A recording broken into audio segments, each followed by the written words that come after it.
Now let's look at the Turing thesis. Turing thesis says that Turing is a scientist. In 1930s, he has proposed a thesis. I mean, it is not a thesis; it is a hypothesis or conjecture, which means he made a statement.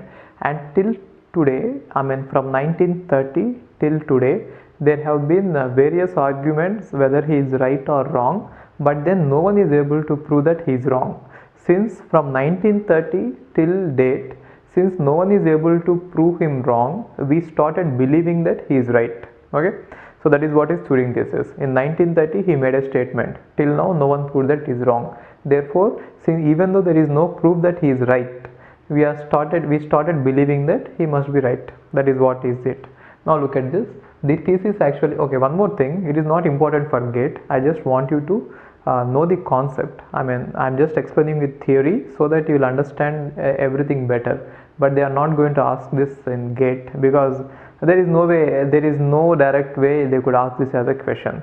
But then I'll just explain you. What you could do is I'll just finish the explanation, then you could take down the notes. Whatever from now on, whatever I say, everything I'll write it down. You please make a note of it. Otherwise later you might get confused. I'm going step by step very slowly, and Turing machines is a somewhat difficult concept, and explaining it is also difficult. Therefore I am going to write everything on the board. You please make a note of it. Okay, see this. Any computation that can be carried out by mechanical means can be performed by some Turing machine. What it is trying to do is anything that can be done by a mechanical means, which means like a computer, can be done by a Turing machine. Alternatively, it can be stated as Turing machine is as powerful as a computer. That is what the meaning of it. And now, if you have to say that Turing machine is as powerful as a computer, then Turing machine should solve every problem that is being solved by a computer, which means every program that is written on the computer should be implementable on a Turing machine. But then if you have to prove that way, there are infinite programs which are written on computers today. If I had to take every program and then write it on a Turing machine and implement it, you know that, right? Turing machine, even to do a small work like addition, it has to write a very big Turing machine. We have to design a very big Turing machine. Now if I have to take a big program and then implement it as a Turing machine, it is going to be very hectic, and you will run out of your patience, isn't it? So it is not going to be a good method to take every problem and convert it to Turing machine and then say that Turing machine is as good as this computer. Turing machine is as powerful as computer. It doesn't work that way. Therefore, what is the other way is, maybe you come up with a problem for which there is a program in computers, but then for which a Turing machine doesn't exist. If we can do that, we can say that Turing thesis is wrong. But till now, no one is able to come up with such a problem. Okay, so we started believing that Turing is right, which means he said that anything that can be done by a computer can be done by a Turing machine. Now we are believing it so much that sometimes even Turing machine is used as the definition for computer. So sometimes in place of computer, we are calling it as Turing machine. Or in order to define the capabilities of a computer itself, we are trying to say that anything that can be done by Turing machine can be done by computer now. See, are you understanding it? It is bit difficult to understand. Just try to understand it. He made a point saying that a Turing machine can do anything that can be done by a computer, and no one is able to disprove it till now. Therefore, we started believing it so much that slowly we are calling a computer as a Turing machine. And you know, it is a basic law, like you know this Newton's laws, right? 3 laws of motion. There is no method, or there is no proof proving that these 3 laws of motion are right. Newton's laws of motion are right. No one has proved it. But then we started accepting it and we believe that they are right. The reason is because every experimental result is actually agreeing according to these laws. If you could come up with an experiment in which the result does not agree with the Newton's laws, then you could say that he is wrong. But then as of now, no one did it. That is why that has become the basic law in physics. Similarly, this Turing thesis has become the basic law of computer science, and moreover, Turing has become so popular that the highest award in computer science, we don't have Nobel Prize in computer science. If you do anything great in computer science, you are not going to get a Nobel Prize. But then the scientists who did a lot of work in computer science are going to get the highest award as Turing. Turing Award is the highest award. So Turing has become so popular with that statement and with his work that no one is able to disprove it. It has become the basic law of computer science. Okay. And now what are the various arguments which are supporting his law is like this. Some arguments why Turing thesis is accepted as a definition of mechanical computation or computer. So now after saying this statement, we don't know how to define the mechanical means itself. A Turing machine is a well defined, which means we have defined a Turing machine with Q, sigma, delta, everything. Turing machine has a good definition, but then we don't have a definition for computer as of now. So it is now becoming difficult to define a computer. So we have to define the computer first. And people, what they started doing is they started using the definition of Turing machine in order to define the computer. What are arguments which are favoring this which are favoring this kind of support is, first thing is, anything that can be done by existing digital computer can also be done by Turing machine. So you give any particular problem P, definitely it can be broken down into small operations, and each of these operations can be performed by the Turing machine. Therefore any problem that is currently done by the computer can be done by Turing machine. So this is one of the argument which is supporting that Turing machine is as powerful as computer. And the next argument is, no one has yet been able to suggest a problem solvable by algorithm but which is not solvable by Turing machine, which means no one has come up with one problem which can be solved by a computer, by an algorithm, but not by a Turing machine. So till now no one has been able to do that. Therefore from now on, whatever definitions we are going to use or say about the Turing machine, they all are depending on the basic assumption that Turing machine is very powerful or as powerful as a computer.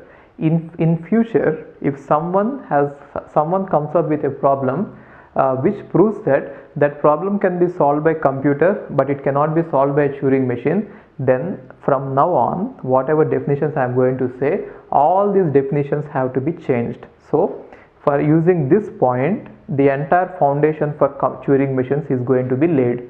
So whatever definition I am going to say from now on is based on the assumption that no one is ever able to come up with a problem which can be solved by a computer but not by a Turing machine. In future, if someone comes up with a problem, we have to change all the definitions which I am going to teach from now on. Okay, but the chances that someone will come up with such a problem are very, very less. We are safe that I don't know, maybe someone might come up, but the chances are very less.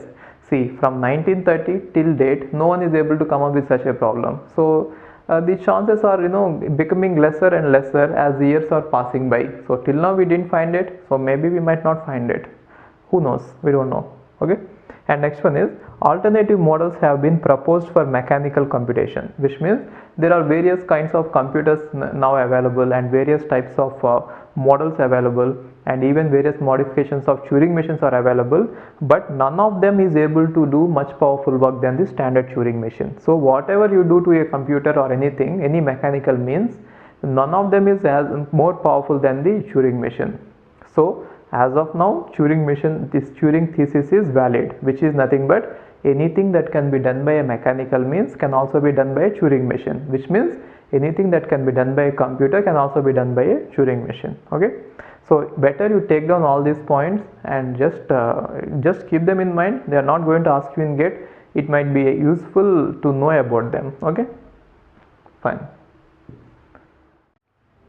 We have already seen a standard Turing machine. A standard Turing machine will look at an input and it will either go to the right or to the left, and if it needs, it might change the symbol and change the state from one state to the other state. That is what we have already seen about the standard Turing machine.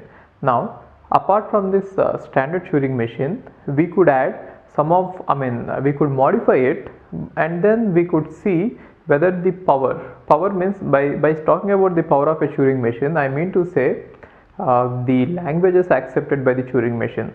So whenever I am talking about the power of a Turing machine, please keep in mind that what I mean to say is the number of languages accepted by the Turing machine. That is what is the power. So power of any machine is given by the number of languages that the machine could accept. For example, PDA powerful is, the power of PDA is it could accept many of the languages, but then it cannot accept A power n, B power n, C power n. But Turing machine, on the other hand, we have seen that it could accept A power n, B power n, C power n, and it could even accept A power n, B power n, C power n, D power n. You could extend it to any long, isn't it? We have already seen it. And now, by talking about the power of the Turing machine, what I really mean is not the time complexity or space complexity. What I mean is the number of languages that it could accept. Now, already standard Turing machine, which we defined earlier, is already able to accept some of the languages. Some languages it is already accepting. Now, by giving this Turing machine some extra facilities or some more modifications, let's see the resulting Turing machines, will they be able to accept more languages compared to the standard one. But then it has been found out that even if you give more power, even if you give more facilities or more modifications to the standard Turing machine, still the number of languages which were accepted by the previous standard Turing machine are remaining the same, which means even if you change the standard Turing machine to some other new Turing machine, the languages which are accepted by the standard Turing machine are only accepted by the new machines, which means by doing any modifications, we are not actually able to increase the power of a Turing machine. That is what we concluded. So by the theoretical proofs, what people have found out is by increasing the or by doing some modification to the standard Turing machine, we are not able to accept any new languages which are not accepted previously by the standard Turing machine. Whatever were accepted by the previous machine are now accepted by the new modifications. In fact, some of the modifications are actually reducing the power, not increasing the power. But for now, we shall discuss what are the Turing machine modifications, after which the power remains same. Okay, so let's see some of the modifications for the Turing machines here. First one is, see this, Turing machine with stay option. So generally we know that the standard Turing machine will either move to the right or it will move to the left, and then it will change the symbol. But then if you give the power to a Turing machine that it need not move to the right or left, it can even stay, which means along with that these are all the standard modifications to the Turing machines. So first modification is, to the Turing machine I am giving you a stay option, which means if you are in some particular state, your transition function will be, and if you look at a stack, that tape symbol, you will go to some particular state. We are going to go to some particular state, and then we could change the symbol, and now generally the standard Turing machine will move left or right, isn't it?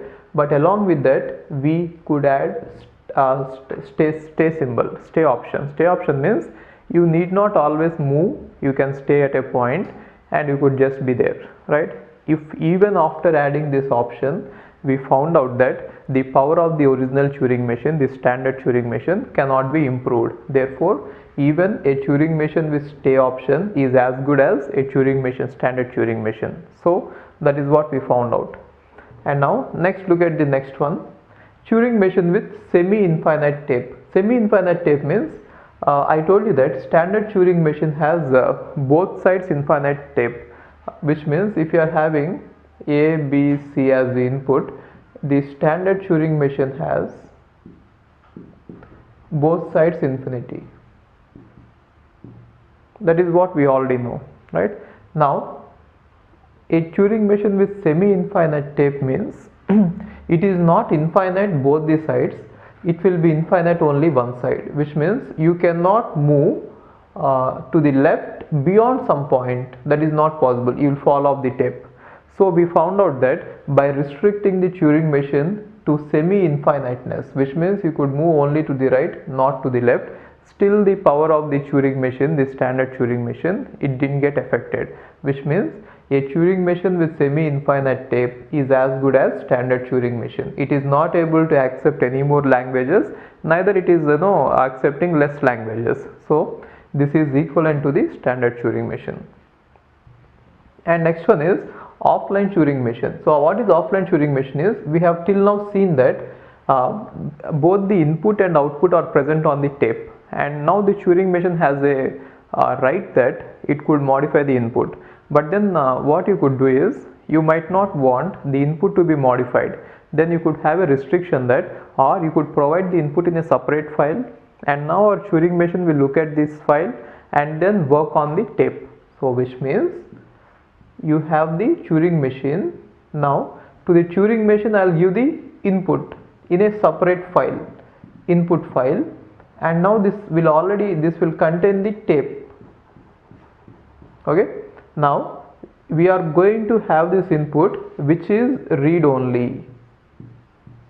So our finite control of the Turing machine can read the symbols from the input, and then it could write it there. So it could either read or write. It is read write only.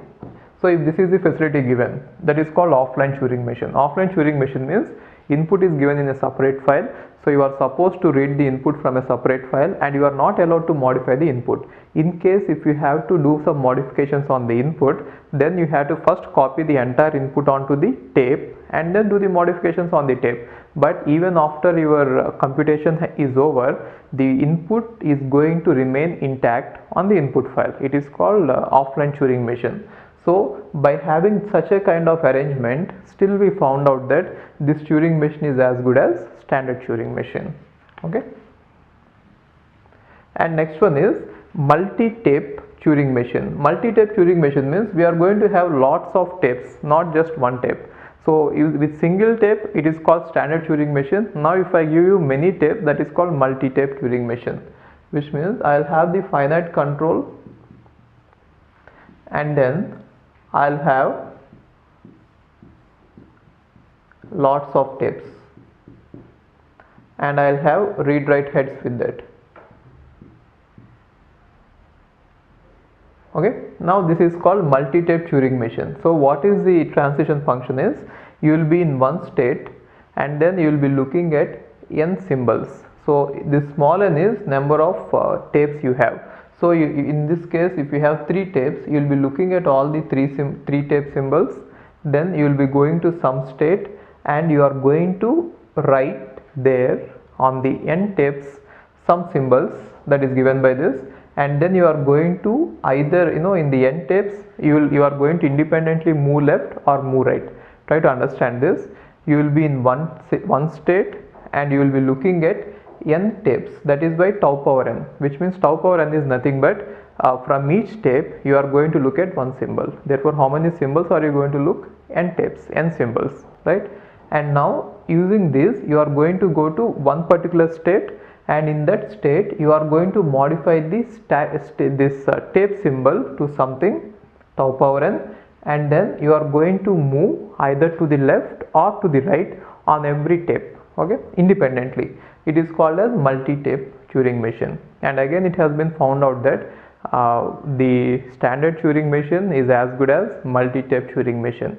Whatever are the languages accepted by standard Turing machine, they are accepted by multi-tape Turing machine. Multi-tape Turing machine is not going to add any more power to the standard one, which means to the standard one, even if you give it many tapes, it is saying that I am as good, I could do the same work with a single tape, even if you give me more tapes, I will not be able to accept any more languages. But then it is interesting, even though the power of a Turing machine is not affected, but there is something different. In the sense, I told you that we are comparing the power of the Turing machine by using the number of languages, or by using the languages accepted by the Turing machine. But then by using these modifications, sometimes the time taken to accept any string may be different. I'll just give you an example. Even though both are having the same power, remember that multi-tape Turing machine and the standard Turing machine are having the same power, no doubt in that. But then it could do something better for some languages, in the sense the number of steps required to accept a particular string of some languages might improve using the multi-tape. So you have seen this a power n, b power n, isn't it? Now if I have the input a, b, b, b, then how does the standard Turing machine accept it? It is going to go back and forth. So how is it doing it? Make it x and then go front, make it y, go back, and then go like this, and then so it is going to move back and forth a lot of times. But now if you have multi tapes, if you have more than one tape, you need not move back and forth these many times. You could actually do it in a better way. So in this one, if you just think about the time taken, so in order to accept a power n, b power n, if I have a so on, and then b so on, a power n, b power n, then the number of steps required in order to accept is, in order to just match 1x, 1a with 1b, we have to move actually n times, n cells, isn't it? So in order to match up with one pair, the time taken is n steps. Then how many pairs we should match? N pairs. Therefore time taken is order of n square, or the number of steps taken is order of n square. But if we have a multi-tape Turing machine, what we could do is, let us say I have two tapes. Now on one tape there is AA, BB, input is given. Then initially what I do is, I copy the entire input to the other tape. So I'll just copy I'll just copy input to the other tape, which means I'll just copy AA, BB onto the other tape. Then what I will do is, in just one row, in just see, for copying it is going to be order of n time. You just scan it and then put it there, and after copying it, just set this to here, one read write head to here and one read write head to here, for which time taken is order of n. And you can just simply scan one symbol here, one symbol there, one symbol here, one symbol there, which means in linear time you could actually match them. So by using multi-tape Turing machine, we could actually decrease the time taken in order to process some of the languages. It is true with any Turing machine with a modification. So the power in terms of number of languages accepted is going to be same, but the time complexity required to accept a particular language, that might vary, but that is not going to add any power, because we are defining power in terms of number of languages but not by the time. So every modification is going to be beneficial for some languages, but then overall put together the total number of languages accepted, that doesn't change. Okay, so remember that even the multi-tape Turing machine is as powerful as the standard Turing machine, or standard Turing machine is as powerful as multi-tape one. Okay, and next one is jumping Turing machine. So jumping Turing machine means, till now we have seen that the read write head might move only one step ahead, either to the left or to the right. But now jumping Turing machine, instead of just moving one step ahead, it could in one go move many steps, which means if you have any input like this in the tape, you will be standing here. Generally our standard Turing machine moves only one step to the right or one step to the left, but then this jumping Turing machine can directly jump to any number of steps to the right. So to the transition function, one of the argument is also going to be the number of steps you want to move right or left. In our standard Turing machine, you know that delta is, you will be in one state and then you will be looking at the input, and then you are going to make a decision about what is the state you want to go and what is that you want to write on that input, and then you are going to have either to the move to the left or right, isn't it?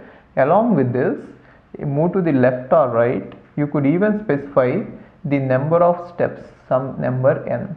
So you can even move to the left or right, not just one step, you could jump n number of steps. So if you give it as 3, then it is going to jump 3 steps. Again, it is found out that the standard Turing machine and this Turing machine both are equivalent in power, so it is not going to add any more power. Okay, and next one is non-erasing Turing machine. Non-erasing Turing machine means, till now we have seen that our standard Turing machine has a capacity to take an input, and in place of that input, let us say if the input is 0 or 1, in place of that input it could change it to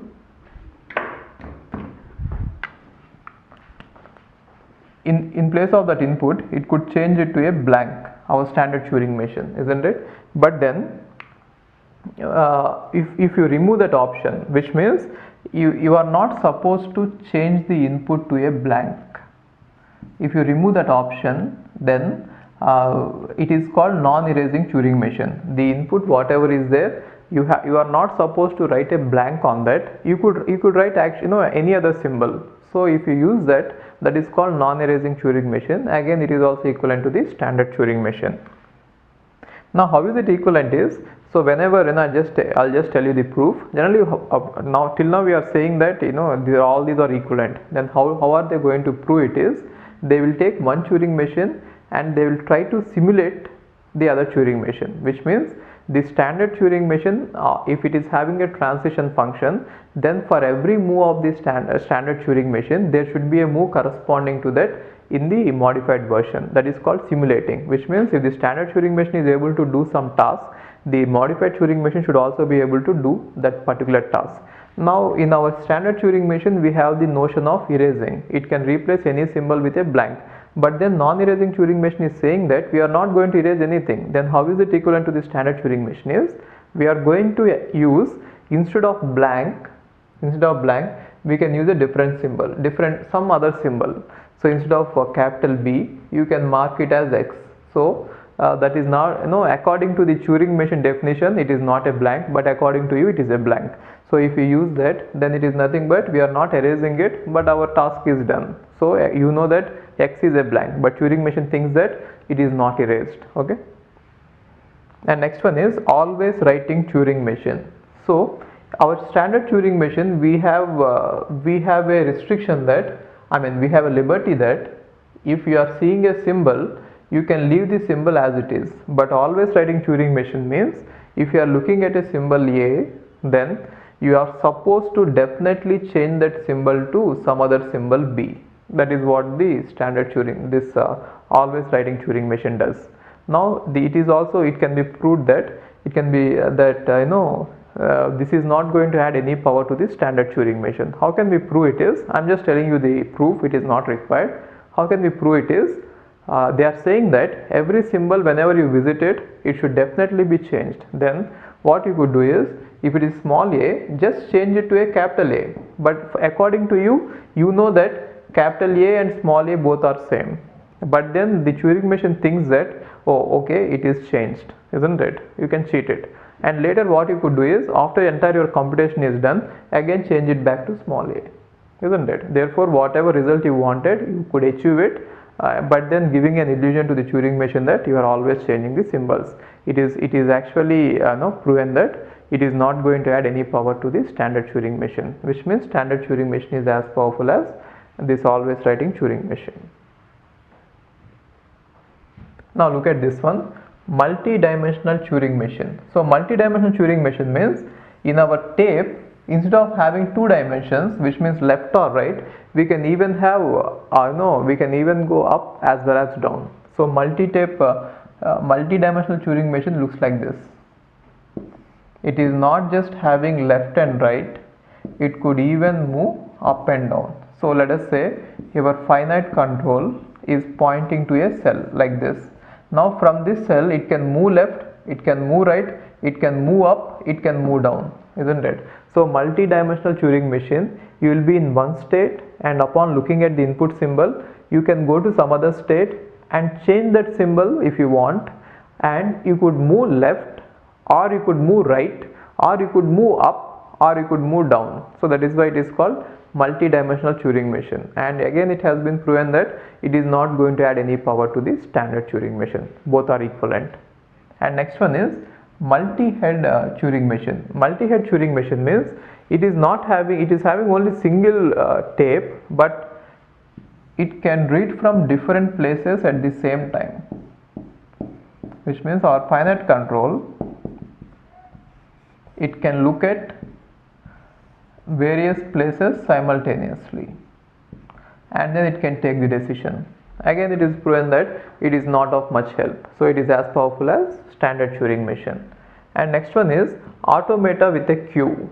So automata with a queue means if there is a finite automata to which we are adding a queue, then that is nothing but that will be equivalent to the Turing machine. It can be proven that if the finite automata is given a queue, queue is okay, remember that queue is a much powerful data structure compared to the stack. If you have a queue, you could do more compared to what you could do on a stack. Okay, and it can be seen in data structures again, but anyway you can remember that automata, when it is given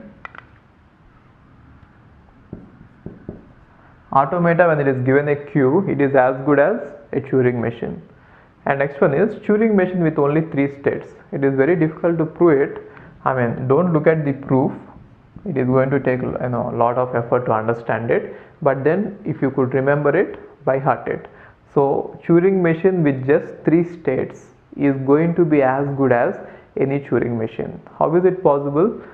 We could design a universal Turing machine. I'll tell you that later, but anyway I'm not going to prove it. So it can be proved that when people have already given the proof that a Turing machine, any Turing machine can be minimized. There is no algorithm, but then we can prove it. Any Turing machine can be minimized to a Turing machine which has only 3 states. Okay, so keep that in mind, and if you want to look at the proof, you might have to refer to some research papers. It is going to be very difficult. Forget, don't dig into it. Okay, next one is multi-tape Turing machine with stay option and at most 2 tapes. So if you have a Turing machine which is having multi-tapes, multi-tape means you already know. Along with that, if it is having stay option also, then only 2 states are enough. Remember this also, don't dig into the proof. And now this is as good as standard Turing machine. So any standard Turing machine can be converted to a Turing machine with 3 states, first point. And second one is any Turing machine can be converted to a multi-tape Turing machine with stay option which will have only 2 states, at most 2 states. So it is very important, remember these 2 points. And proofs are going to be very difficult, don't dig into it. Next one is non-deterministic Turing machine. You already know that non-determinism means upon looking at one symbol and upon looking at if you are in one state and one symbol, which means you are in one configuration, you can make multiple copies of yourself, which means you can simultaneously go to many states and you could change and you could get many tapes and change the tape configuration, and also you can move to the left or right as you wish. So non-determinism is same as non-determinism in the finite automata. Now coming to finite automata, we have seen that DFA and NFA are both equivalent in power, and coming to push-down automata, we have seen that non-deterministic push-down automata is more powerful than deterministic push-down automata. But coming to Turing machine, here it can be proven that non-deterministic Turing machine and deterministic Turing machine both are same in power. Okay, it is very important, remember this, very important. So non-deterministic Turing machine does not add any more power to the deterministic Turing machine. So both are equivalent in power, but it is contrary to what has happened in push-down automata. Okay, now non-deterministic Turing machine is nothing but you will be in one state and you will be looking at the input symbol, and from there you can split yourself, which means you can make any copies of yourself. A 2 power is nothing but power set, isn't it? You can make any copies of yourself, and each copy can enter any state, and each copy can change its own tape. Every copy is going to get its own tape. Each copy can change its own tape any number of the way it wants, and then on its own tape it can move either left or right independently. That is called non-determinism. But still non-determinism is not going to add any power. Deterministic Turing machine is equivalent to non-deterministic Turing machine. Okay, very important. Deterministic Turing machine and non-deterministic Turing machine both are equivalent in power. Next one is a non-deterministic push-down automata. So to a push-down automata with 2 independent stacks. So you know what is a push-down automata. Push-down automata has only one stack. Now to the push-down automata, if you give one more stack, then it is as good as Turing machine. That is what they say. Okay, understand this. Automata with a queue or push-down automata with one more stack, which means with totally 2 stacks, they are as good as Turing machines. So see this queue, which means generally you know what is a non-deterministic push-down automata transition, right? You please refer to that non-deterministic push-down automata. Let me explain you this here. You will be in some state and you will be looking at the input sigma. or you will be looking at epsilon, and you will be looking at the stack configuration. This tau and tau are nothing but top of the stacks, and you will be looking at two stacks, two top of the stacks, and from there you could go to any number of, which means you can make any number of copies of yourself. Each copy can enter its own state q, and they can replace the top of the stack with any string they want independently. That is the independent meaning, which means you need not push the same things on both the stacks. If both the stacks are going to be dependent, which means whatever you are writing on one stack is going to be copied on other stack, it is as good as having only one stack, isn't it? But here both are independent. Okay, so remember that whatever points I told you all here, I am not going to give you proof. Proof is going to be very difficult. In fact, for all the Turing machine concepts, I'll just try to explain you in words without any formal proofs. Formal proofs are not required. Coming to GATE, they'll just ask you the statements, not the proofs. For GATE, it is good enough, but if you want to learn more, maybe you might have to refer to the research papers where they have the formal proofs, and it is going to take hell a lot of time. But for GATE, just keep it simple, understand whatever I'm trying to say. You just take a detailed notes of it and try to mug it up, which means read 2-3 times so that you will remember it. So in this, the most important point is deterministic and non-deterministic Turing machines are equivalent in power. Okay, fine. Now you might have got one doubt. The Turing thesis says that every Turing machine is as powerful as a computer, isn't it? That is what Turing thesis said. So every Turing machine is actually as powerful as a computer. But then what is a computer? It has a power to run any program. But then when I was designing these Turing machines, I was designing the Turing machines for a specific problem, which means a Turing machine which is designed to accept a power n, b power n cannot add two numbers a plus b. But our computer, of our digital computer, it will be able to add two numbers as well as it will be able to do this, isn't it? So there is a basic difference. Our computer acts in a different way and our Turing machine is acting in a different way. You might have got that doubt. When I am saying that Turing machine is as powerful as a digital computer, our digital computer can do many things. So depending on the input program, the program which you give, depending on that, our computer will change its behavior. But then a Turing machine, once it is programmed, which means once I design the Turing machine, it is able to solve only one particular problem and it is not able to solve other problems. A Turing machine which is designed to solve a power n, b power n will not be able to solve a plus b, but our real computer does. Then how can I say that a Turing machine is as powerful as a computer, right? So in order to answer your doubt, in order to clarify why Turing thesis is right, we could do some other thing. So we are going to design a new Turing machine which will act as a computer. In the sense, I am going to design a new Turing machine which will take as input one Turing machine and then run that Turing machine inside this big Turing machine. Okay, it is going to be somewhat confusing. You have to really pay attention here. So what I mean to say is, I am going to design a new Turing machine which will act as a computer and which will answer your doubt and which will prove that Turing thesis is right. What is Turing thesis? Every Turing machine is as powerful as a computer. Therefore, I am going to really design a Turing machine which is as powerful as a computer. So that Turing machine is called universal Turing machine. Universal Turing machine means it is the biggest Turing machine. Okay. Now let's see how does this universal Turing machine works. A universal Turing machine is going to have a finite control, but then it is a multi-tape Turing machine. It is going to have 3 tapes. It is going to have 3 tapes. Let me call one tape as tape 1, tape 1, and other tape as tape 2, and the other tape as tape 3. Tape 3. So it is a multi tape Turing machine, and you already know that multi-tape Turing machine is as good as a standard Turing machine. Then why am I taking multi-tape Turing machine? Is it is, you know, it actually simplifies many things. That is the reason. So in order to implement a multi-tape Turing machine using a single tape Turing machine, it is going to be difficult or complex to explain you how it works. But if I take a multi-tape Turing machine, the explanation will be very straightforward. Now this is entirely a one Turing machine. I want to use this as a computer. Then if it has to be a computer, then it should be able to do any generic work. So what I do is, for example, if I want to add two numbers a plus b, then what I do is I design a Turing machine separately.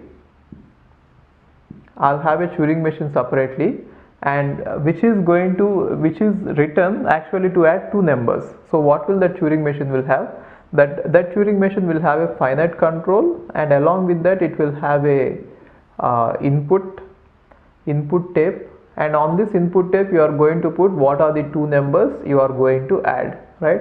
So the two numbers are, let us say, 2 plus 3. Then I am going to represent 2 and I am going to represent 3, and now I want to add it. And now this this Turing machine is going to be designed the way we have already seen it. So this is some other Turing machine, the normal Turing machine, and that is universal Turing machine. Now what will this universal Turing machine do is, it will take this Turing machine and it will store the Turing machine in its one tape.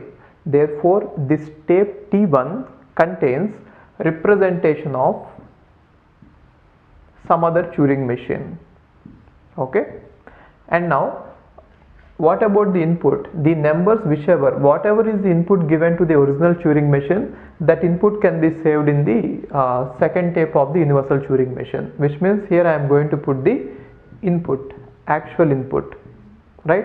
And this tape 3 is used for the rough work. Rough work means, now what we do is, this universal Turing machine will trace out this small Turing machine on this input. While tracing out the Turing machine on some input, what is that we are supposed to remember is, what is the present state we are in. So here it is going to save the internal state, which means initially internal state will be Q0. If you assume that let us say initially the internal state is Q1, if you assume that this Turing machine is going to start with internal initial state as Q1, then Q1 will be in this tape, then input will be here. Now you will see Q1 and you will see the first symbol of the input, then you will go to the representation of this Turing machine and you will see for this configuration, which means what is the configuration?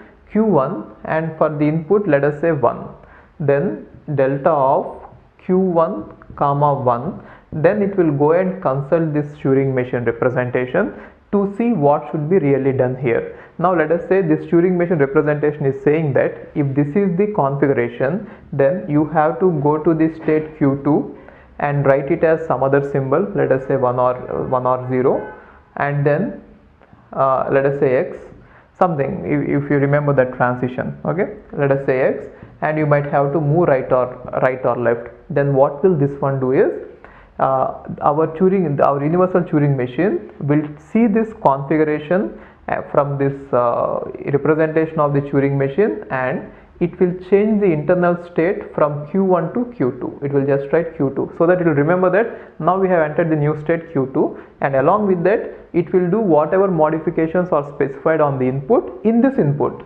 which means it will make that 1 as X, and it is asking you to move right, therefore you will move right and you will see the next symbol.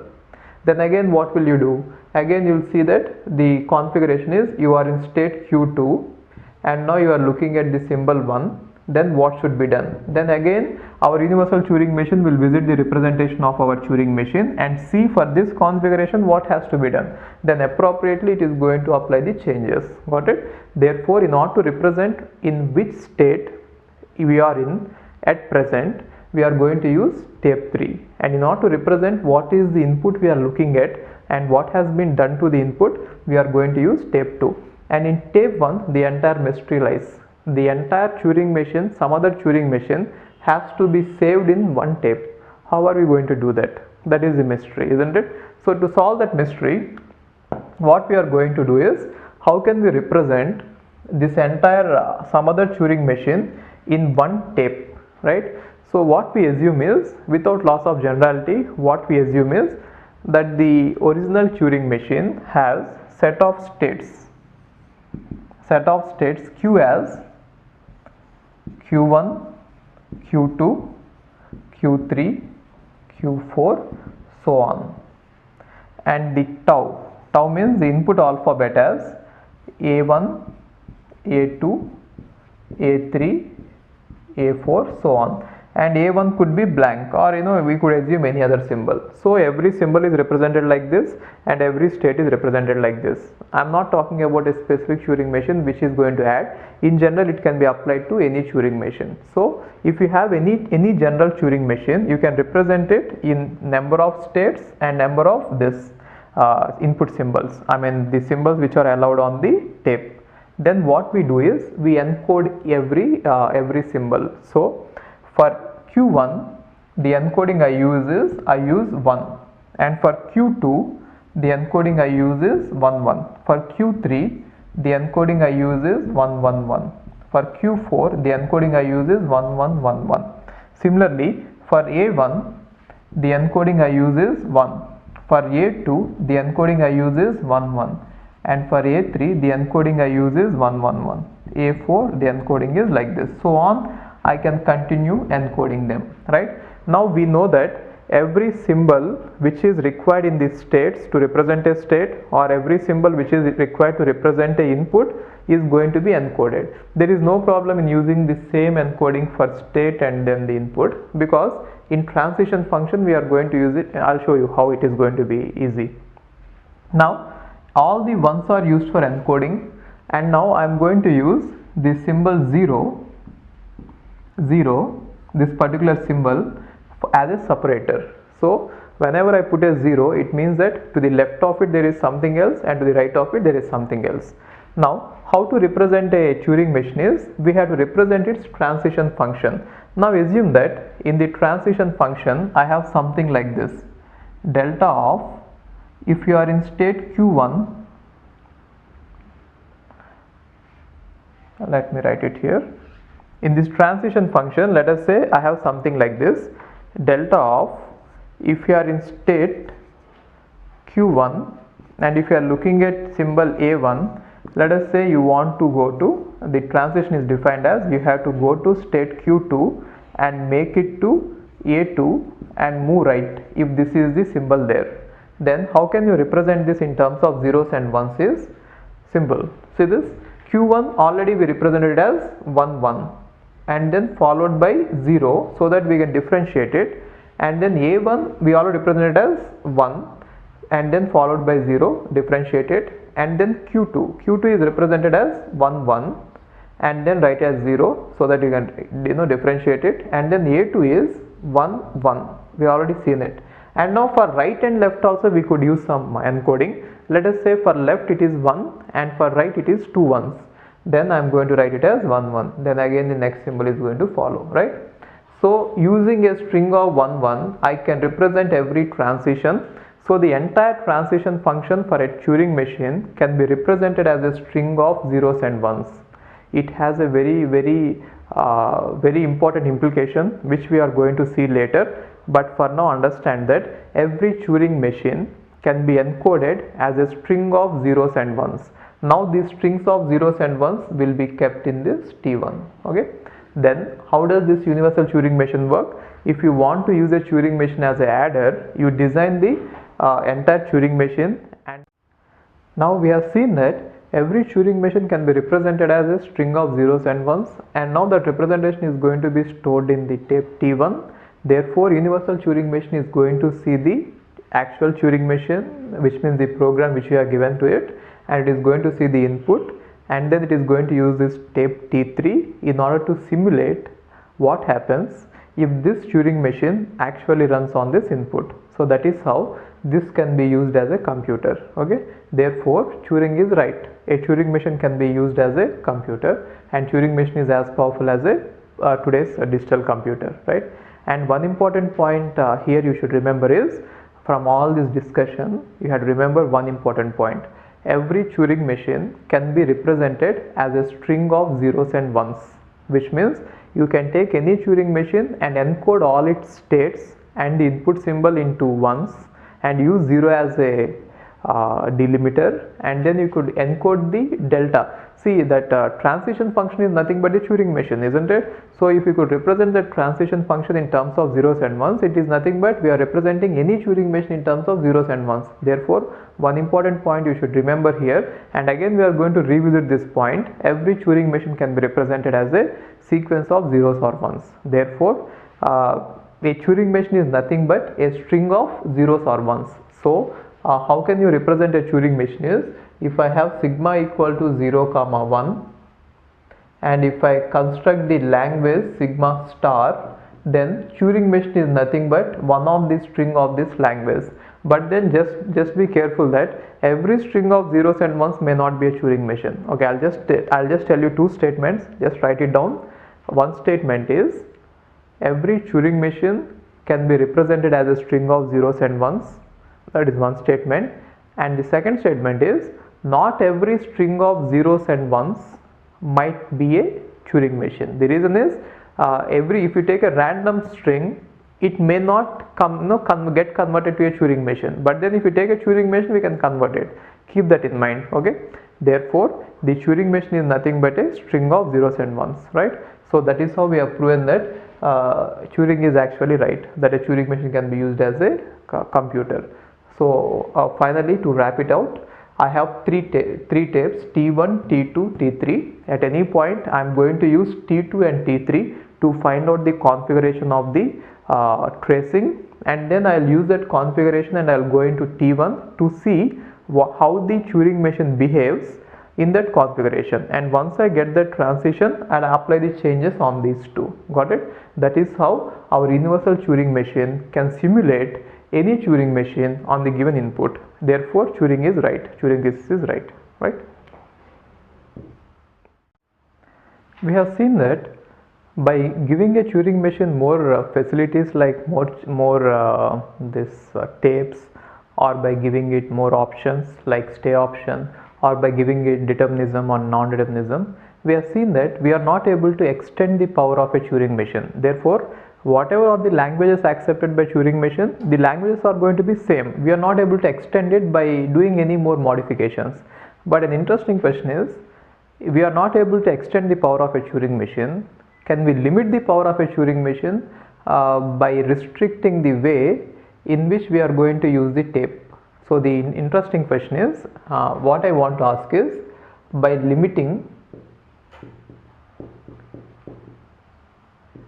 the tape, usage of the tape, can we restrict the power of a Turing machine? That is what I wanted to know. By giving it more tapes and by increasing it, giving it more facilities, we are definitely not able to increase the power of a Turing machine. But then my question is, by restricting the way the tape is used, can we decrease the power of the Turing machine?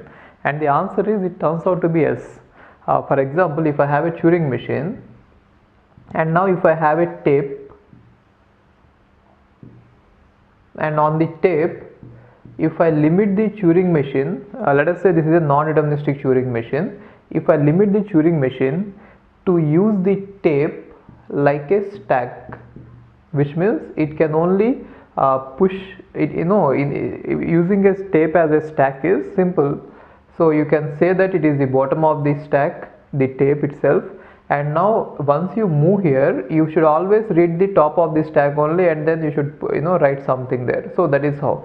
So if you limit the non-deterministic Turing machine in such a way that it can use the tape like a stack, then it converts to a PDA, isn't it? If I limit the tape to be used as the stack and given non-determinism, then it will act as a push-down automata. And what if I limit the tape not like a stack, but then if I give a Turing machine a tape, and then now I ask it not to use the entire tape, it has to use only a finite amount of tape, which means only this part. It should not use beyond that. Then it is nothing but it is a finite automata with a finite amount of memory. Therefore, it will boil down to finite automata. Okay. So things you should remember is here, if I have a Turing machine which is non-deterministic Turing machine, the reason is push-down automata can be non-deterministic as well, and we know that non-deterministic push-down automata is more powerful. So if a Turing machine has to act as a non-deterministic push-down automata, at least the finite control should be non-deterministic. Therefore, if a non-deterministic Turing machine is given the tape, but then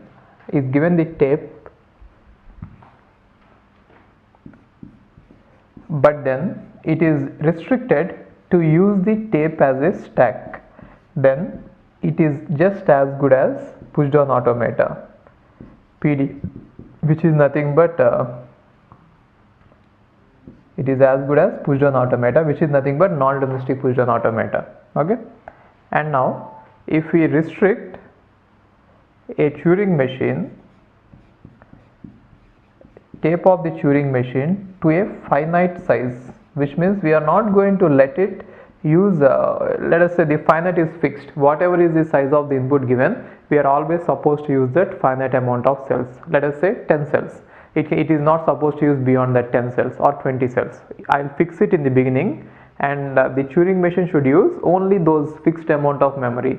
Then it is nothing but a kind of finite automata. You remember, finite automata has a capacity to remember only finite memory, which means inside its transitions, whatever is present, that is the memory of the finite automata. Therefore, if I have the Turing machine with the tape as at the restriction that the tape is finite, it is not infinite on both the sides. Therefore, Turing machine is not supposed to use infinite length tape. If I have that restriction, then the Turing machine will just become a automata, finite automata, right?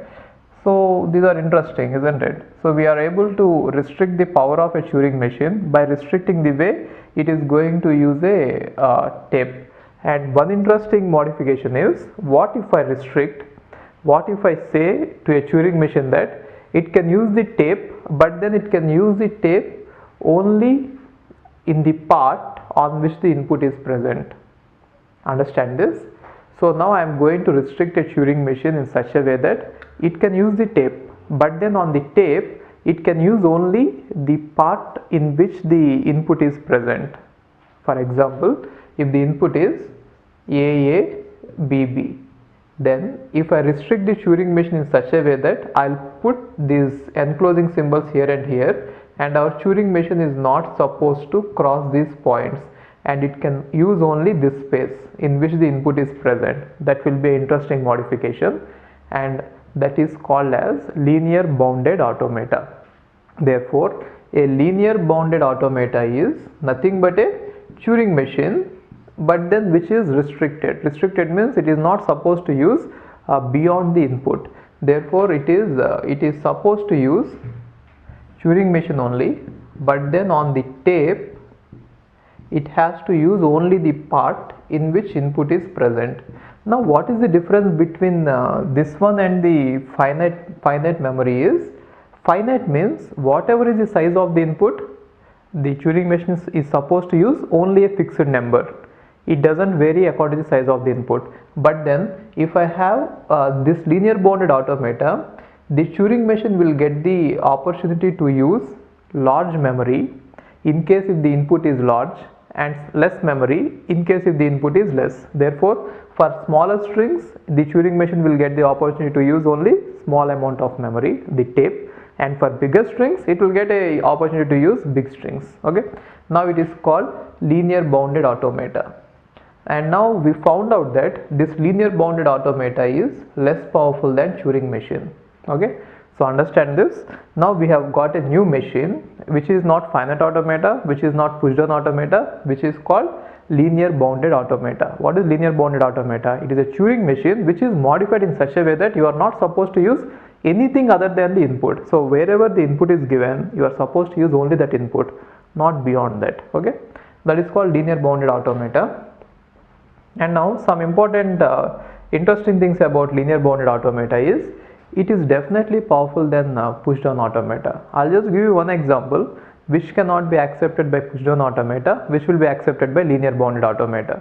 For example, if I have a power n, b power n, c power n, we clearly know that it cannot be accepted by a push down automata. The reason is we have c power n. A power n, b power n can be accepted by push down automata, remember? And now this cannot be accepted. This can be accepted by linear bounded automata. How? Now the linear bounded automata has the facility to use the memory or the tape on which the input is present, and we are lucky that for this language, in order to accept it, we don't need any extra space. We just see the A, mark it X, see the B, mark it Y, see the C, mark it Z, and again come back and do the same. Therefore, we are never crossing the boundaries. Therefore, this language can be easily accepted by linear bounded automata without using any extra space other than the input. For example, if the input is AA, BB, CC, and if there are bounds on either sides, then linear bounded automata can simply use only this space and accept it. How? Make it X, make it Y, make it Z, make it X, make it Y, make it Z, over. It need not go beyond it. It need not go beyond the end markers. They are called end markers, right? So I have given you one language which can be accepted by linear bounded automata and which cannot be accepted by push-down automata. Therefore, we can say that linear bounded automata is more powerful than push-down automata. But then it is not the actual proof. I cannot say like that. The reason is, if I have to say that linear bounded automata is powerful than push-down automata, then linear bounded automata should accept every language that is accepted by push-down automata. I didn't show you that. But then just go with this and remember it that linear bounded automata is more powerful than push-down automata, and the proof is going to be very, very difficult. So don't get into the proofs. For now, just understand that linear bounded automata is more powerful. And if you want the proof, I'll just give you a hint of how to prove it. Now already we are having that memory, right? The tape. You just change the tape into a stack, and you will never need more than the size of the input as a stack to solve any problem in push-down automata. Okay, I don't think that you will understand it. If you understood it, it is fine. Otherwise, leave it. I'll just repeat it. You can rewind the video and watch it once again. I'll just repeat it. If you understand it, it is fine. I'm saying that a push-down automata can solve any problem that it can accept any language that it wants to accept by not pushing more than the size of the input onto the stack. Therefore, you can use the linear bounded automata in such a way that you convert the given tape with the given input into a stack, and already we know that tape is as big as the input. Therefore, the stack is as big as the input. Therefore, any problem that can be solved by push-down automata can also be solved by linear bounded automata. Anyway, if you didn't understand it, leave it. Okay, so only thing you should keep in mind is linear bounded automata is also a Turing machine with just the restriction that it should not go out of the bounds. That is why it is called linearly bounded. It is linearly bounded to the size of the input. Whatever is the size of the input, you just use that space, don't go beyond it. Okay, and now it is powerful than push-down automata, but powerless compared to Turing machine. Therefore, if you compare about the powers of all the machines that we have seen till now, so one thing is finite automata is less powerful than push-down automata, and push-down automata is less powerful than linear bounded automata, and linear bounded automata is less powerful than Turing machine. Why? Turing machine doesn't have any restriction. And coming to the case of determinism and non-determinism, finite automata is equivalent both the versions, deterministic as well as non-deterministic. It is equivalent. And push-down automata is not equivalent coming to deterministic and non-deterministic. Non-deterministic is more powerful than deterministic. And coming to Turing machines, both deterministic and non-deterministic Turing machines are equivalent in power. You please keep noting it down. And coming to linear bounded automata, we don't know. Coming to linear bounded automata, we don't know whether a deterministic linear bounded automata is equivalent in power to non-deterministic linear bounded automata. But whenever I am comparing about the power of linear bounded automata and then push-down automata, I am assuming that the linear bounded automata is non-deterministic in nature. Otherwise, I cannot say this. And we don't know what is the power of a deterministic linear bounded automata. We didn't find it out. So just understand that no one right now knows whether linear bounded automata, deterministic and non-deterministic versions are equivalent or not. Again, finite automata is equivalent, deterministic, non-deterministic, note it down, and push-down automata not equivalent, and linear bounded automata undecidable, no one knows whether they are equivalent or not, and Turing machines, they are equivalent. Okay, and when I am talking about the powers, I am talking about taking them as non-deterministic machines in all the cases. In case if I take deterministic linear bounded automata, I might not be able to compare it with push-down automata. So my assumption is, when push-down automata is non-deterministic, let me take a non-deterministic linear bounded automata and compare with push-down automata. Okay, so that is how we can compare all the machines. So we have got now nearly 4 classes of machines, isn't it? Finite automata, push-down automata, linear bound automata, and Turing machine. And again, each machine can be divided into 2 classes. Therefore, there are totally 8 types of machines: deterministic, non-deterministic, deterministic, non-deterministic. So in everything we have 2 versions, right? So that is how the machines can be classified and the powers can be given. Okay. So I told you that linear bounded automata is more powerful than push-down automata. Therefore, any language that is accepted by PDA will also be accepted by linear bounded automata. And apart from that, there are some other examples, standard examples. These are the standard examples which you might by heart. They didn't ask any such question in the gate, but then they might ask. So to be in safer side, you could by heart this. These are some of the examples of the languages which are accepted by linear bounded automata.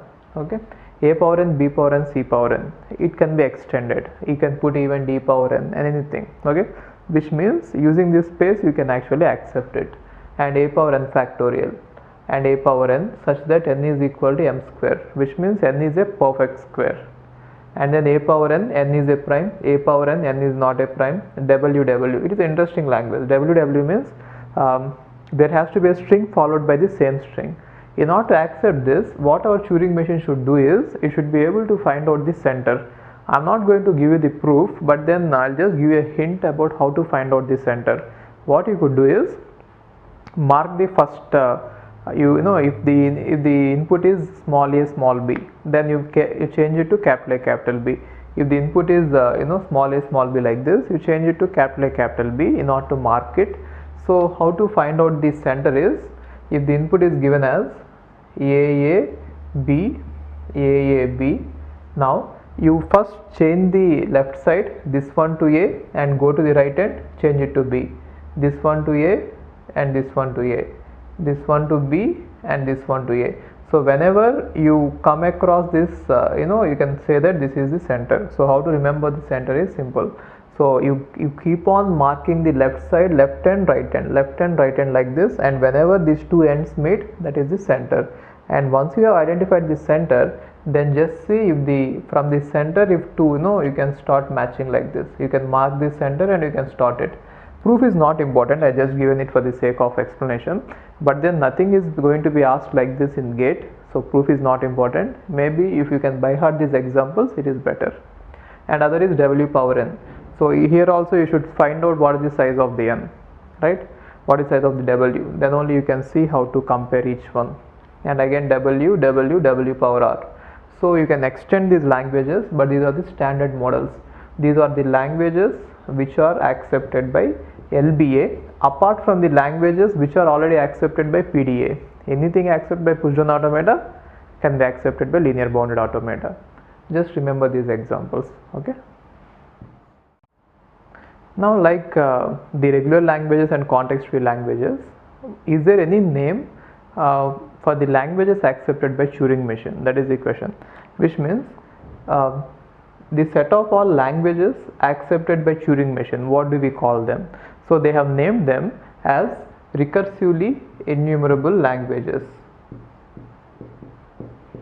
Recursively enumerable languages, which means if for a language there is a Turing machine, or if a language is accepted by a Turing machine, then that language can be called as recursively enumerable languages. But just keep in mind that whenever I am discussing about all this, I am going to say that Turing machine is powerful than push-down automata. Therefore, context-free languages are a subclass of recursively enumerable languages, which means any language which is accepted by a push-down automata can also be accepted by a Turing machine. Therefore, by definition, context-free grammars or context-free languages should be present inside the recursively enumerable languages. But Turing machines doesn't have the power to accept epsilon, which means null string will not be accepted by Turing machines, but then null is present in push-down automata, which means they are present in context-free grammars, context-free languages. So whenever I say that the context-free languages are subset of recursively enumerable languages, just keep in mind that I am not considering the languages having epsilon. So epsilon doesn't make a lot of difference. So you can remove epsilon from all the languages, and then whatever I am going to say is going to be valid. So just for the sake of epsilon, I don't want to miss out this comparison. That is why we are not talking about epsilon from now on. And my assumption is that any language that I am going to talk about is not going to contain epsilon. Okay, just keep that in mind. Now, any language that is accepted by Turing machine is called recursively enumerable language. That is what I am saying. And if there is a Turing machine, what does it mean?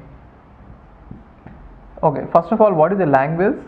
First we are going to define sigma, and then we are going to define sigma star. Sigma star is nothing but set of all strings possible, and a language is nothing but subset of sigma star, which means a language is this.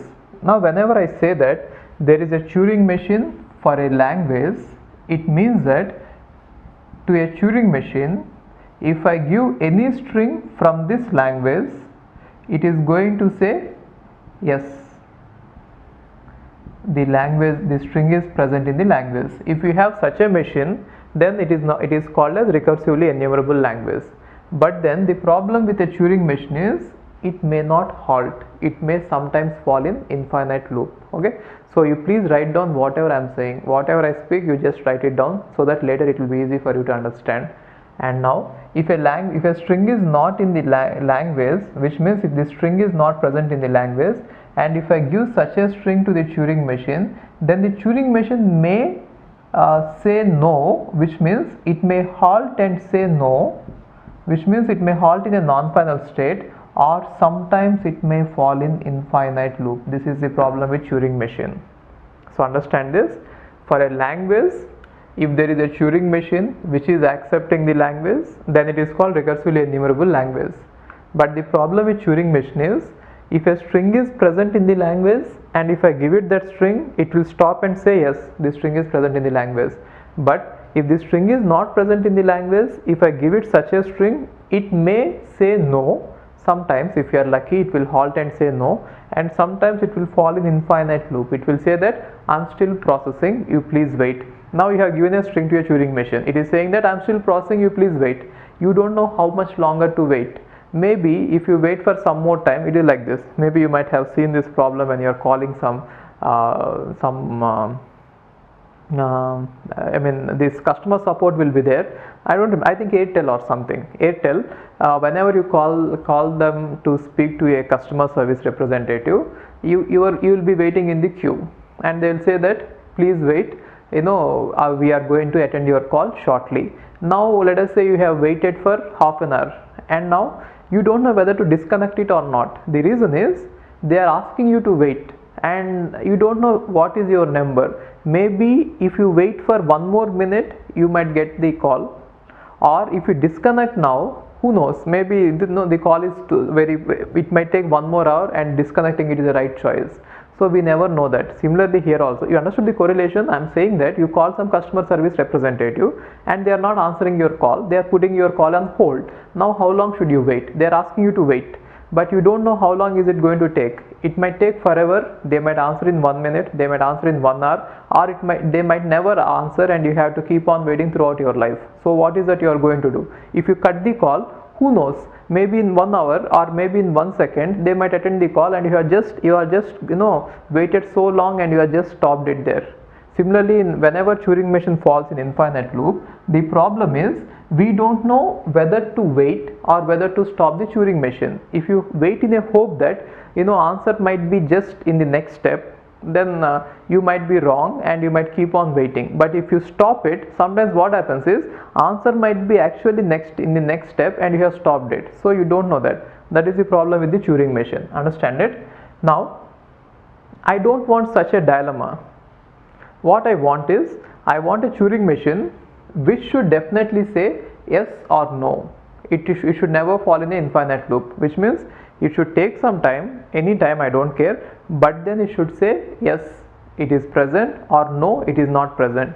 Which means if I restrict a Turing machine in such a way that I am going to ask the Turing machine more specifically, say yes or no, don't please fall in infinite loop. If I ask it in such a way that, then what happens? See this? Now if this is the sigma star, set of all strings possible, and if it is your language L, and now there is a Turing machine. Now this Turing machine is designed in such a way that if any string is given from the language, if the string is present in the language, it will say yes, this string is present in the language. If the string is not present in the language, if it is given to the Turing machine, if it says no, and it is not going to fall in infinite loop. If such is the characteristic of the Turing machine, then this is called as halting Turing machine. Halting Turing machine. Okay, so halting Turing machine means a Turing machine which always halts wherever or whatever the input string is. Either you give the input from the language or you give the string input outside the language, it is always going to halt. If the string is present in the language, it is going to halt in the final state, and you can say that yes, the string is present in the language. If the string is not in the language, it is going to halt in a non-final state, and you can say that no, the string is not present in the language. Okay, so understand the difference.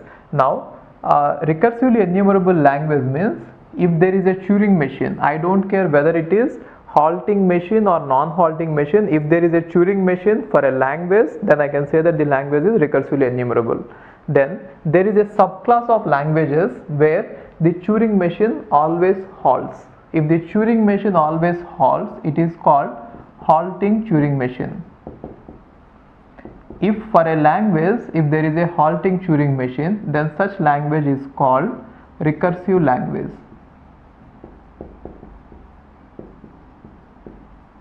Recursive language. Okay, so try to understand the difference. If there is a Turing machine, then the language is recursively enumerable. If there is a Turing machine which always halts, if I add that one more statement which always halts, then that language is called recursively enumerable. Sorry, recursive language. Therefore, you can think of the languages like this. If this is all set of languages which are recursively enumerable, which means these are all the set of languages for which there is a Turing machine definitely, then the set of all languages which are recursive will fall here. Regular languages are different and these are different. Recursively enumerable means there is a Turing machine, and recursive language means there is a Turing machine which halts. Therefore, by definition, every recursive language is a recursively enumerable language. Why?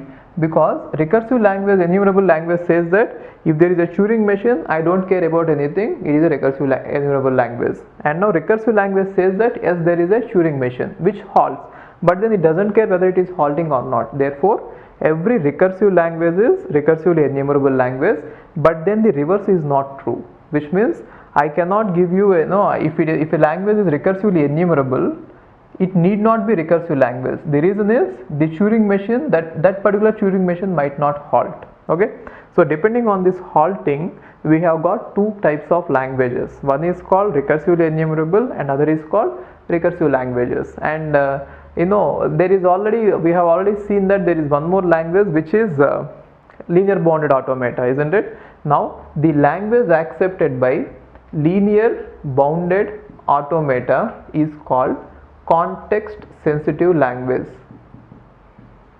Context sensitive language, and context sensitive language falls here. Therefore, linear bounded automata is a halting Turing machine. Okay, so now I have told you that there are three types of languages. One is if there is a Turing machine, that language is called recursively enumerable. Second is if the Turing machine halts, that language is called recursive language.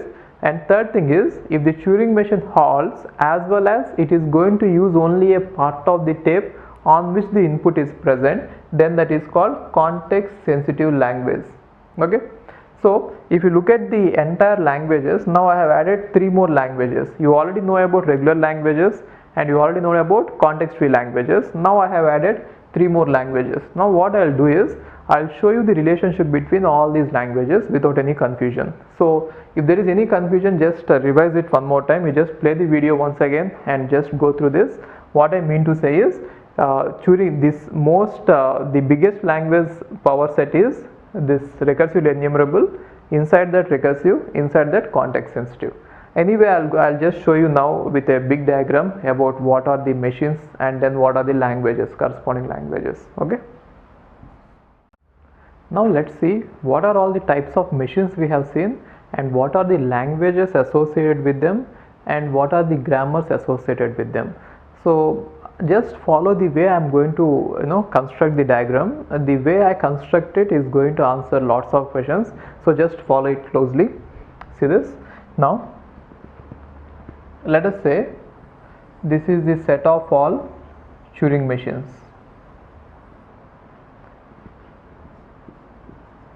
Then the languages accepted by set of all Turing machines are called,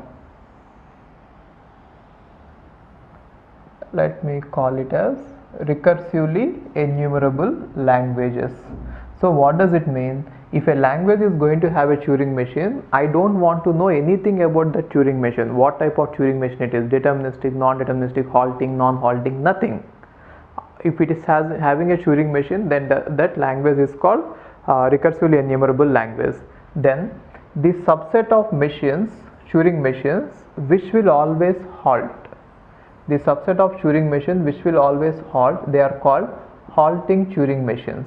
Now the languages accepted by these halting Turing machines are nothing but subset of recursively enumerable languages, and these languages I call them as recursive languages. Recursive languages.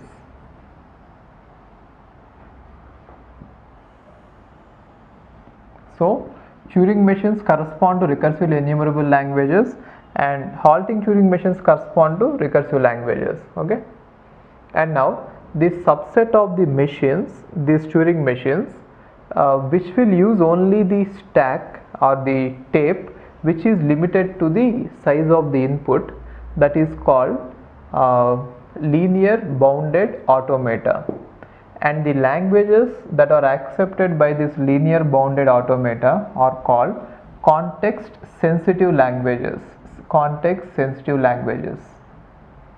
Okay, and whatever language is accepted by linear bounded automata is also called as context sensitive language, which will be subset of it. Right, and now the subset of the language, these machines, one of the subset is non-deterministic push-down automata,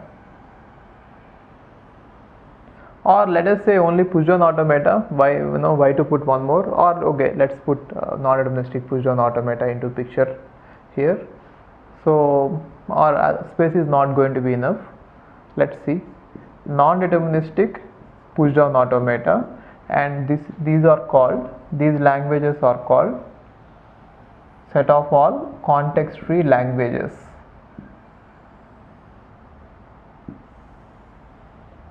Right, and now a subset of this non-deterministic push-down automata is nothing but a deterministic push-down automata, and the languages accepted by this deterministic push-down automata are nothing but deterministic context-free languages. Deterministic context-free languages. Deterministic context-free languages are actually a subset of context-free languages. Okay, and now finally the machine which is subset of this deterministic context-free language push-down automata is finite automata, and the languages accepted by that machine is regular languages. Okay, so understand this. Now the way I have constructed the diagram will explain you some few things. Now every recursive language is recursively enumerable language. The reason is, if there is a Turing machine which halts, that is enough to say that there is a Turing machine. Therefore, by definition, any language which is having a Turing machine is nothing but recursively enumerable. Now, every context sensitive language is recursively enumerable. The reason is, context sensitive language is nothing but a Turing machine. It is a language accepted by a Turing machine which is bounded to use only the input part. So since there is a Turing machine, it is also recursively enumerable. And moreover, this context that linearly bounded automata is supposed to halt. Therefore, it is a subset of recursive languages. And next thing is context free language. Now I told you that we can modify the Turing machine in such a way that the Turing machine can be used, or the Turing machine can be modified in such a way that the tape can be used as a stack. Now when we are using the tape as a stack, it is nothing but the push down automata. Therefore, push down automata is nothing but a Turing machine which is going to use the tape as a stack. Therefore, every context free language is also recursively enumerable language. And moreover, regular language is nothing but a finite automata. The language accepted by finite automata, and finite automata is nothing but a Turing machine in which the tape is limited to the finite amount of space. So if I do such a modification to a Turing machine, since that is a Turing machine, it is recursively enumerable. So you can answer all the questions. So questions will be like this: every regular language is context free, and every context free is context sensitive. Every context sensitive is recursive. Every recursive is recursively enumerable. That is the relationship between the languages and the machines. Now let's see the relationship between the machines, languages and grammars. We have already seen some few grammars. So one type of grammar which we have already examined is regular grammar. So regular grammar are the grammars which will generate the regular languages. And next one is context free languages. So for context free languages, we already have the grammar. Don't distinguish between the deterministic and non-deterministic context free languages. You can say that context free grammars, CFG, are the grammars which are associated with context free languages. And next one is context sensitive languages. Let me check where it is. Next one is context sensitive languages. Therefore, for context sensitive languages, the corresponding grammar is context sensitive grammar. And next one is recursively enumerable languages. For the recursively enumerable languages, the corresponding grammar is unrestricted grammar. Unrestricted grammar. We have basically these 4 types of grammars, and you need not worry about recursive languages or deterministic and non-deterministic context free languages. But then basically we have these 4 types of grammars. It is also called as type 3 grammar, type 2 grammar, type 1 grammar and type 0 grammar. Now we shall see more about this each of these languages and more about each of the grammars. Okay, so you can now understand what is the relationship between various machines, and then what is the relationship between machines and the languages and the grammars, and therefore what is the relationship between the machines and the grammars. Okay, so we have got all these languages now, all these machines. Now let's see the properties of them. So the way I want to examine it is, I'll come with the Turing machines and then halting and then linear bound automata. And however, you already know about finite automata, push down automata and context free languages and regular languages, context free grammars and regular grammars. Only thing you are supposed to know is what is Turing machine and then what is the language associated and what is the grammar. So let's talk about the grammars associated with Turing machines and linear bounded automata. Okay. Now look at this type of grammar which is called unrestricted grammar. So I told you that the languages accepted by Turing machine are called recursively enumerable languages, and the grammars which will generate these languages are called unrestricted grammars. Okay, so just keep that in mind. The languages corresponding to Turing machine are recursively enumerable, and the grammars corresponding to this recursively enumerable are unrestricted. Maybe write it down. Languages corresponding to Turing machines are called recursively enumerable languages, and the grammars associated with this recursively enumerable languages are called unrestricted grammars. Okay, this is the relation. Now watch this.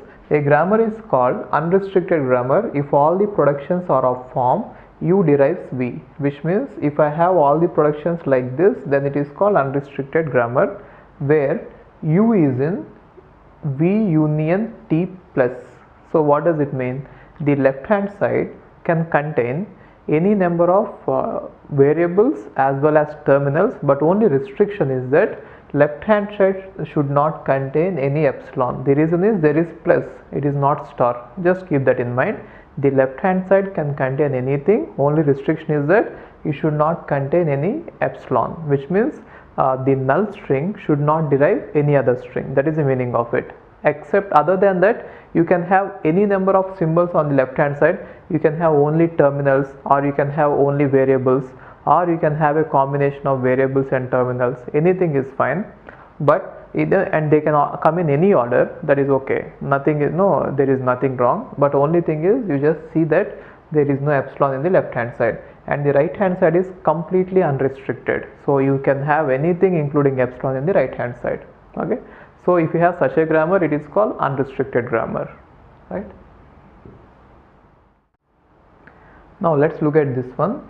What language does the following unrestricted grammar derive? So they have given some unrestricted grammar. Okay, first of all, is this unrestricted grammar? Just check this.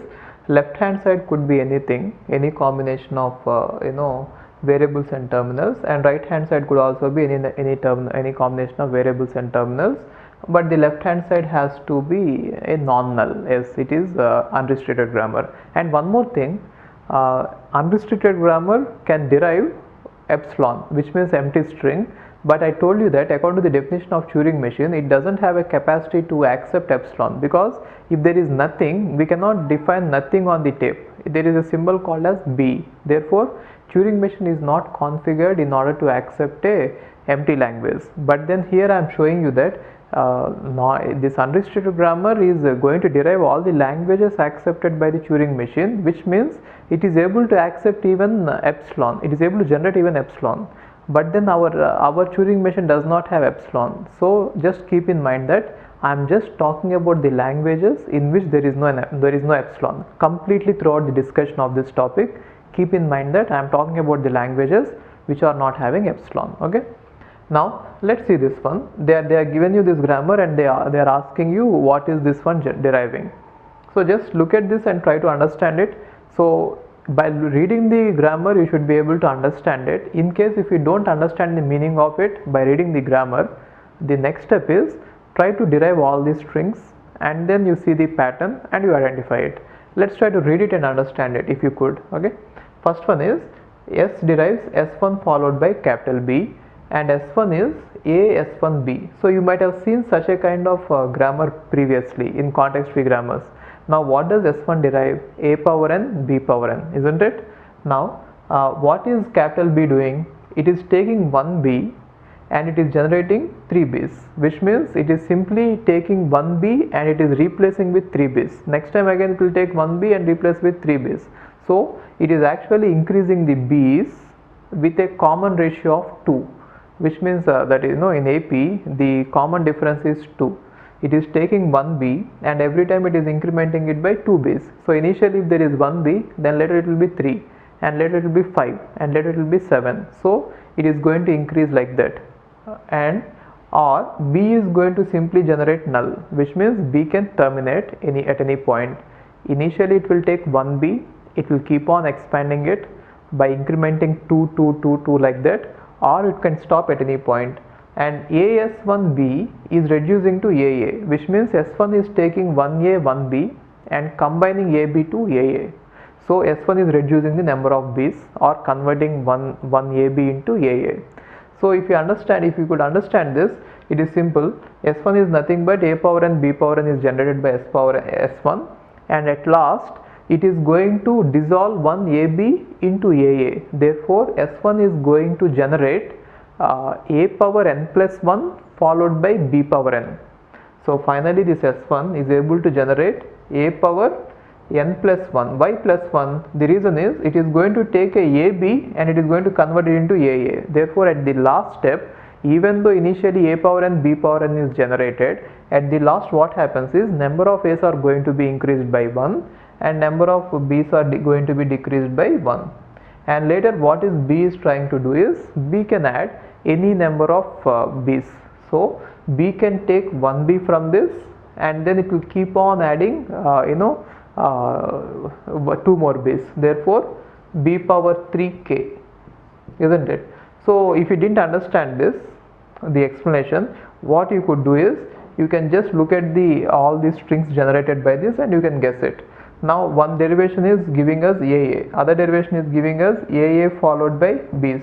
So if you look at this pattern, you could write like that: L equal to a power n plus 1, b power n plus k. A power n plus 1 and b power n plus k, where n is greater than or equal to 1. So you could work it out. What you do is you generate many strings from this language and then you can check that this equation is going to be followed by all the strings generated. You can just check it. So in the options, what you do is, if all the options are given, you just generate all the strings and then take every string and see that it is following that rule or not, right? Okay.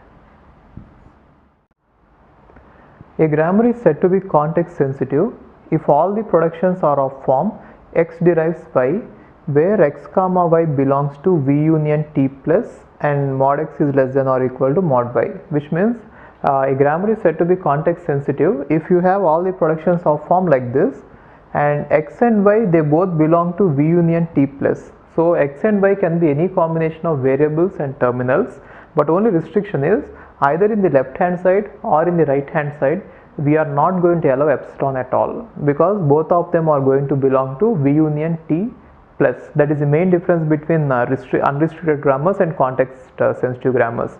In unrestricted grammars, what we had is in the right hand side we are allowing epsilon, but here we are never allowing epsilon. And now look at this restriction.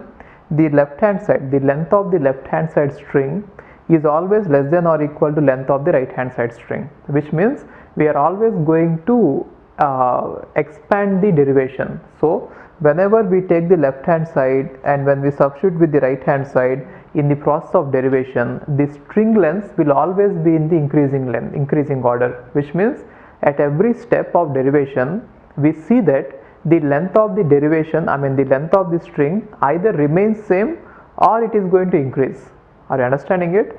See this, the left hand side length is always less than or equal to right hand side length, which means if you replace a string x with a string y in the derivation procedure, what happens is in the process of derivation, whenever you replace it, either the string length is going to be constant, is not going to change in case when string lengths are same, or the resulting string length is going to be increased in case if the string length of the right hand side is more.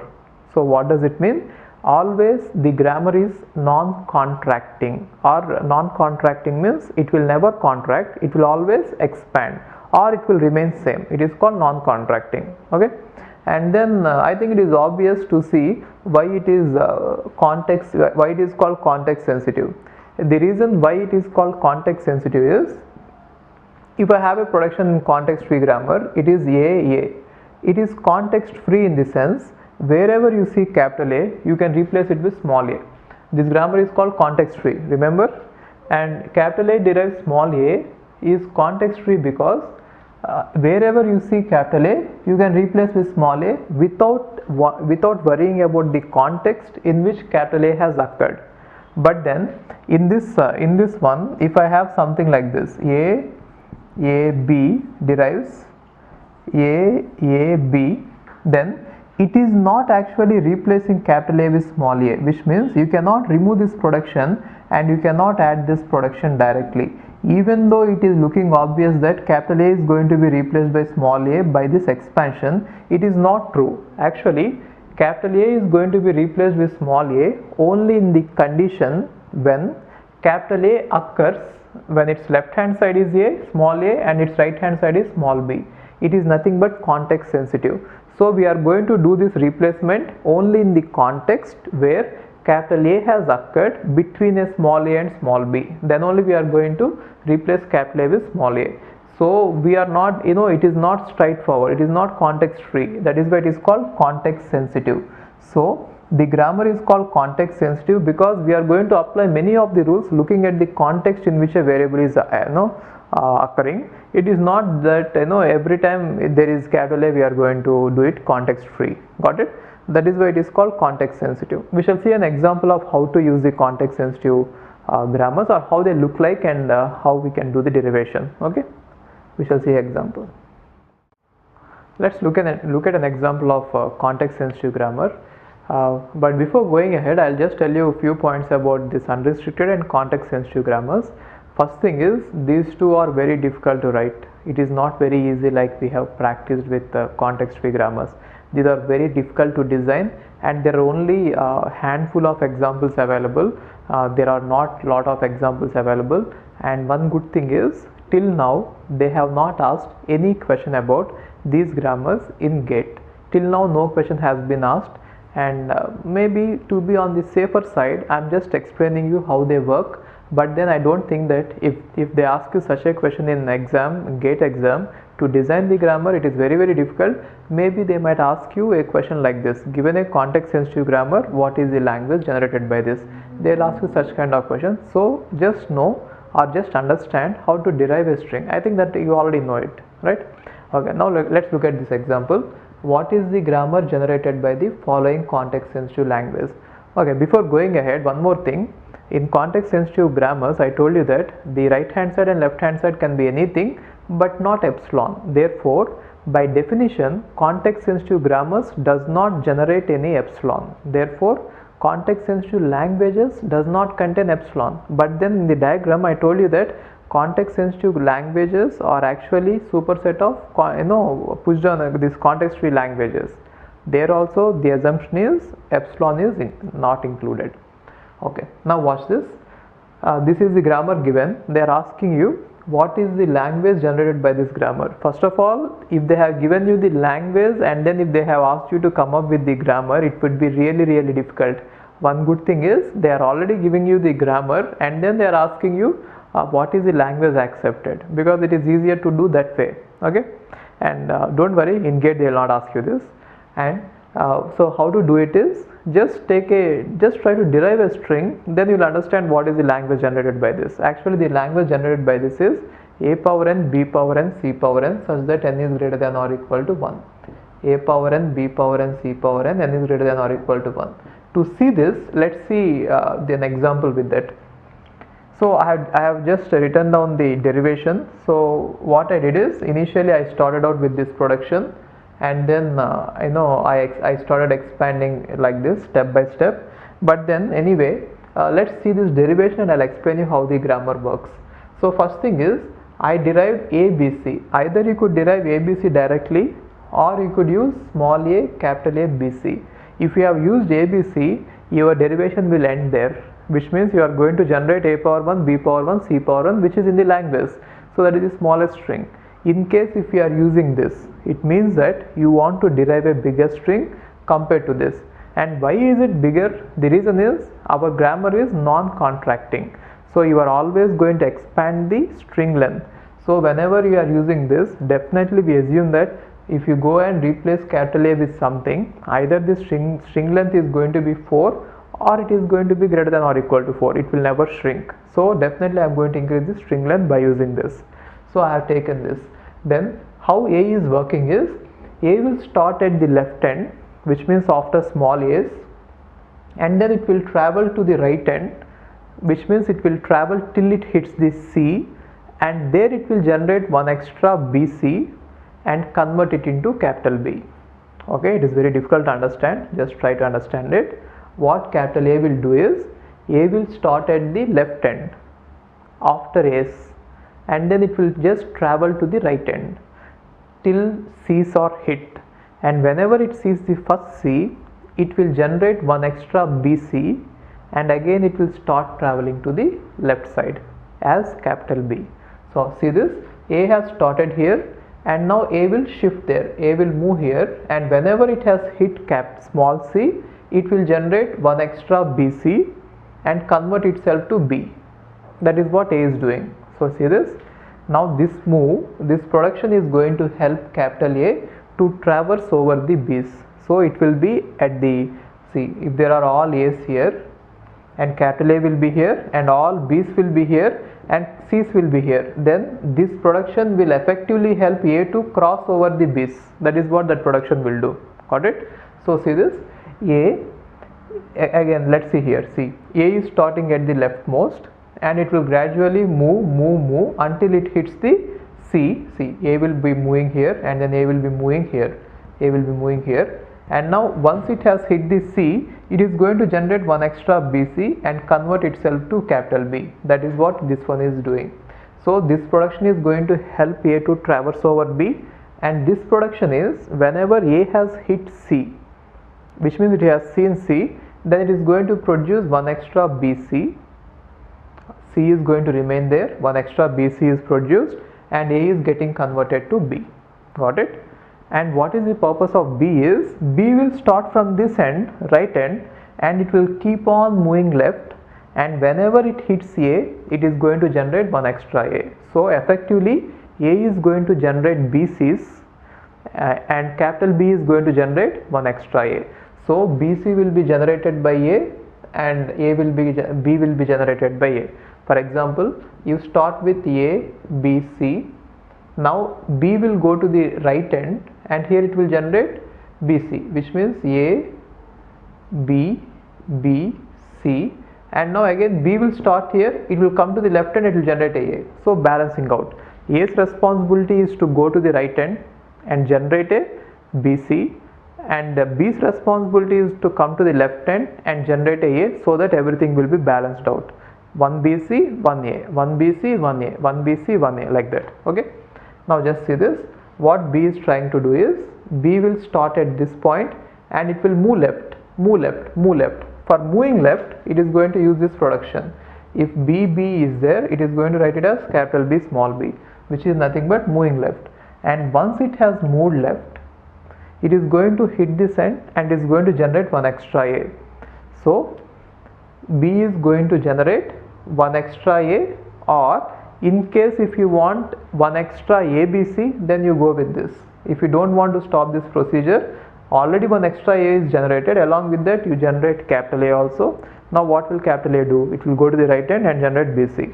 Now let's see the entire procedure. Now A will come to the right end and it will generate a BC. BC is generated. Now B will go to the left end and it will generate a.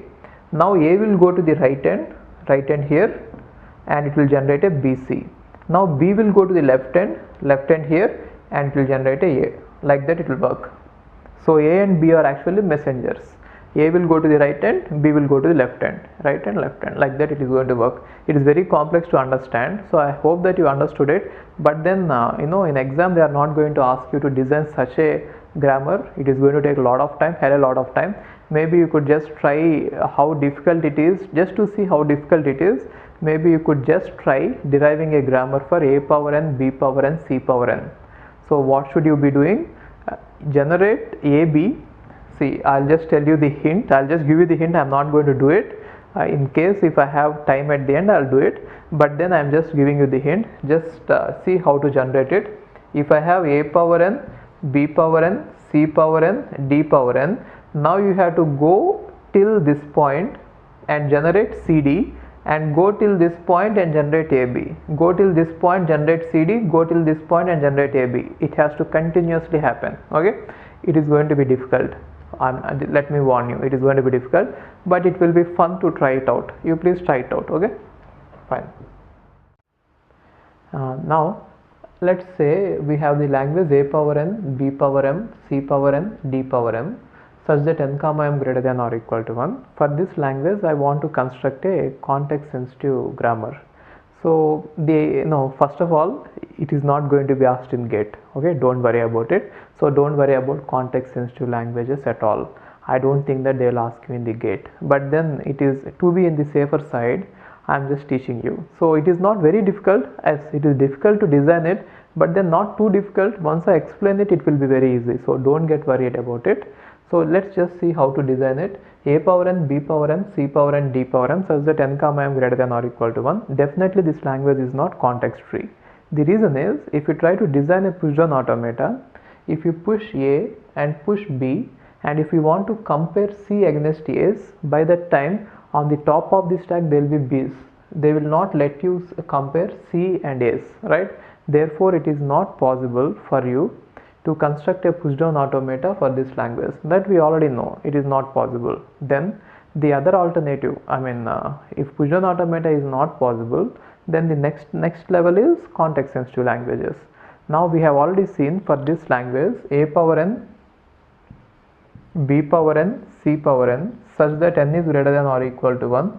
For this language we have seen the context sensitive grammar. How does this context sensitive grammar, how did it work is, it started here and it slowly moved right, A slowly moved right and generated a BC, and again B slowly moved left and generated A. Like that we use two messengers.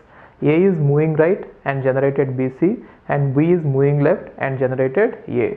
Similarly we can use the same ideas and we can do this question. Okay, so this is entirely the one grammar only. Even though I have written some lines like this, it is completely the grammar. See how big it is. So don't worry about it. It can be done easily only. But then the lines, I have drawn these lines like this so that I want to separate the phases. I want to show you, or I want to explain you what this collectively these productions are trying to do, so that explanation will be easy. So I want to generate a power n, b power m, c power n, d power m. Now these four productions, they are not two, there are four productions. All these four productions combinedly, they want to give the effect, or they want to produce this. They want to produce a power n capital B, c power n capital D. So this is what they wanted to produce. So just see this. If you just want to produce 1A, 1C and BD, you can take this. Otherwise, if you want to produce any number of A's and C's, A power n, C power n, then you can take this production, and then in place of A you can keep on using this, so that A power n, B power n will be generated, and if you want to stop it, you stop it with this. Therefore if you want anything greater than 1, n is greater than 1, then you can use this production followed by these two productions. Anyway, by using all these four productions, finally what could you derive is a power n capital B, c power n, d power n, just like that context free grammar. Okay, if you want to see this, just see this how it is going to happen. If you want to generate directly a, b, c, d, done. If you want to generate a square, b, c square, d, then what you could do is a, c, d, and now in place of this a you could put a, c, c, d. Now it is nothing but, b, in place of this a you could put this, then it is nothing but a square, a square capital B, c square capital D. Therefore using those four productions, what you could generate is a power n capital B, c power n capital D. Now what is the purpose of this B is, B has to go to the right and generate a D, and then get changed to some other messenger, let us say E, and now E has to come left and generate a B. Okay, so B has to go to the right and generate a D, and it will convert itself to some other variable, and that variable has to come left and generate a B.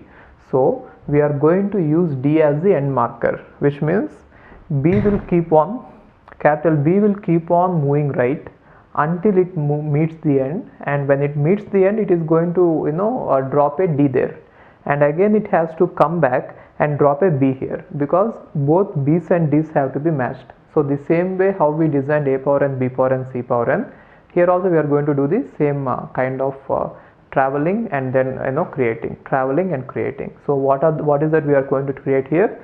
B has to travel right and then create a D, and then convert itself to some other variable, and again we have to come left and then create a B. Okay, so for that reason what we are going to use is, if B has to travel right, See these productions. See this production. If B has to travel right, it has to move over C's and B's. Why is it required is, at some point in the derivation you might get a string like this, AA and then BB and then CC and then DD you have, and you will have D here and you will have B here in some point of derivation. Okay, then what should B do is, B should jump over all the B's, capital B, and then it should jump over all the D's, all the C's, and then finally it should meet the D. Okay, so these two productions will help B in traversing or jumping over C's and jumping over D, isn't it? See this, it is nothing but B is jumping this side, that is why B has come here. B is jumping this side, that is why B has come here. Therefore what is happening, B will jump all the B's and then B will be here, and B will jump all the C's, and finally B will meet D. Then what should it have, what should it do? Whenever it meets D, it is supposed to generate one extra D. Okay, it will generate one extra D, and then if it generates one extra D here, it has to again go there and generate one extra B. Therefore it is going to convert itself to E. So see this, what is happening is, whenever B meets D, which means B has reached the end of C's, therefore that is the point where it could generate a D. Then it could generate one extra D and then convert itself into E. Why? Because once it converts itself into E, then E can come to the left and generate a B. It is not just enough that you generate the D there, you have to even generate B's. Why? B's and D's have to be matched. That is why what happens is, A will keep on, B will keep on going here and it will go there, and finally it will generate a D, one extra D, and it will become E. Now what should E do? E should keep on coming left, and once it meets A, it should generate one extra B. Then only D's and B's will be matched. Then what it should do is, E is supposed to jump over C's and B's. Therefore look at this. This move will help E in jumping over C. So it is going to jump like this. That is why E is here, right? E is coming, and again it is going to jump here. That is why E is here. Therefore E is going to jump over all the C's and all the B's, and finally E will go and meet the first A. Whenever it has reached the first A, it will understand that that is the point at which it has to generate a B. Therefore whenever it has reached the first A, then it is going to convert into B and end the procedure, which means it can stop here and convert into a B. But the problem is, using this, if I kill B here, if I kill D here and if I kill E here, the procedure is going to end. But sometimes, see, you can generate any number of A's and any number of C's using the first four productions, that is fine. But then if I use only till there, that point, we are generating only one D and one B, isn't it? Only this will be generated. If you want to continue this procedure and generate many number of B's and D's, our D should not die here and our E should not die here, and the procedure should be alive. That is why what you could do is, initially when the B has met D, it need not kill D. Let the D be there, generate one extra small d, this ND limited D be there and generate one extra small d, and now you convert yourself into F. Now what is the purpose of F? Go to the left and generate one extra A, but then again reproduce B, so that this entire procedure will be alive, isn't it? That is why F will jump all the C's and F will jump all the E's, and whenever it meets A, it will generate one extra B and it will even reproduce capital B, so that capital B will again go and meet D and produce a D, and again B will meet A and B will convert itself to F and come back and meet small a and produce a B. So this entire method is used in order to generate any number of B's and D's. So initially these four productions are going to generate equal number of A's and C's, and then this procedure is going to generate any number of B's and D's. In case if you want only one B and D, you go with this, or in case if you want to kill this procedure at any point, you can go with this. Got it? That is how context sensitive grammar can be generated for this. It is not asked in GATE. Maybe if they want to ask something about it, they will just give you a blank and they will ask you to fill it up. It is not very easy to understand or answer it, but let's be in the safer side. Since you have already learnt it, better you just write it down, and before the exam you could revise it once. Okay, this is about the context sensitive grammar. This is a very important theorem. I'll just read out the theorem, and maybe you please write it down, and if possible by heart it. Anyway, I'm going to give you the proof, but just you can write it down. See this: if a language L and its complement L complement are both recursively enumerable, then both languages are recursive. I don't think that you'll understand anything now. I'm just reading it out so that you'll write it down, then I'll talk about it. And next one is, if L is recursive, then L complement is also recursive, and consequently both are recursively enumerable. Okay, so what to understand from this given explanation is, so before you understand anything, let me talk about the difference between recursively enumerable and recursive languages. According to the definition of recursively enumerable, I said that if for a language there is a Turing machine exists, then it is recursively enumerable. And when I was talking about recursive languages, I told that if for a language, if a Turing machine exists which always halts, then that language is recursive. So the main difference between recursively enumerable and recursive languages, the Turing machine for recursive languages always halts, and the Turing machine for a recursively enumerable language may or may not halt. So see this, the main difference is, if a language is recursively enumerable, then it will have Turing machine, right? And now to this Turing machine, if I give a string W, then it might halt and say yes, the language is the string is in the language, in case if the string really belongs to the language.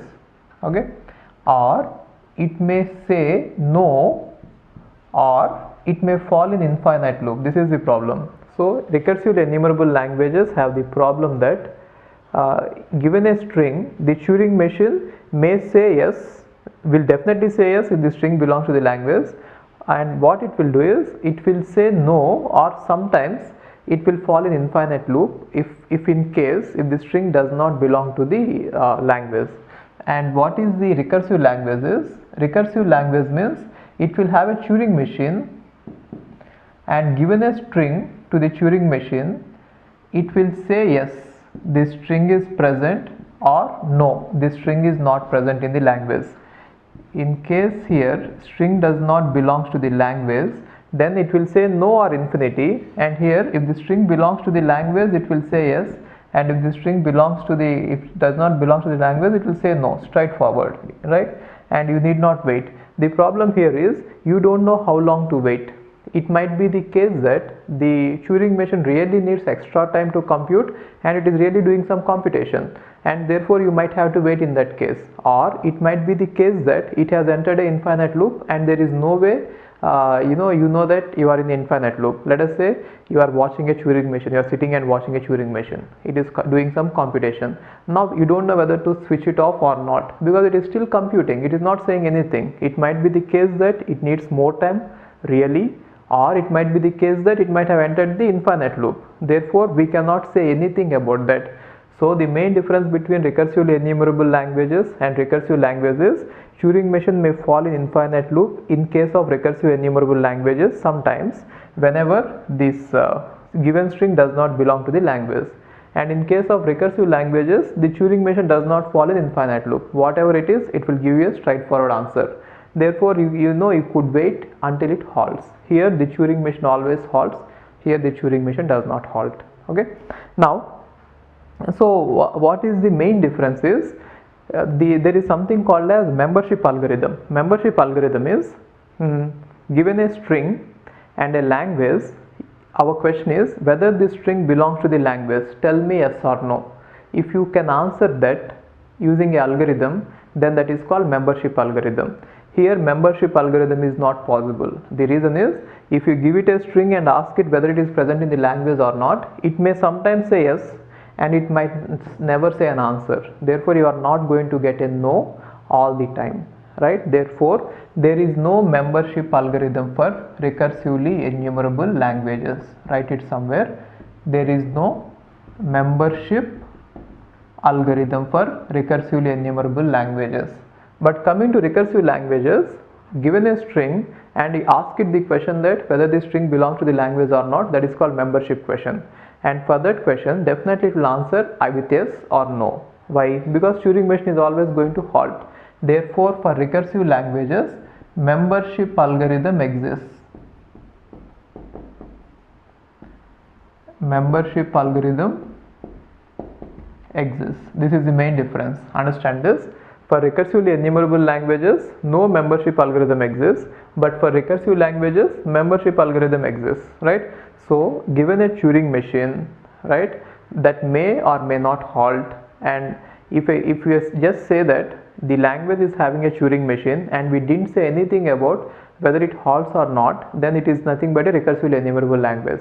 If I say that the language is having a Turing machine which always halts, then it is nothing but recursive language. Therefore, since the Turing machine always halts, we can say that there is a membership algorithm for recursive languages and there is no membership algorithm for recursively enumerable languages. That is the main difference between these two, recursive languages and recursively enumerable languages. Okay. Now, after understanding this difference, now let's go to the theorem and see how to prove this. Now they are saying that if a language and its complement both are recursively enumerable, then the language is recursive. So what does that mean? Assume that this is sigma star. Sigma star means set of all strings possible. Okay. Let me write it here.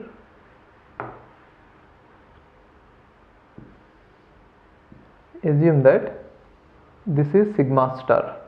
Sigma star means set of all strings possible, and let us say this is L. L is nothing but a language which is nothing but a subset of the set of all strings. Okay, and now they are saying that if a language L and its complement both are recursively enumerable. So what does that mean? Both for L as well as L complement, there are Turing machines which will say definitely yes for the strings which are present in the language, and if a string is not present in the language, they will be helpless. They might say no or they might fall in infinite loop. So understand this. Now if this is L, see, this is set of all strings possible, and out of which this is L, which is nothing but the language, and this is L complement. L complement is nothing but sigma star minus L, therefore this is L complement. Now they are saying that a language L and its complement both are recursively enumerable. That is what they said. So the language L and its complement both are recursively enumerable. Then what happens is we can design a Turing, it implies that actually there are two Turing machines, Turing machine 1 TM1 and Turing machine TM2. One is for language L and other is for language L complement, in such a way that if I give any string which is present in the language L to Turing machine 1, it will say yes, the string is present. That is the meaning of this. So whenever we say that there is a Turing machine for a language, what does it mean? It means that given any string in the language to the Turing machine, it will definitely say yes. But if you give it any string which is not in the language, we don't know. Maybe it will say no sometimes if you are lucky. Otherwise, it will fall in infinite loop, right? So to this, since L is given as a recursively enumerable language, I am assuming that there is a Turing machine TM1 in such a way that if I give any string to this TM1 which is present in L, it is going to say yes, the language is yes, the string is present in the language. But then the problem is if I give it any string which is not present in the language, it might say no or it might fall in infinite loop, but I don't care about it now. Okay. And now L complement is also a recursively enumerable language. Therefore, definitely there must be a Turing machine TM2, some Turing machine, to which if I give a language from L complement, which means which is not in L, it should definitely halt and say yes, the string is present inside the L complement, right? Now using these two Turing machines, what I will do is I will build a new Turing machine. What that new Turing machine will do is, now you give me any string in the entire sigma star, either it could be present in L or it could be present in L complement. You just give me one string then I'll distribute it to both of them, then at least one of them is going to halt and say yes, isn't it? Therefore, I got a new Turing machine TM3 by using a combination of these two Turing machines in such a way that you give me any string anywhere from sigma star, then I'll give it to them, both the Turing machines simultaneously, and both of them will start working. And since the string is going to be present in either L or L complement, because you cannot give it outside that, one of the Turing machine will definitely halt and say yes, which means wherever the string is, right? So if this one says halts and says yes, then I am going to say that yes, the string is present in L. If this one is going to halt and say yes, even though it is saying yes here, I'll just interpret it as no, right? Therefore, if a string is present inside the language, I am going to say that yes, it is present inside the language. If the string is not present inside the language, I am going to say that no, it is not present inside the language, using the help of these two Turing machines. Therefore, I got a new Turing machine which always halts. So whenever I get a reply from any one of them, I am going to stop the main Turing machine. I am going to stop both of them. So we are never going to follow an infinite loop. So now I got a Turing machine which always halts whatever the string is, wherever the string is. Therefore, the language L is recursive. So try to understand it. I don't know if you understood it or not. See, if the language L and its complement both are recursively enumerable, what does that mean? Both are having Turing machines independently, and those Turing machines are going to halt on any input given to them, if the input is in the language, isn't it? Therefore, I assume that TM1 is the Turing machine corresponding to the language L, and TM2 is the Turing machine corresponding to language L complement. And by the definition, these Turing machines are supposed to halt if we give them any string which is present in the language. Therefore, TM1 is going to halt for every string which is present in L, and TM2 is going to halt for every string which is present in L complement, and they are going to say yes, isn't it? Now I'll combine these two Turing machines into a new Turing machine in such a way that you give me any string, I am going to distribute it to both the Turing machines, both of them simultaneously. Then at least one of the Turing machines is going to say yes. So whenever at least one of them is going to say yes, you can stop both of them, which means we are not going to follow an infinite loop. If the TM1 says yes, then the output will be yes. If TM2 says yes, then output will be no. It is a simple complementation, isn't it? Therefore, I got a new Turing machine which is going to halt for all the strings inside sigma star, and which is going to say yes, a string is present in L, or no, the string is not present in L, which is nothing but we even got the membership algorithm. A halting Turing machine is also a membership algorithm, isn't it? So this statement is right. If the language L and its complement both are recursively enumerable, then both the languages are recursive. So both L as well as L complement both are recursive. Now I have shown you that this is a Turing machine which halts for language L. Now if you just reverse the results, this one no and this one is yes, then you can say that this is the Turing machine for the language L complement. So both are recursive. And next point is, if L is recursive, then L complement is also recursive. That is the next statement. They are just independent. I hope that you understood this. Let me explain you the next statement. If L is recursive, then L complement is also recursive, and consequently both are recursively enumerable. So it is very easy to prove. They are saying that a language L is recursive, which means, let us say this is sigma star, and a language L is as always a subset of sigma star. And now they are saying that language L is recursive, which means for the language L there is a Turing machine which always halts. So what does it mean? Give it any string which is present inside the language L, it will say yes. Give it any string which is not present inside the language, it will say no. Already it is there, right? Then if language L is recursive, this is already there, this Turing machine is already there, then L complement is also recursive. They are saying that the complement of the language is also recursive. So what does that mean? How can you prove that?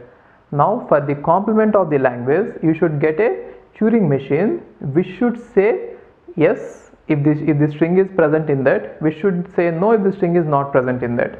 Then what I do is, I'll construct a new Turing machine, let us say TM new, Now this new Turing machine will act exactly the opposite way, which means whenever the original Turing machine said yes, you will say no, and whenever the original Turing machine said no, you will say yes. Now what happened because of this?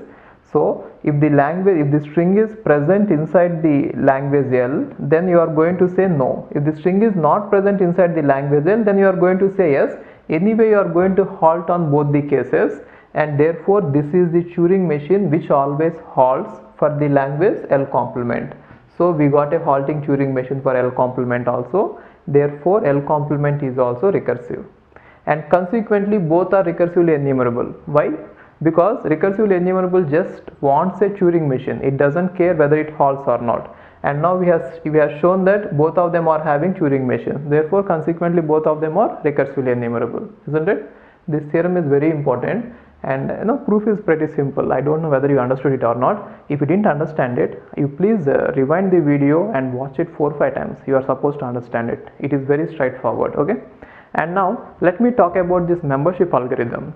So membership algorithm is nothing but, given a string, your machine should stop and say yes or no. You should not fall in infinite loop. For regular languages, your finite automata, give you a finite automata a string, it is always going to halt and say yes. Finite automata will never fall in infinite loop, isn't it? The reason is finite automata moves in only one direction, and by the time the entire string is scanned, it will definitely halt. It is not supposed to move left. Similarly, pushdown automata will also move in one direction, therefore it will definitely halt. So membership algorithm exists for finite automata, which means regular languages, and for context free languages, which means pushdown automata, and for context sensitive languages and for recursive languages. Only language which does not have membership algorithm is recursively enumerable language. The reason is the Turing machine may fall in a infinite loop. So keep that in mind. So membership algorithm is nothing but, given a string W, whether the string belongs to the language. This is nothing but membership algorithm. Now all the languages will have membership algorithm except only one language, which is recursively enumerable language. Got it? Okay. We have seen various types of grammars, various types of machines, and various types of languages. Now collectively on these languages, there are some few questions we could ask, like how these I'm saying that there is a let me draw the diagram, then you'll understand it better. I told you that there is one language which is enclosing everything, that is recursively enumerable language, which is nothing but set of all languages. This is nothing but set of all languages which are acceptable by or accepted by Turing machines. And now inside this, the set of all languages which are accepted by halting Turing machines is there, which is recursive language. And inside that, set of all languages which are accepted by linear bounded automata, which are called context sensitive languages. And inside that, set of all languages accepted by pushdown automata, which are called as context free languages. And inside that, set of all languages accepted by finite automata, which are called as regular languages. So we have all these classes of languages. Now the one interesting question which you could ask is this regular languages really a subset of context free languages? Which means, is there at least one language which is not regular, which is context free? If there is at least one language which is not regular, which is context free, then you can say that the regular language is a proper subset of context free language. And for that, yes, we can say answer is yes. The language is a power n, b power n. A power n, b power n, n is greater than or equal to 1 or 0 is a language which is not regular but which is context free. Similarly, you could ask one more question saying that, is context free languages, set of all context free languages, a proper subset of context sensitive languages? Which means all the strings accepted, all the languages, is there any at least one language which is accepted by context sensitive or which is accepted by linear bounded automata, which is not accepted by a pushdown automata? And you can find out that yes, there is one language which is a power n, b power n, c power n. And now naturally, to extend this question, you might ask, is there any language which is recursive and which is not context sensitive language? That is a difficult question to answer. In this sense, now I have given you some examples like this just to prove that yes, it is a proper subset. But then if you have to prove that there is a language which is recursive but not context sensitive, I cannot give you any such language like this, which means I cannot say a power n, b power n, c power n or a power p such that p is a prime. Such kind of proof or language is not available for us. So in order to prove that, there are mathematical theorems which are used in order to say that, in order to prove that there is at least one language which is recursive but which is not context sensitive. So we don't have any language, or if you ask me to give us an example, I don't have any example, not anyone has. So proving it is a other case, which means they have used mathematical theorems to prove that there will be one language, at least one language which is not context sensitive and which is recursive. That is what we could say. But then precisely writing that formal language is difficult. We can say that there exists at least one language and we can prove that, but then we cannot say what that language is because we don't have that. Okay, I mean, so, and again the same question is true here also. So if you ask me, is there at least one language which is recursively enumerable which is not recursive? Answer is yes, there is at least one language, but then I cannot give you in this form a power n, b power n, c power n. So using the mathematical theorems, we can prove that these are all proper subsets of each other, which means this one is proper subset of this, this one is proper subset of this. But then we cannot say exactly what what that language is. And now next extension is, you might ask next question you might be asked, you might have doubt is, yes, Turing machine is the most powerful machine in all the machines like finite automata, push-down automata, linear bounded automata. If you take all the machines, we know that Turing machine is the most powerful machine. Now the natural question is, how powerful is this Turing machine? So you might ask whether Turing machine is capable of accepting every possible language, which means if there are some languages, let us say set of all languages, I'll take all the languages which are possible. Now the interesting question to ask is Turing machine capable of accepting all these languages, which means for every language will there be a Turing machine? That is the interesting question. So in order to answer it, we are going to use the set theory. Okay, so the question is, I want to answer this question. For every language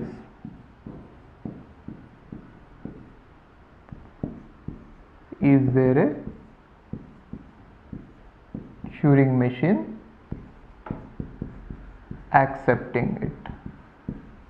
It is a difficult question to answer. So for every language, do we have a Turing machine to accept it? Is a difficult question to answer it directly, but then we are going to use indirect proof to prove it. So I'll just give you a overview about what I am trying to do, and then I'll tell you in detail how to do it. Okay, giving you an overview will help you in understanding the concept better before getting into the actual concept. In order to answer it, what I'll try to do is, I'll show that the set of all Turing machines are infinite.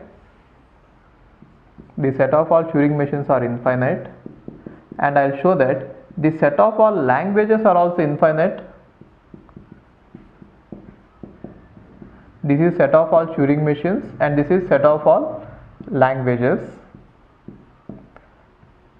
and then I'll show that, I'll try to prove that the number of Turing machines available, even though infinite, are lesser compared to the number of languages available. Both are infinite only, but then I'll prove that this is a bigger infinity and this is a smaller infinity. By showing that, we can understand that for every language, if you give one Turing machine, then we'll quickly run out of the Turing machines, and then there will be some languages remaining for which there will be no possible Turing machine. Remember, every machine can accept only one language. Therefore, if I have, let us say, 10 machines, I can accept only 10 languages. Similarly, if I have these many machines, I can accept only these many languages.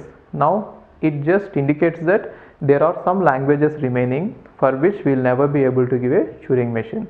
Therefore, using this, we can prove that Turing machine is not so powerful that it can accept everything. Therefore, there are some languages which are not even recursively enumerable. Recursively enumerable means they are not accepted by Turing machine. So even the most powerful machine, Turing machine, is not capable of accepting every language. So using this proof, using this argument, we can prove that. But then I cannot find out a language which is not accepted by Turing machine. That is not what I mean to say. What I mean to say is I'll use some methods or theorems using which I'll prove this. Now, in order to prove this, I'll talk about countable sets, uncountable sets, finite sets, infinite sets. Then I'll just build some mathematical theory gradually, one by one, step by step, and you please keep noting them down, and later slowly I'll prove this method. Okay. Now look at this. Sets are of two types. Sets means you know that already. Set is nothing but a collection of objects. I'm not going to define it. And sets is of two types. Again, we have something called as set theory, group theory. There I'm going to discuss about sets in mathematics. But now I'll just discuss the part which I need in order to explain about the Turing machines. I'm not going to discuss everything. Okay. Later we shall see it again. Now, sets are of two types. One is finite and other is infinite. Finite sets means if all, you know that. Okay, I'm not going to define. Finite means if there are countable number of elements like 10 elements, 20 elements, or whatever. For example, if I have a power n such that n is less than or equal to 10 power 10, even though there are many elements, it is still finite. Okay, so you know what a finite is. I'm not going to define it. And now infinite means there is no upper bound. For example, a power n is greater than or equal to 1. If I have anything like this, a power n such that n is greater than or equal to 1, there is no upper limit. That is called infinite. Now coming to infinite, there are two types of infinite sets. One is countable infinite and other is uncountable infinite.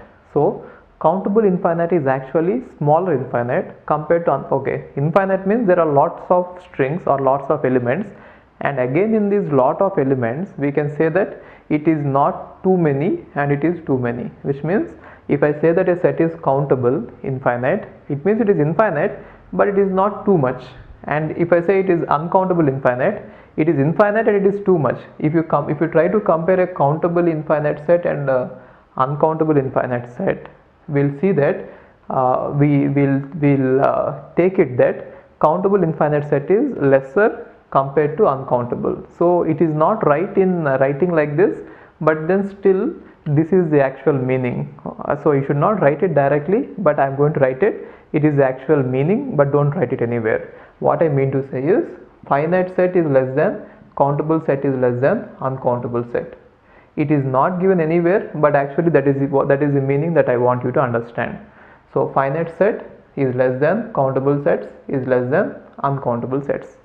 And now my main intention in talking about this entire theory is simple. I want to prove that set of all Turing machines are countable and set of all languages are uncountable. Therefore, number of Turing machines are less than number of languages. Therefore, there are some languages which are not accepted by any Turing machine. So, there are some languages which are not recursively enumerable. That is what I want to prove by the end. Okay. Now, before going ahead, given any set, how will you distinguish whether it is finite or infinite? That is very easy, straightforward. Now, once you found out that talking about finite sets is not very interesting because no one is interested in talking about it, but then talking about infinite sets is actually the most interesting thing. Now when we talk about infinite sets, we have to make distinction between two types. One is countable and uncountable. Given any set which is infinite, how can you say that it is countable, or how can you say that it is uncountable? That is the most important question. Now watch this. Countable set means a set capital S, any given set, is said to be countable if all the elements of the set can be put in one-to-one correspondence with the set of natural numbers. What do I mean by saying this is, if a set is given and if you take every element of the set and if you can give one element from the natural numbers to this one, and if you can arrange them all like that, then it is called as countable set. And what is uncountable set is a set, obviously if a set is infinite and if it is not countable, definitely it is uncountable, isn't it? So instead of saying it entirely, which means if we cannot put in one-to-one correspondence with the set of natural numbers, what you could directly say is a set is said to be uncountable if it is infinite and if it is not countable. You can directly say that even. Okay. So I'll just take an example and I'll show you what I mean by giving one-to-one correspondence from the set, from all the elements of a set to all the elements of a natural numbers. See this, the definition says that a set is said to be countable if all the elements of the set can be put in one-to-one correspondence with the set of all natural numbers. It is, you might think that it is very simple definition, but then in order to actually apply this, it takes a lot of experience and practice. So I'll discuss about some of the examples using which you can answer any question in GATE coming to this topic, countability. Okay, so watch it once. Let us say, let us start with a small example, set of all even numbers. Let us assume that set of all even numbers is written like this: 0, 2, 4, 6, 8, 10, 12, so on. They are all set of all even numbers. Okay, and now I'll take set of all natural numbers. Set of all natural numbers are 1, 2, 3, 4, 5, 6, 7, so on. Fine. Now there should be one-to-one correspondence between every number here to every number here. If I can give that one-to-one correspondence, which means for every element in the set E, if you can give a element in the set N natural numbers, then I can say that set of all even numbers is countable. Okay, so how can I do that? We already did it, isn't it? So now for 0, the element given in natural numbers is 1. For 2, the element given is 2. For 4, the element given is 3. For 6, element given is 4. Right? Now how did we do that? So what is the procedure? So given any element, will there be a natural number? That is the question. So let us say the element given is 2i. So what is the natural number corresponding to this? I think for 2i, natural number corresponding to this is I plus 1, isn't it? Check that. For example, 2i, 2 into 1, 1 plus 1, 2 into 2, 2 plus 1, 2 into 3, 3 plus 1. Therefore, for any element of form 2i, we can give an element of form I plus 1. Right? So what can you understand from this? We can understand that for every element in the natural even numbers, we can give a element from the natural numbers as a correspondence. Therefore, we can say that this even numbers is countable since we are able to give it. So it is very straightforward for this example, but then it is not so easy to prove that some other languages or some other sets are actually countable. So let's just extend some of the I'll just explain you some of the terminologies used here. One is called index. Now element 0 is given element 1. Therefore, I call this number as the index given to this number as the index given to this. Therefore, every element is going to get an index, and that index is nothing but a number from the natural number set. So one other way of saying it is, if every element in the given set is going to have an index, then that index is nothing but the number to which it can be mapped to in the natural numbers. Therefore, you can say that such a number is such a set is countable, right? And this is how you can say that the set is countable, and every element is also going to have an index. So the element 2i has an index of I plus 1, isn't it? So if we can get the indices, then we can say that if every element is having an index, then we can say that the set is countable. One definition is, if you can put them in one-to-one correspondence with natural numbers, it is countable. Or for every element, if there is an index, which means the position at which it can be placed in the set, if you can say that, then also it is countable. Now let's see one more example. Let us say set of all odd numbers: 1, 3, 5, 7, 9, 11, so on. Now, can these elements be put in one-to-one correspondence with natural numbers? Check this. We can put them like this, isn't it? Therefore, for every element in this odd number set, there should be an element in the even number, in the natural number set. For the element 2i plus 1, what do you think is the what do you think is the corresponding index? So for the element 2i plus 1, for example, for the element 5, the corresponding element is 3. So how can you get this one? It is nothing but same as I plus 1.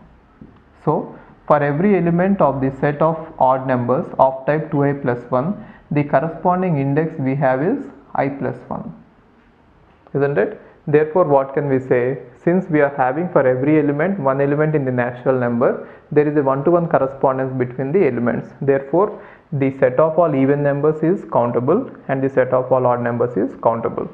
Okay. And now let's see one more example. The set of all real numbers. Real numbers means you can take any number, 0.1, 0.2, 0.3, anything, isn't it? Now, if you take set of all real numbers, the problem is just between 0 and 1 there can be so many numbers that they can all eat up the natural numbers available. Whatever natural numbers are there, I can generate so many numbers between these two that they can eat up all of them. Or you can come up with any method in which you will try to assign a number to that, but then it will all fail. Therefore, the set of all real numbers, see, the proving that set of all real numbers is this way. Between 0 and 1 we have so many numbers that they are capable of eating up all the numbers. Okay, so later I'll prove it in a concrete manner using some method called as diagonalization, but for now understand that we just is an informal proof, just to understand for your understanding sake. It is informal proof. Later I am going to give you a formal proof. What I mean to say is, only between 0 and 1 we have lots of numbers that all these numbers have the capacity to eat up all the numbers of natural numbers. So only between these two, if we eat up all the natural numbers, what about the remaining numbers on the number line scale? Real numbers means everything, isn't it? Therefore, we cannot actually give one-to-one correspondence between real numbers and natural numbers. Therefore, set of all real numbers is uncountable. Remember this, I'll give you the proof later. So the proof for even numbers is countable and odd numbers is countable is, for every element I have given you an index. For every element 2i, the index is I plus 1. For every element 2i plus 1, the index is I plus 1. Therefore, if you are able to give an index, that is nothing but a correspondence in the natural number. That is how I am able to prove that they are countable. But then for these real numbers, I will not be able to come up with any index. Now, I'll just use some other proof. This one-to-one correspondence is okay, you can prove it this way, but then it is difficult to prove it for all the sets that they are countable. We shall use some other better methods to prove that a set is countable. Okay, I'll tell you what they are now. Using the previous definition for countable sets, like putting one-to-one correspondence from all the elements of a set to natural numbers, it is very confusing, which means for some sets it might look as if we can easily put them in one-to-one correspondence, and for some sets it might look as if we cannot put them in one-to-one correspondence, and in both the cases you might go wrong. So by using the definition which is given in textbooks, some of the textbooks, that previous definition, it is very difficult to say whether a language is countable or not, whether a set is countable or not. Therefore, I have framed this new definition, and using this you will be able to understand this concept very easily, and you will be able to answer any gate question, and you will be able to prove the rest of the things very easily. So I framed this definition. You please read it and make a note of it, and it is right, and anything that you want to prove as countable can be kept in this form. Okay, I'll read it out and I'll explain you this, and then I'll take examples. The previous examples which we have seen, the set of all even numbers, odd numbers, we shall again examine them in the light of this definition, and then we shall see how we could use this one in order to prove that set of all Turing machines are countable, which means set of all Turing machines are infinite but less, and then we shall prove set of all languages are uncountable later. Okay, so just watch it once. A set is said to be countable. A set is said to be countable if there exists an enumeration method using which all the elements of the set can be generated for any particular element. Okay, let's go step by step. A set is said to be countable if there exists an enumeration method using which all the elements of the set can be generated. This means that if you are given a set, then you should be able to write a kind of algorithm or program. But then I am not saying that it is an algorithm, because it need not stop. So you just give a method using which we should be able to generate all the elements of the set one by one, one by one, one by one. You give me a method, okay, using which all of them are going to be generated. And then for any particular element, which means given any element, if you follow your method, it takes only finite number of steps to generate it. If that is the case, which means, try to understand it, I'll give you an infinite set. What you should do is, you should come up with a method or a procedure, or we should not call it an algorithm. Calling it as a method or procedure is right, but then don't call it an algorithm, because it need not stop. It could go on infinity. But then what is required is, you should be able to write it down as a method. Now that method should be able to generate all the elements of the set one by one, one by one, one by one. And now, given any particular element, I should be able to reach that element using your method in a finite number of steps. Now if you can give me such a method, then the language is said to be countable, then the set is said to be countable. Okay, so come up with a method, given a set, generate it, which means generate all the elements. Enumerate means write it down. Every element, writing every element one after one is enumeration. And now enumeration method means we are writing a method which will write down all the elements one after the other. Now your method should write down all the elements one after the other. Then what I need is, I want this method so that all the elements have to be generated, so that all the elements can be generated in any particular way. And if any particular element is given, I should be able to reach it in finite number of steps. If such a method is given, then I can call that the set is countable.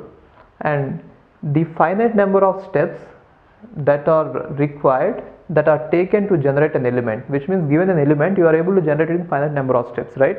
That finite number of steps which are actually taken in order to generate that element can be used as its index, which means you can call that number as the index. Now once you get the index, that is nothing but a mapping into the natural numbers, isn't it? Once we get an index, that is nothing but the mapping into the natural numbers, isn't it? So it is simple, very simple. So definition is very simple, and I'll just take the example, and then I'll show you how to use this definition to prove that a set is countable. Now as an example, let's say set of all even numbers. Set of all even numbers. Now you come up with a procedure using which you will be able to generate all the even numbers, and then using your procedure, if I give you any element, you should be able to reach that element in a finite number of steps. If we can do these two things, then I can say that it is a countable, right? So how can I generate set of all even numbers? You can just write a for loop, isn't it? Maybe I can write like this: for I equal to 0 to infinity. It is not a algorithm, because we are going to infinity. What is an algorithm? You should always stop in finite number of steps. But since I is going from 0 to infinity, we are never going to stop in finite number of steps, isn't it? For I equal to 0 to infinity, if I write like generate means just print 2i. So this is the enumeration method, right? So now if I write like this, what will this enumeration procedure do? It will try to generate all the numbers one after the other. Like first it will generate 0, then it will generate 2, then it will generate 4, then it will generate 6, then it will generate everything. Therefore we found out an enumeration method using which we will be able to generate all the elements. But then it is not just enough. Just finding out the enumeration method is not enough. What you should do next is, you should be able to generate a given number in a finite number of steps. For example, how many steps does it take to generate 0? 1 step. How many steps does it take to generate 2? 2 steps. How many steps does it take to generate 4? 3 steps. 6, 4, 8, 5 steps, so on. Therefore, every element can be generated after fixed number of steps. What is the implication of that? Now these number of steps can be used as the index for this particular element. Therefore, for every element I found a natural number, isn't it? That natural number is the index itself. Therefore I can say that every even the set of all even numbers are countable because there is a one-to-one mapping to the natural numbers. We found the one-to-one mapping without actually doing that original definition. See, you might feel that this method is long and it is difficult, but then later you'll understand that with other examples this is the easiest method rather than putting one-to-one correspondence to natural numbers. Okay, now let's see how to do this with the set of all odd numbers. Now we found out that set of all even numbers are countable. Now let's see what to do with the set of all odd numbers. Set of all odd numbers. It is simple. For I equal to 0 to infinity, you generate I plus 1, then 2i plus 1. Then what will be generated? Initially 1 will be generated, and then 3 will be generated, 5, 7, 9, 11, so on, right? And what about the index? This will be generated in one step, this will be generated in 2 steps, 3 steps, 4 steps, 5 steps, so on, isn't it? So every element can be generated in these many steps. Therefore these are nothing but the indices for these elements, and since every element has got an index, and one more thing, for a particular index there will be two elements will not be there, which means two elements are not going to be mapped to one index. In one step we are generating only one element, therefore every element will get a different index because at every step only one element is going to be generated. So this particular element can be used as the mapping into the natural numbers. So for every element of the set we got a mapping into the natural numbers. So we can say that set of all odd numbers is also countable. What about set of all real numbers then?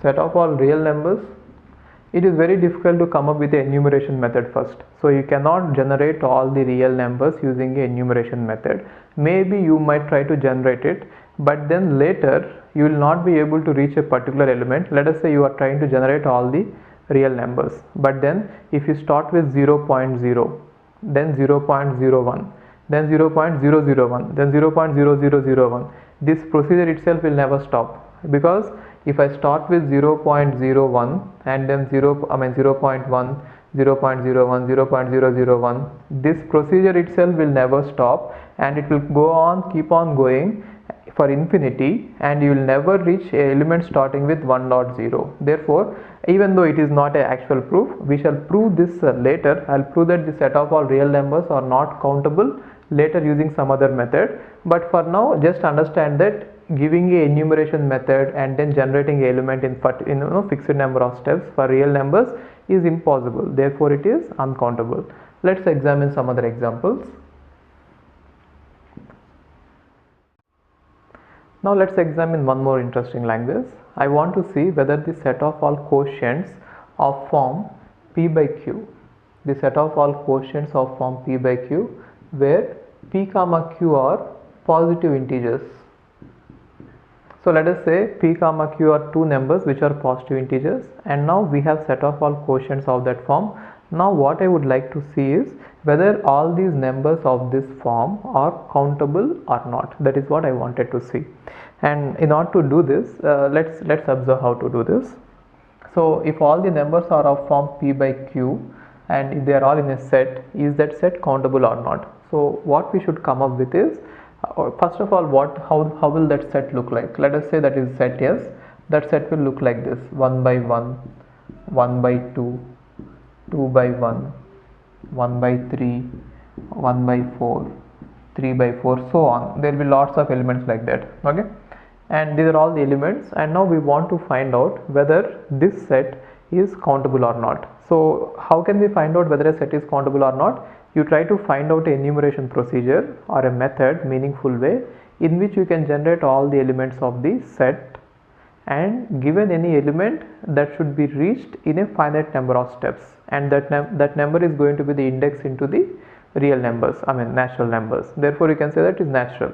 Now let's see what could be the enumeration method. Let us say I want to generate all the numbers in one order like this. I'll want to do it 1 by 1, 1 by 2, 1 by 3, 1 by 4, 1 by 5, 1 by 6, so on. Now what is the problem with this? It is enumeration method. It is able to generate all the numbers, or it is looking like as if it is going to generate all the numbers, but then it is not a enumeration method which we wanted. The reason is, if you go on enumerating the numbers like this, the number 2 by 1, that will never be generated. The reason is, there will be infinite number of numbers which will be having numerator as 1. 1 by 1, 1 by 2, 1 by 3, it will keep on going, and using this method you will never come across the number 2 by 1. Therefore, given this number 2 by 1, you will never be able to generate it in a finite number of steps. Why? We are going to go infinite times, and then sometime we will come across this, and we don't know when. We have infinite numbers. So we failed to find out enumeration method. So failing to find out enumeration method, is that going to be the proof to say that it is not countable? No way.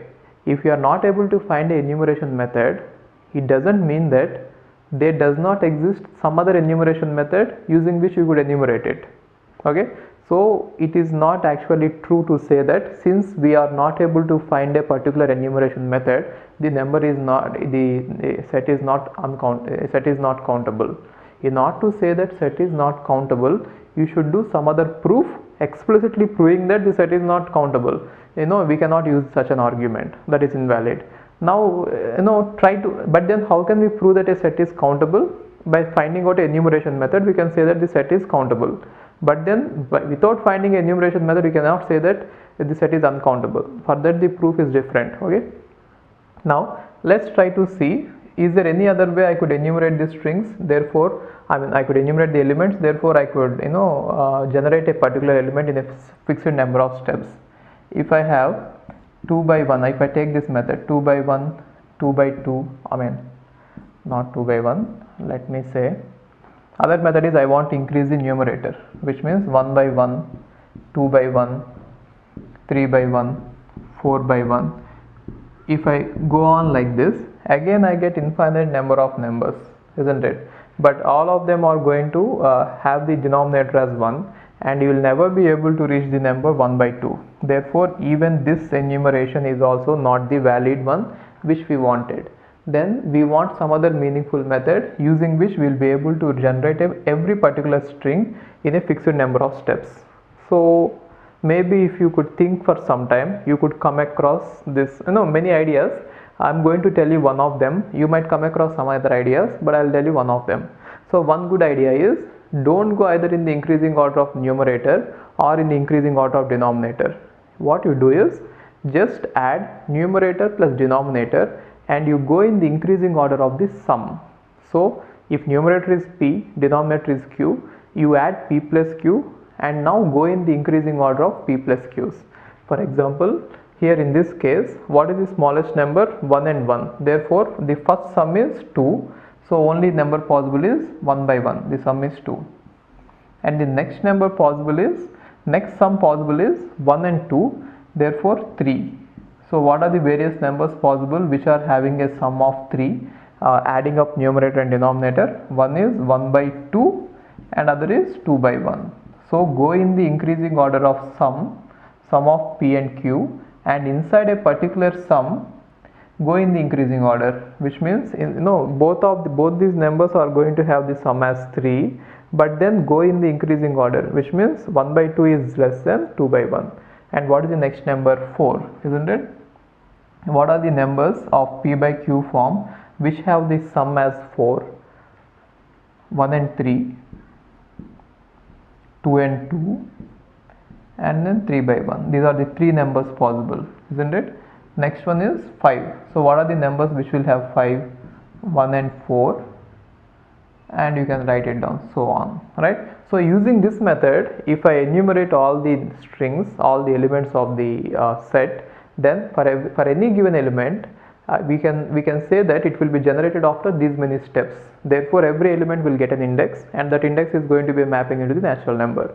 For example, index for this number according to this enumeration method is 1, and index to this number is 2, and index to this number is 3, this number is 4, 5, 6, isn't it? Therefore, if given any number like 3 by 1, we can say that after 6 steps I will be able to reach it. After first step, this is generated, second step, third step, fourth step, 5 steps, 6 steps.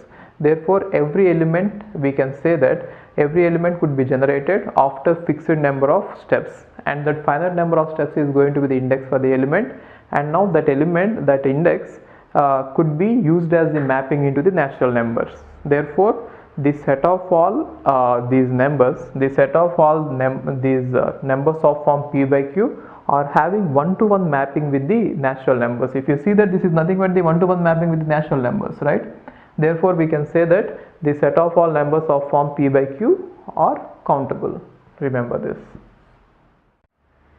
Now let's see set of all strings generated by any alphabet. Let us say alphabet sigma equal to a comma b. This is the alphabet given, and what can you say about this set containing all the strings which are possible over sigma, which means sigma star. The set which contains all the symbols possible over a comma b is sigma star. And what are all the elements present in this? Epsilon, a, b, aa, ab, ba, bb, so on, isn't it? They are all the strings, and definitely it is infinite. Now we want to find out whether it is countable infinite or uncountable infinite, and what does that depend on? Whether you will be able to come up with a enumeration method. Now let's see what method you want to use. So let us say for some time you forget about epsilon, and let us say it is like all the set of all strings are nothing but, every string is nothing but a word, English alphabet word, English language word. Then if you follow the dictionary order, what happens? In dictionary order, you could write them in one order, definitely all these strings. Now if you follow the dictionary order, what happens is, maybe the first element will be a, and the next element will be aa, next element will be aaa, and all these a's will be like this forever. The problem with this enumeration is, with this type of ordering is, if you follow this type of ordering, you will never come across the word starting with b or simply b. B can never be generated in finite number of steps. Therefore, this method, this ordering fails. Therefore, we want some other clever ordering using which we will be able to generate every string even if it is starting with b. So, some other enumeration order which you could use is, maybe you could pause the video and you could think for some time. So, what you could use is, you could go in the increasing order of lengths, which means you could generate all these strings of length 0. Therefore, epsilon will be generated. Next, you could generate all the strings of length 2. So, what are all the strings of length 2? A and B, and inside a particular length, you could use a dictionary order. The reason is, inside a particular length, there are finite number of strings. So, if there are finite number of strings, you can use dictionary order, so that you can reach any element in a finite number of steps. So, inside this string lengths of 1, I can arrange them in dictionary order, which means A and B. And now, inside string lengths of 2, I can again use dictionary order, which means AA, AB, BA, BB. And again inside strings of length 3, I can again use dictionary order. AAA, you get 8 strings, right? AAB, ABA, so on, BBB. So now using this method, if you generate every string possible, then what happens is, this one will be generated in 1 step, this one can be generated in 2 steps, this can be generated in 3 steps, 4 steps, 5 steps, 6 steps, so on. Every element in this set can be generated in fixed number of steps. You can give me any number, I can generate in a fixed number of steps. I mean, you can give me any string, I can generate in a fixed number of steps. For example, if you ask me to generate AAB, for example, then after how many steps I can generate it? 7, 8, 9. Therefore, every element is going to get an index, and that index is nothing but mapping into the natural numbers. Therefore, since every number has got a mapping into the natural numbers, we can say that this set is countable. So, the set of all strings possible over any alphabet is actually countable. You can extend it to any alphabet, not just A comma B. The set of all strings possible over any alphabet is always countable. It has a very important implication, and this result is so popular, and this enumeration method is so popular in the this theoretical world that they have even given this a name. So if you use this particular ordering, it is also called as proper order. Proper order. Proper order means going in the increasing order of string lengths, and then within the string lengths we can sort them out, isn't it? That is called as proper order. So proper order is very popular, and it has even got a name. This enumeration is very popular, it has even got a name. Now let's see, if a set is countable, there are lots of implications on this. Okay, so if a set is countable, then what can we say? I'll just see what to do this, how to do. So now you understand that the set of all strings possible over sigma equal to a comma b are countable. And now there is one more important rule, that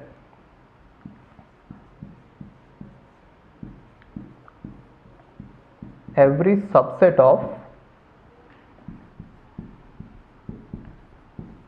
countable set is either finite or countable. It is very interesting, which means if a set is already known to be countable, if you take a subset of it, then that is also countable. This particular property has very important implications. I'll just discuss them shortly, but then just understand how it is right. Now I am saying that a set is countable. A set is countable means this particular set S is countable, then this set is having one-to-one correspondence between all the elements and the set of all natural numbers. This is what I mean to say. Already this set is having one-to-one correspondence with the set of all elements in the set of natural numbers. And now if I take a subset of it, subset means I'm taking some subset small s, then subset means only some of the elements will be here. Now already these elements are present in this set, therefore there will be one-to-one mapping between this particular element and the particular element that is already present in this. For example, if in this set S I am going to choose a number, or I am going to choose an element from this set capital S and place it here, I will just put a one-to-one correspondence between those two numbers. Now for every element already there is an image here. Image is nothing but itself. Try to understand it. Already a set is said to be countable, therefore it is having one-to-one correspondence with the set of all natural numbers. For every element in this set, there is one natural number in this set, which is set of natural numbers. That is what the meaning of countability is. So now what is that I am trying to do is, I'll just find out, or I'll just take a subset of elements of this set. Then what happens is, I am getting some elements in this set, and for every element, how did I get this element?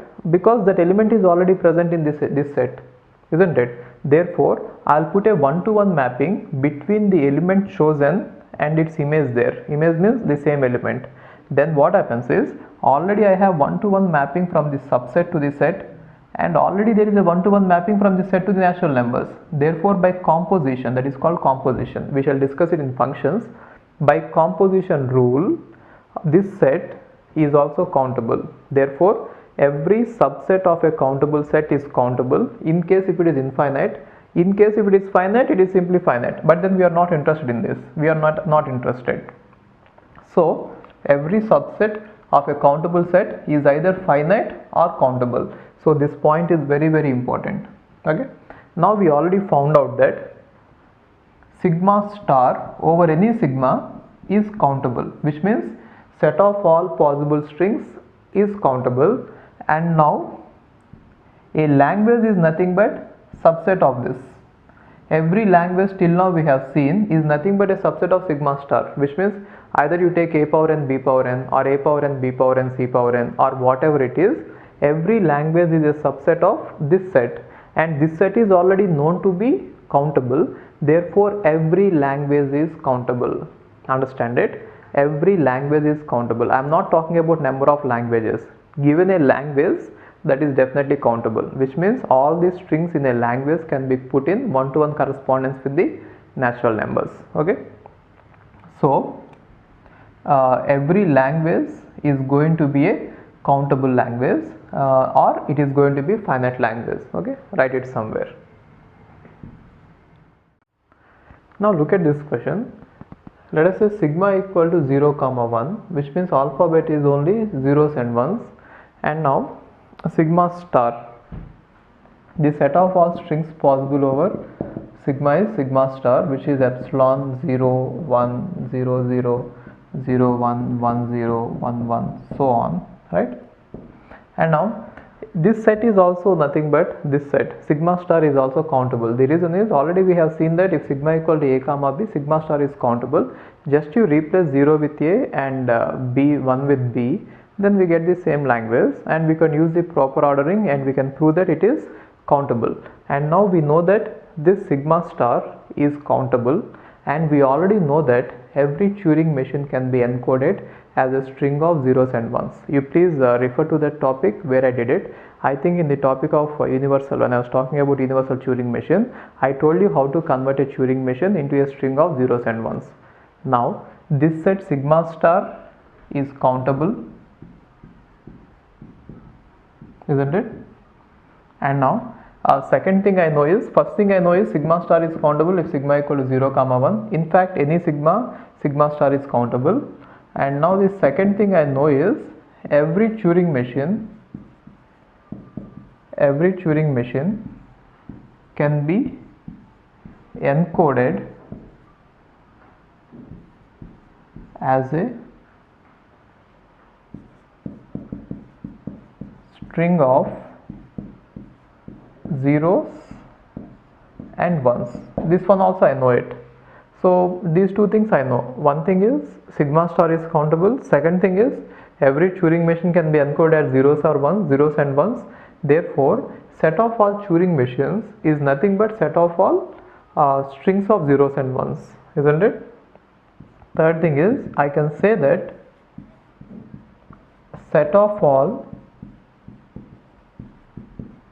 Turing machines, let me represent it as S, is a subset of sigma star. Just try to understand this point.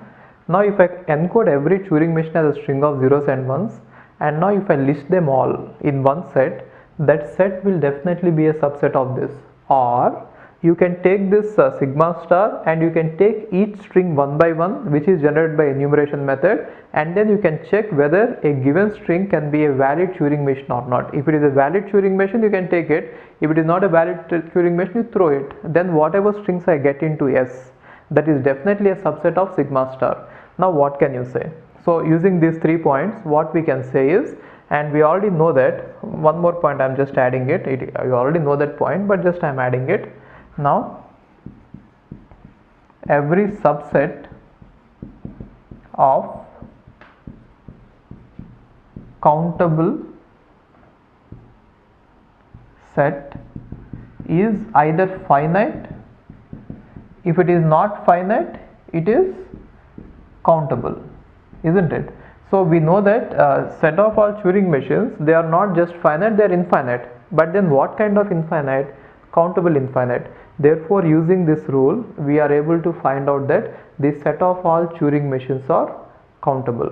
Okay, so this point therefore using all these points, I hope that you are writing them down. Therefore using all these points, we can say that set of all Turing machines are countable. Using all these points, I can derive this. So this point has lot of implications. Okay, now we know that. Okay, so if you understood it, I'll derive more points on that. You please note down all these points. Now sigma star, if sigma equal to 0 comma 1, then sigma star is countable. This one we have already proved it. And next one is every Turing machine can be encoded as a string of zeros and ones. We did it when I discussed about the universal Turing machine. And next one is set of all Turing machines is a subset of sigma star. Why? Because if you write down all these strings of zeros and ones, they are nothing but they belong to the sigma star only. Therefore there is subset, and we already know that every subset of countable set is finite or countable. This one also we have already seen. Therefore, from all these points we can say that set of all Turing machines are countable. Now this particular point is going to have lots of implications. Now we shall see what those implications are. Okay.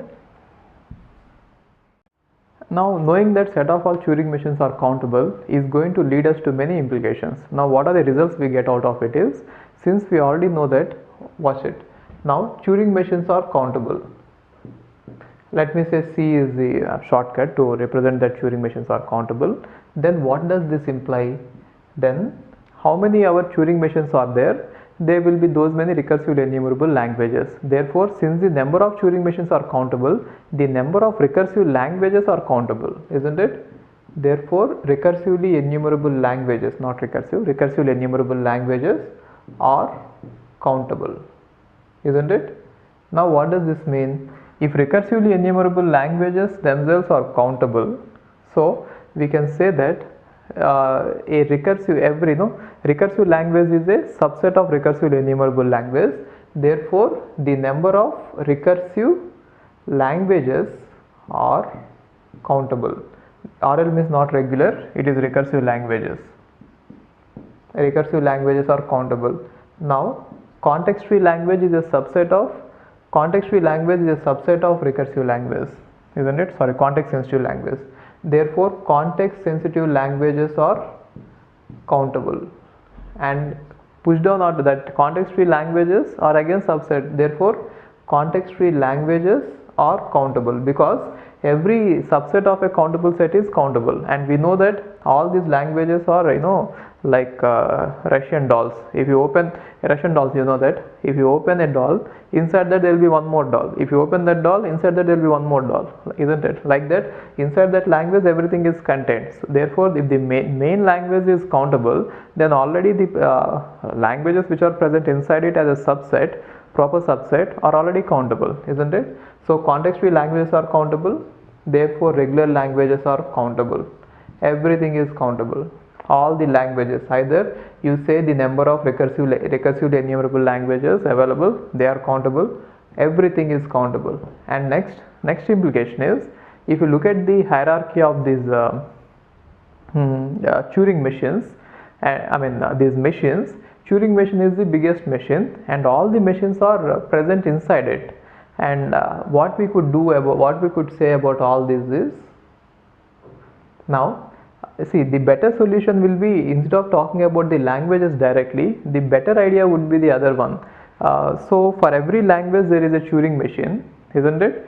So every recursively enumerable language if number of Turing machines are countable, every recursively enumerable language is countable. Okay, the set of all recursively enumerable languages, and direct implications will be like this.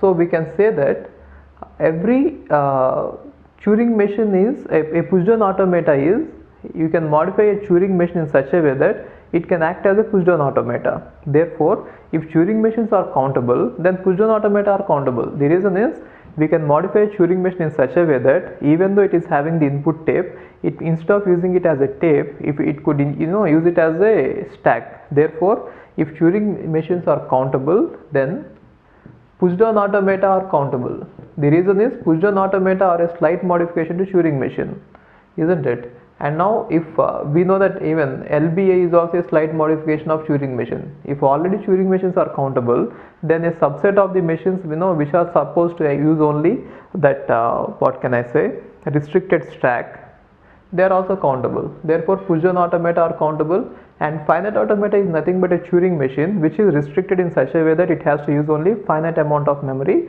on the tape. Then finite automata are also countable. So everything we know of as of now are all countable because of this rule.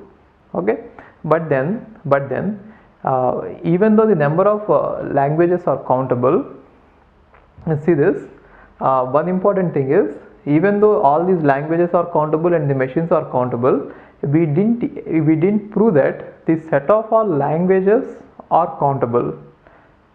Okay, so I'm not trying to confuse you, it is a bit confusing, so you please rewind the video over and again and listen it. So what I didn't prove it is, I didn't prove that the set of all languages possible are countable. I didn't prove that. Actually, the set of all languages possible are uncountable. Now the set of all Turing machines or any number of machines possible is countable, and the set of all languages possible is uncountable. Therefore there are some languages for which there are no machines at all, which means there are some languages which are not even recursively enumerable. Okay, we shall prove it later, but for now these are all the implications which we got from this. Okay, now let us assume that an alphabet is given sigma equal to a comma b, and it can be extended to any other alphabet a, b, c or 0, 1, 2, anything. But assume that one alphabet is given sigma equal to a comma b. Now we know what is sigma star. Sigma star is set of all strings possible over a comma b, and we already know that sigma star is countable. And now what we could prove is 2 power sigma star. 2 power sigma star is nothing but set of all subsets of sigma star, which is nothing but set of all languages possible. We can prove that 2 power sigma star is uncountable. So how we could prove is, I am going to show you the proof now, and how they have proved it initially is, there is a scientist by name Carter. He has given a method called as diagonalization, using which he made a statement and then he proved that statement. But even though I am going to prove it, I'll just write it in terms of some other statement, and again we shall come back to this. So this point, no, you already know. If sigma equal to a comma b, sigma star is countable, you already know. So how do we know that sigma star is countable? Because we are going to have a proper order. So whenever we have proper order, that is nothing but enumeration, so that is countable. And now you don't know how to write how this is right, which means 2 power sigma star is countable. How is that right? We don't know that yet. Okay, but then what I know is, okay, first going before proving it, let's see what the original proof is, what the original theorem is, and then how they have converted that theorem to this one and they have proved it. Okay, so the original theorem is like this: if a set S is countably infinite,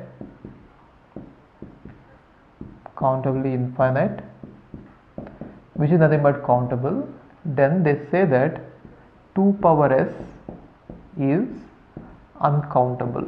This is what they have proved. So even no, proving this or proving this, both are same, but coming to TOC, it is better that I will take the first statement and prove it. Or you can, even if I prove the second statement, it can imply this first statement. The reason is, in place of s I am going to put sigma star. Already we know that sigma star is countable. Then 2 power s is uncountable. It follows from the proof. Either you can take first one or second one. I am taking the first one because we are talking about TOC. Okay, so in TOC we are talking about sigma and languages and sigma star, everything. This will be easy for you to understand. That is why I am taking it. Anyway, there will be no difference. There will be not much difference. And before going ahead, you should understand this representation 2 power s. 2 power s is nothing but set of all subsets, which is also called as power set. So I'll just take a small finite example and I'll show you what a power set is, and then we shall go ahead. See this. Now if S equal to a finite set, I'm not talking about this theorem, I'm just explaining what a power set is. If S equal to a comma b, then what will be 2 power s? Set of all subsets. What is set of all subsets of this? One is empty set is a subset of that, and then a singleton set is a subset of that, and then everything a comma b is a subset of that. Therefore set of all subsets is containing 4 elements, all these 4 elements. So that is what the meaning of power set is. So if a element is, if S is countable infinite, which means if there are infinite number of elements here, then the set of all subsets is nothing but you are going to take some elements of this and we are going to form the subsets. That is the meaning of it. Okay, so now let's just first discuss about that statement. Anyway, you could take down the 2 statements. Now whatever I am going to prove is going to be the proof of these 2. Okay, so this is just an example. Now I want to prove that if sigma equal to a comma b, which means input alphabet is a comma b, then we already know that sigma star is countable. Now I want to prove that 2 power sigma star is uncountable. So first of all, if sigma equal to a comma b, what will be the elements of sigma star? You know that sigma star will contain epsilon a, which means set of all strings possible, a, b, You can write them in any order, no problem. AA, AB, BA, so on. Or let me just extend it. AAA, so on. Okay. These are all the elements of sigma star. Sigma star contains all these elements. Now we can represent any subset of sigma star as one element of 2 power sigma star. So the elements of 2 power sigma star are nothing but subsets of this set. Okay. Now how do I represent a subset of this is, for example, one element of 2 power sigma star is, first of all, you know what 2 power sigma star is, right? It is nothing but set of all subsets of sigma star, which is nothing but set of all languages possible. Okay. Now one language, let us say, is A, B, AA. Then how can I represent this language is, I could say if element A is present, then I am going to represent it with a vector. In the under A, I am going to put 1, which means, see, in this set epsilon is not present, therefore it is going to be 0.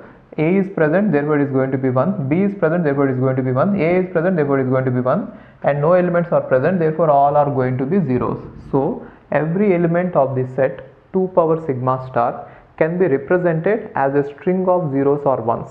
I mean zeros and ones. So every element is going to be represented like this. Let us say I have an element like this, epsilon and BA, that's it. Then how can I represent it as a string of zeros and ones? Then epsilon is present, A is not present, B is not present, AA is not present, AB is not present, BA is present, this is not present, so on. So I can represent every element of 2 power sigma star, which means every language, as a string of zeros or ones. Okay. So what has happened now? Now I am representing every language like this. Now what I do is, I assume that 2 power sigma star is countable. So I initially assume that 2 power sigma star is countable.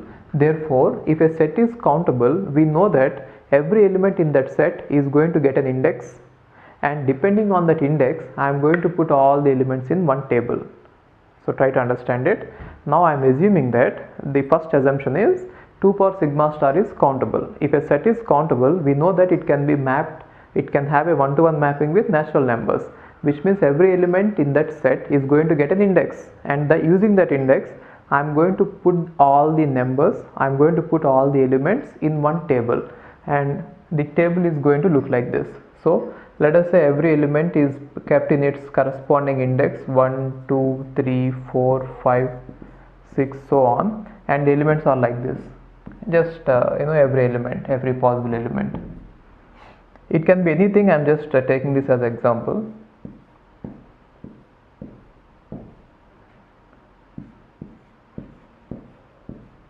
Something like this. So now every element of this set are now placed in a order fashion, in an orderly way, using the indices of the elements, because the set is a countable set, because I am assuming that the set is a countable set. So all the elements have been written in the table. So every element should definitely get, if an element belongs to the set 2 power sigma star, that should definitely be present in this table at some point, at some index. So either here or here or here. Okay, that is the assumption. So all the elements have their indices, and according to the indices, I have written all the set, all the strings in the table. Now it is going to be infinite length, this way and that way. Anyway, my assumption is I have written all of them. Then what I do is, I'll take the diagonal elements.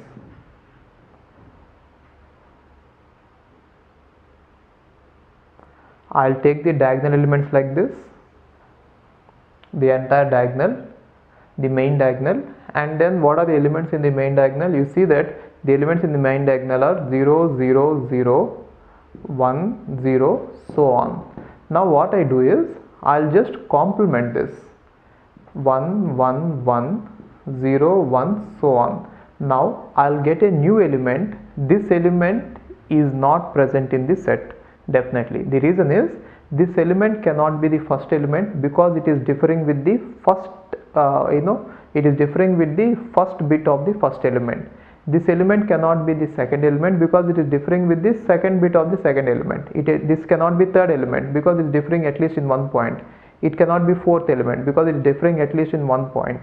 Therefore, whatever we got, the newly got string that is not present already in the table, therefore our assumption that the original language is, or the original set is countable, is wrong. Okay, so what can we say? 2 power sigma star is uncountable. It is actually, the proof is very simple. Maybe it will be difficult for you to understand in one go. You please rewind this video and again watch it. Anyway, I'll just give you the summary like this. See, I'm saying that sigma star is set of all strings. So I'm going to write the sigma star entirely here. And every element, every language is nothing but a subset of this. Therefore, every language can be written like this. Every language can be written like that. Language can contain a string, or it may not contain a string. If it doesn't contain a string, I am going to put a 0. If it contains a string, I am going to put a 1. So now I assume that the set of all languages, which is nothing but 2 power sigma star, are countable. Now according to the definition of countability, if a set is countable, all of the elements are going to get some indices. Now my assumption is that yes, all the elements have got some indices. According to their indices, I am going to order them in a table, just in a table from top to down.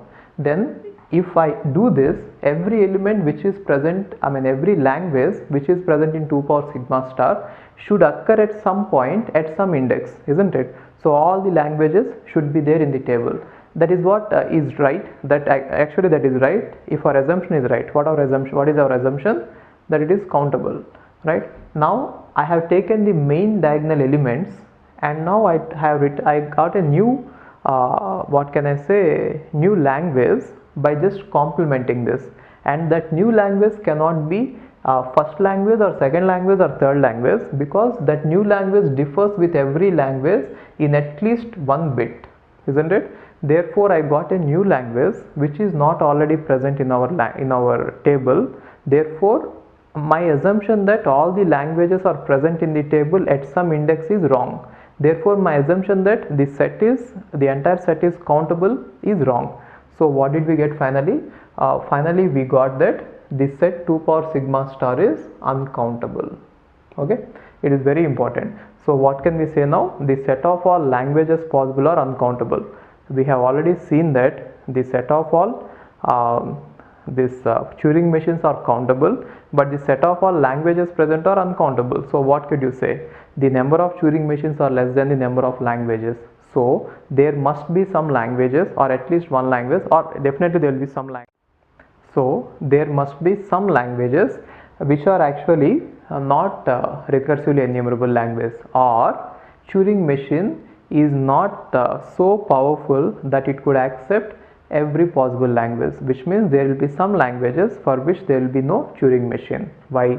Because every Turing machine can define only one language, and now we have more languages compared to the Turing machines. Okay, so maybe if you didn't understand it, you could write all the points one by one. First point is, I am assuming that 2 power sigma star is uncountable. Therefore, every element of 2 power sigma star can be placed in the table, and every element will be placed exactly at some index, isn't it? Then every element is already present in this. Then I later found out that I have got a new element which is not already present. Therefore, my assumption that all the elements are present in this is wrong. So my initial assumption that it is countable is wrong. Therefore, it is uncountable. So what is the implication we got? Set of all Turing machines are countable, and set of all languages are uncountable. So what could we say? There are some languages for which there is no Turing machine. This is Turing machine which is countable. This is set of all languages which is uncountable, 2 power sigma star. Therefore, there are some languages which are not recursively enumerable. So the reason is simple. Every Turing machine can define only one language. So if I give one-to-one mapping, then all the Turing machines will be over too soon, and then there will be many languages remaining for which there will be no Turing machine. Got it? So outside these recursively enumerable languages, there will be even more languages.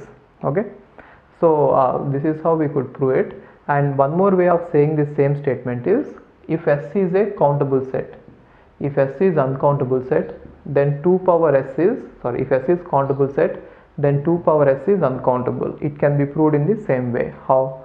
You just write all the elements of S, and then you represent every element of 2 power S as a string of zeros or ones, and you do the same assumptions and do the same thing. In place of sigma star, if you replace s, we get the same thing, right? And using this method we can prove that real numbers are also uncountable. Maybe you could work it or not on that. So how we could do it is, maybe you can try to write all the real numbers in a table, and then you take the diagonal of this and you just complement the diagonal, then you get a new element, and definitely that element is not in the table. The same way, see, simple, you write all the diagonal all the real numbers in some order in the table, and then you take the diagonal, and whatever element is there, you just take the 9th complement. 9th complement means 9 minus that number. Then you suddenly got a new number which is not already in the table. Therefore you can say that set of all real numbers are uncountable. So if you want to prove that anything is uncountable, the best method is diagonalization. If you want to prove that anything is countable, the best method is that enumeration. You find out enumeration method. Got it? So now using this you will be able to answer any gate question. Okay. See these statements about the countable sets. These statements I am going to give you proof in informal way, and these questions there is a chance that they might ask you as a theory, like true or false questions. Therefore they will not ask you the proof, but still I will give you some proof to some extent. Okay. So what you could do is you could write down these points and then possible by heart it, or at least see or try to remember them somehow. Our proofs are very simple. I'll just give you the proofs. If S1 and S2 are countable sets, then S1 union S2 is countable, which means if you have two countable sets and if you apply union to that, then it is also countable. So how is it possible is, S1 and S2 are already countable, which means there is a enumeration procedure which will generate all the strings of S1 and S2. See this? Now already S1 is countable and S2 is countable, which means there is already a enumeration procedure available which can enumerate A1, A2, A3, all the elements of S1 like this, and all the elements of S2, B1, B2, B3, which is already able to enumerate all the elements like this. Now we are saying that S1 union S2, which means if I apply union these two, the resulting elements, whatever I get, they are also countable. That is what we should prove. Then simple, what we do is run the enumeration method of S1 to one step and generate A1, and run the enumeration method of S2 to one step and generate B1. Therefore resulting enumeration method is nothing but combination of these two enumeration methods. Run the enumeration method for S1 for one step and generate A1, and run the enumeration method of S2 for one step and generate B1. Therefore every element will be generated like this: A2, B2, A3, B3, so on. So any element can be generated after finite number of steps. If you want B2, initially if it is 2 steps, now it will be 4 steps. That doesn't matter. Only thing what matters is every element of the set can be generated after some fixed number of sets. Therefore S1 union S2 is again countable. In fact, you could apply this method to any number of sets, to a finite number of sets, which means if S1, S2, S3, so on Sn are all countable sets, you can apply union to all S1, S2, so on union Sn, and we can generate all the elements in a enumeration procedure, which is actually a combination of enumeration procedure for S1, S2, so on Sn. Similarly, you can extend this. That is what I mean to say, right? And next one is S1 cross S2 is again countable. So if S1 and S2 are countable, S1 cross S2 is also countable. That is what we have to prove. So what you could do is, if S1 and S2 are already countable, then all the elements have already got their indices, isn't it? 1, 2, 3, 4, 5, 6. All the elements have already got their indices, right? Then what you do is, you just add 2 indices, go in the increasing order of indices, which means, okay, how to prove it is, do you remember how we have proved that quotients, set of all quotients of form P by Q? Same method you can apply here. So there the P by Q both are numbers, therefore we have taken the sum of P plus Q, and then we have gone in the increasing order of P plus Q, and for a given P plus Q we have sorted it out, isn't it? The same method can be applied here. So what you could do is, since we are not sure that S1 and S2 contains only numbers, it could be any other elements, so already S1 and S2 are countable, therefore the elements are like this: A1, A2, A3, A4, so on, and then B1, B2, B3, B4, so on. Then you could give them natural numbers 1, 2, 3, 4. Why? Because they are the indices, right? So every element is going to get a natural number. Now you just replace every element in S1 and S2 with their corresponding indices. Then what you do is go in the increasing order of these natural numbers like this. First you generate all these numbers, then you give them the corresponding natural numbers, then go in the increasing order of the sum of these natural numbers, which means now if you take that the sum is 2, then what is the only combination possible? 1 1. 1 1 is nothing but A1 B1, and what is the next sum? 3. So 3 means 1 2 and then 2 1, isn't it? Therefore what do we get? The element A1 B2 and the element 2 1 is nothing but A2 B1, right? Therefore we get every order pair at some point. And next the sum is 4. 4 means 1 3 2 2 3 1, isn't it? So you can go on like this, and 1 3 is nothing but A1 B3 and 2 2 is nothing but A2 B2 and 3 1 is nothing but A3 B1. So like this you can generate all the elements in some order. So even if you don't remember the proof, just remember that if two sets are countable, then their cross product is countable. If two sets are countable, then their union is countable, and the union can be extended to any number of finite sets, as well as cross product can be extended to any number of finite sets. See this? That is what they are saying. It can be extended to any number of countable sets. Cross product, the previous one, it can be extended to S1, S2, S3, so on, anything. How? The same method can be used, isn't it? So the starting point is, since they are countable, they already have enumeration method, therefore I am using that enumeration method to be used as enumeration method for the resulting set. Got it? And now the set of all languages that are not recursively enumerable is uncountable. It is somewhat interesting question. Maybe they might ask you as a true or false.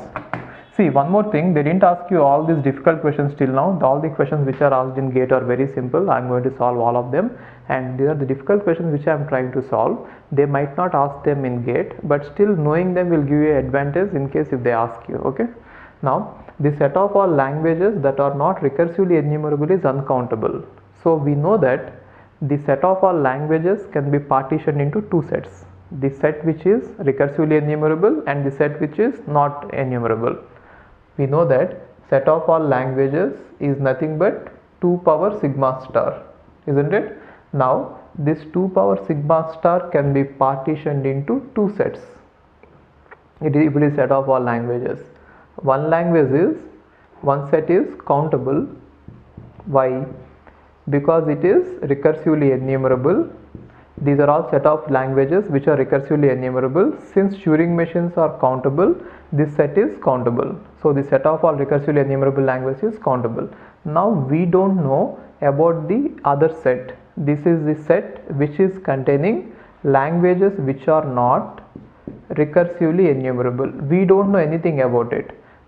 Just assume that this is countable. If we assume that this is countable, then the entire set is a union of two countable sets. Therefore it has to become countable, but then we already know that 2 power sigma star is not countable, therefore this is not countable. Okay, I don't know if you understood it or not. See, again let me explain you. What I mean to say is, the set of all languages is nothing but 2 power sigma star, set of all subsets of sigma star, that is set of all languages. Now out of these languages, some languages are already recursively enumerable. How? If there is a Turing machine for a language, then that language is recursively enumerable, and we already know that the number of Turing machines are countable. Therefore number of languages in the total languages which are recursively enumerable are countable, and that will be equal to the number of Turing machines. Therefore one part of this set which is recursively enumerable, which contains set of all languages, which means in this side all these languages are recursively enumerable, are already countable. Okay. Now the remaining set we don't know about it, so I am just assuming that the remaining set might be the set which is nothing but the set of all languages which are not recursively enumerable is, I'm just assuming that is countable. Then what happens to the resulting set? The resulting set is a union of two countable sets, therefore that should be countable. How? By using this rule, the union of two countable sets is again countable, isn't it? If that is true, then our initial proof that 2 power sigma star is uncountable is a failure, but then that is true, isn't it? Therefore our assumption that it is countable is false. So the set of all languages which are not recursively enumerable must be uncountable, which means there are infinite number of languages which cannot be accepted by Turing machine, and that infinity is uncountable infinity, very large. Got it? Okay. Let's talk about computability and decidability. Actually, both computability and decidability are same. In the sense, both of them talk about whether there exists an algorithm or not. Okay, before going ahead, let me explain you what an algorithm is, and let me show you what the difference between Turing machine and algorithm. Okay, so algorithm is nothing but a Turing machine, but this Turing machine is supposed to halt. So if for a problem there is an algorithm, it is as good as saying that for that problem there is a Turing machine which is always going to halt. But then if you have a Turing machine, it is not actually an algorithm. The reason is algorithm is supposed to halt after finite number of steps or after some number of steps.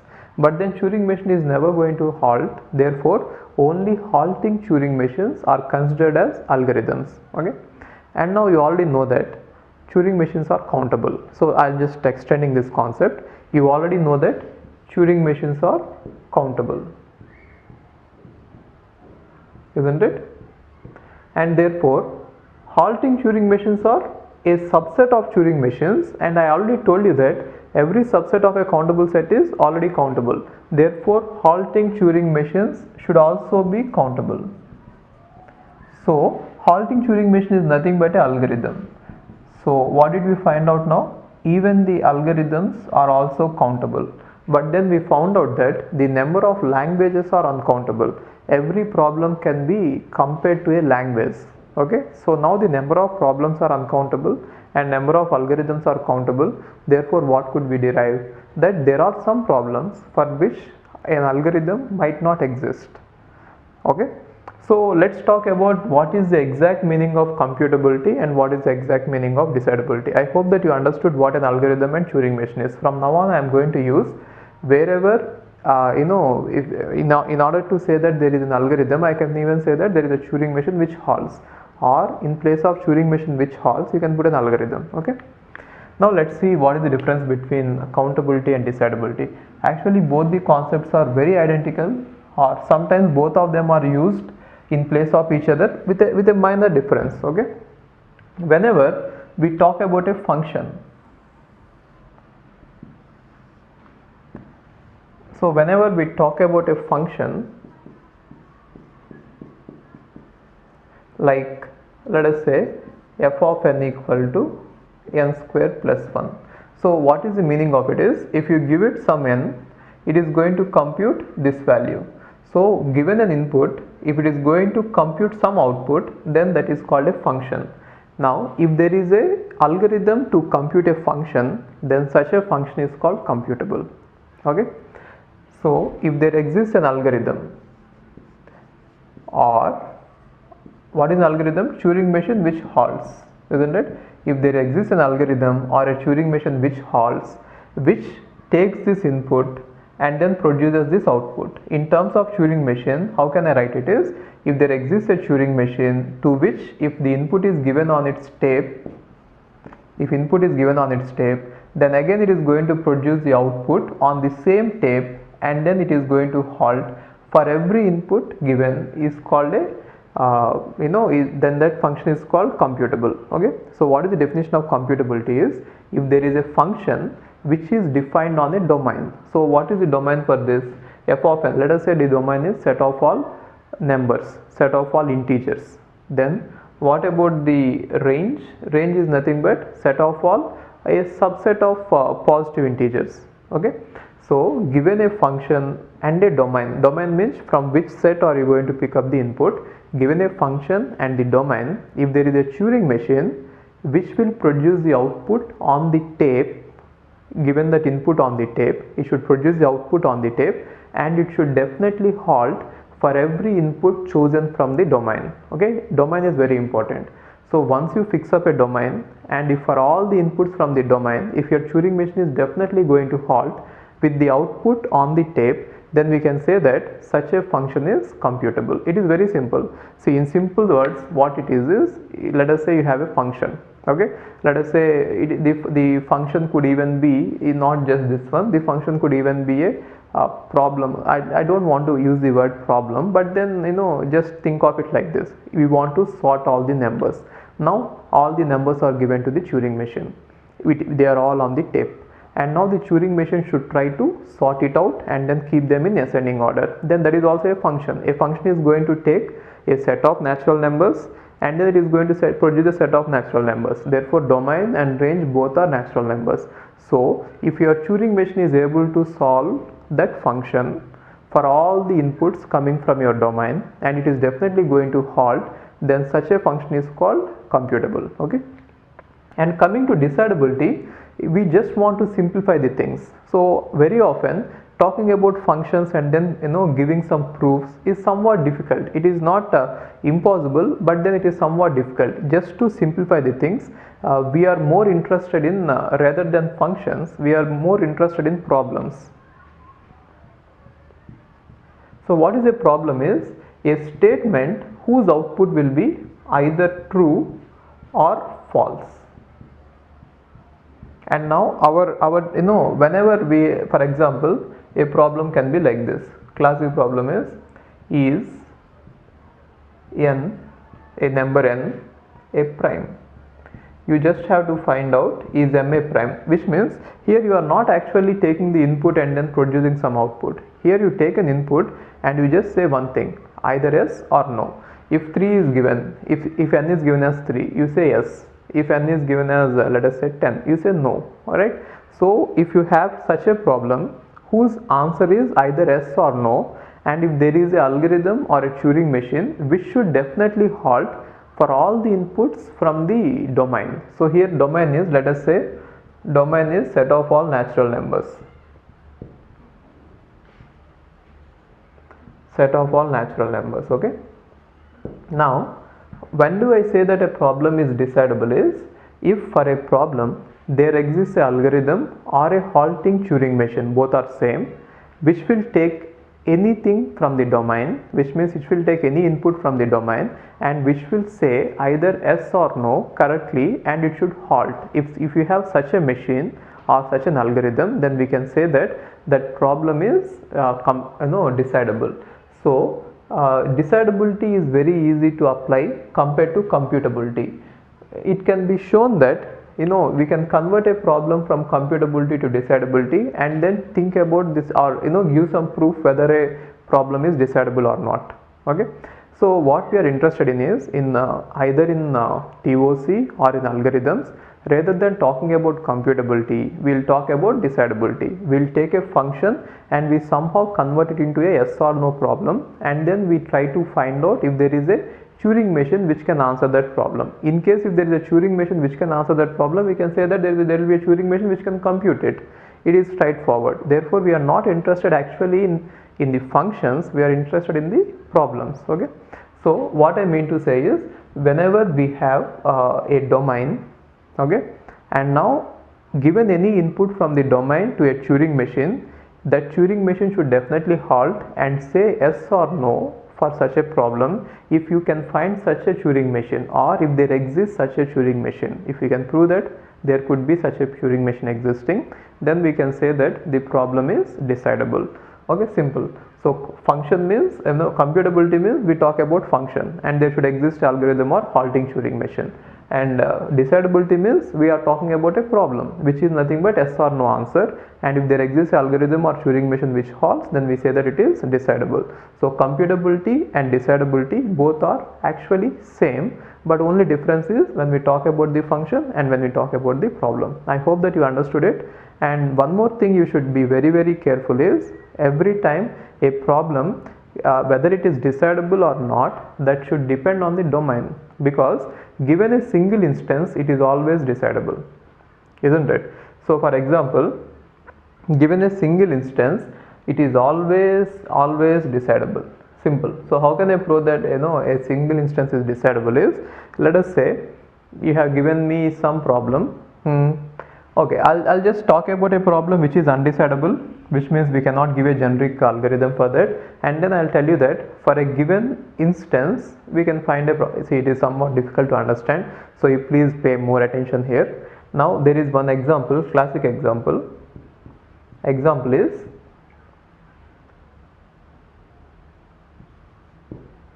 a given grammar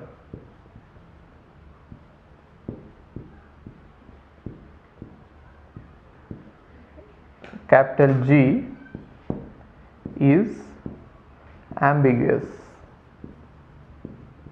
which means given a grammar you should find out whether it is ambiguous or not. Okay, and now let me say the domain is set of all context free grammars. So actually this problem is undecidable. Okay, I know I'll just talk about this problem shortly after some time, but then this problem is undecidable, which means there is no algorithm or there is no halting Turing machine which can say that a given grammar capital G is ambiguous. This problem is ambiguous or see. So how is it a problem is, now you give a specific instance or specific grammar and you put in place of G, the answer should be either true or false, isn't it? So the statement will be either true or false depending on what the input is, but the domain is set of all context free grammars and this problem is undecidable. Later I'll show you how to prove that it is undecidable, but for now assume that it is undecidable. Now if the domain is not set of all problems, if I give you only single instance, which means I am just giving you domain is not this, I am just giving you this particular grammar G1, is it decidable or not? This is definitely, this particular grammar G1, is it ambiguous or not? So answer is definitely it is decidable. The reason is you could find a Turing machine which will always say yes or which will always say no. Now if this grammar is actually ambiguous, now you can give this Turing, now there exists a Turing machine which will say yes, isn't it? So it is it is very difficult to understand this, but just pay attention here. See, I am saying that if the domain is very large, sometimes some problems might go undecidable, but then if the domain is a single instance, which means given a grammar, if you are asking whether it is ambiguous or not, I am saying that it is decidable. Why?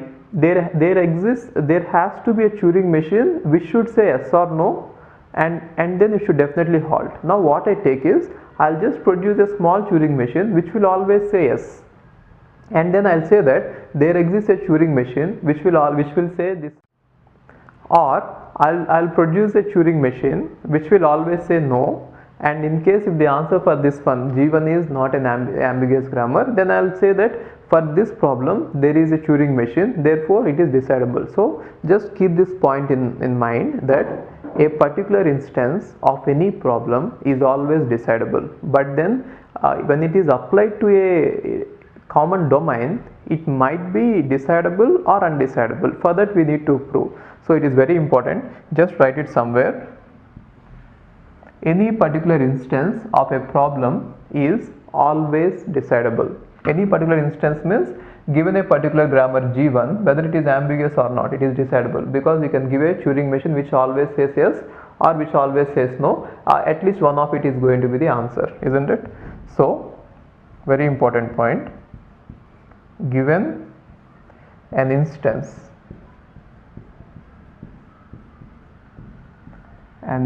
of a problem,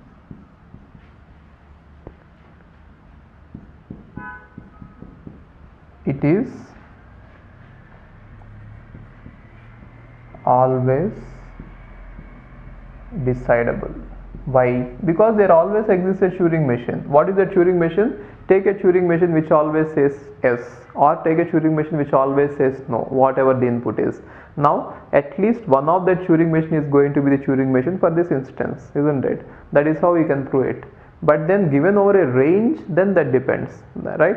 So now in TOC, our main concern is will be given many problems, and now we should be able to say whether that problem is decidable or not. So in order to do this, we use a trick, we use an indirect method.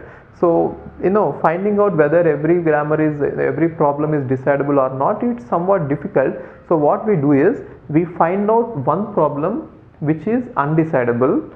Okay, let me just show you this in terms of writing. Hope that you have taken everything, and whatever I speak, you please note them down also. You keep pausing the video and writing it. Okay, these are all very important. And what happened is in GATE for the past 2-3 years, before 2-3 years they didn't focus much on the Turing machine decidability, countability, but then I think they have used up regular expressions, regular languages, context-free grammar questions so much that I think they are out of the questions. Therefore they are now focusing on a new topic. See, and one more thing is previously in maybe before 5-6 years, this particular GATE question paper, the number of aspirants used to be less and the coaching used to be not so good. Therefore even for a moderate kind of question, it was very difficult for many people to answer them. But now with these many coaching centers and with this lot of effort going on, people are able to answer many questions very easily. Therefore the standard of the GATE examination is going to be increased. So if they have to ask a difficult question in TOC, the only topics which will be suitable will be Turing machines, or decidability, undecidability, countability. So these are very, very important. Even in algorithms also we have the same concepts.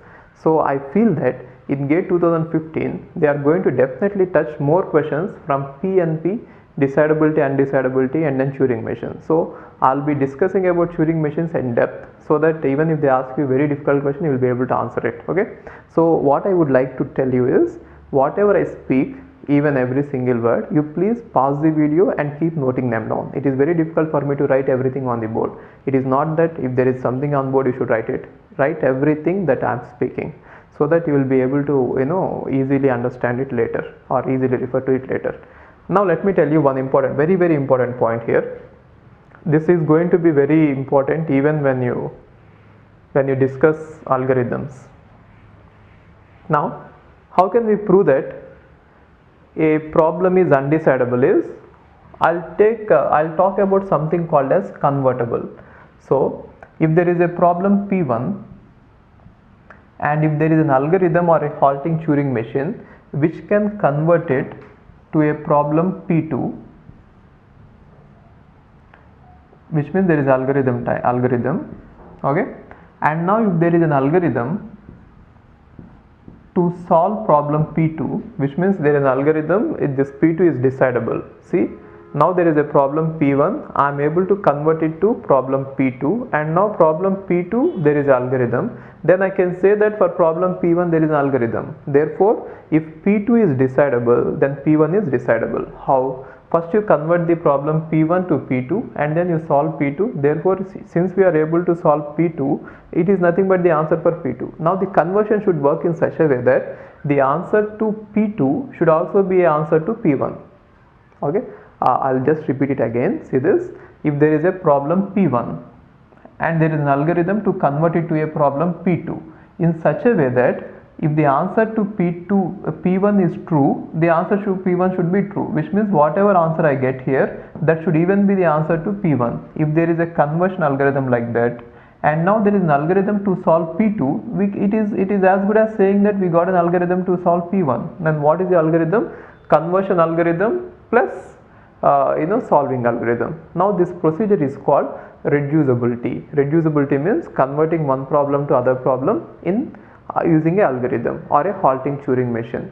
Now if you find out that this problem is decidable, then definitely this problem is decidable. Okay, so I'm just writing it. See this, if P2 is decidable, then P1 is decidable. Under the conditions, what are the conditions? There has to be algorithm to reduce every instance of problem P1 to an instance of problem P2, and there has to be algorithm to solve problem P2. Therefore, if there is a reduction algorithm and then there is a solving algorithm for P2, then we can say that if P2 is decidable, which means if there is a solving algorithm for P2, then P1 is decidable. If you can solve P2, it is as good as solving P1. Okay, and it is very straightforward. I think you will understand it, but the next point is somewhat difficult to understand, so just try to understand this. Now, if it is already known that, if it has been already proven that, or it has been already proved that problem P2 is undecidable, problem P1 is undecidable, and now there is a polynomial time conversion to problem P2, definitely problem P2 cannot be decidable. Okay, so try to understand this.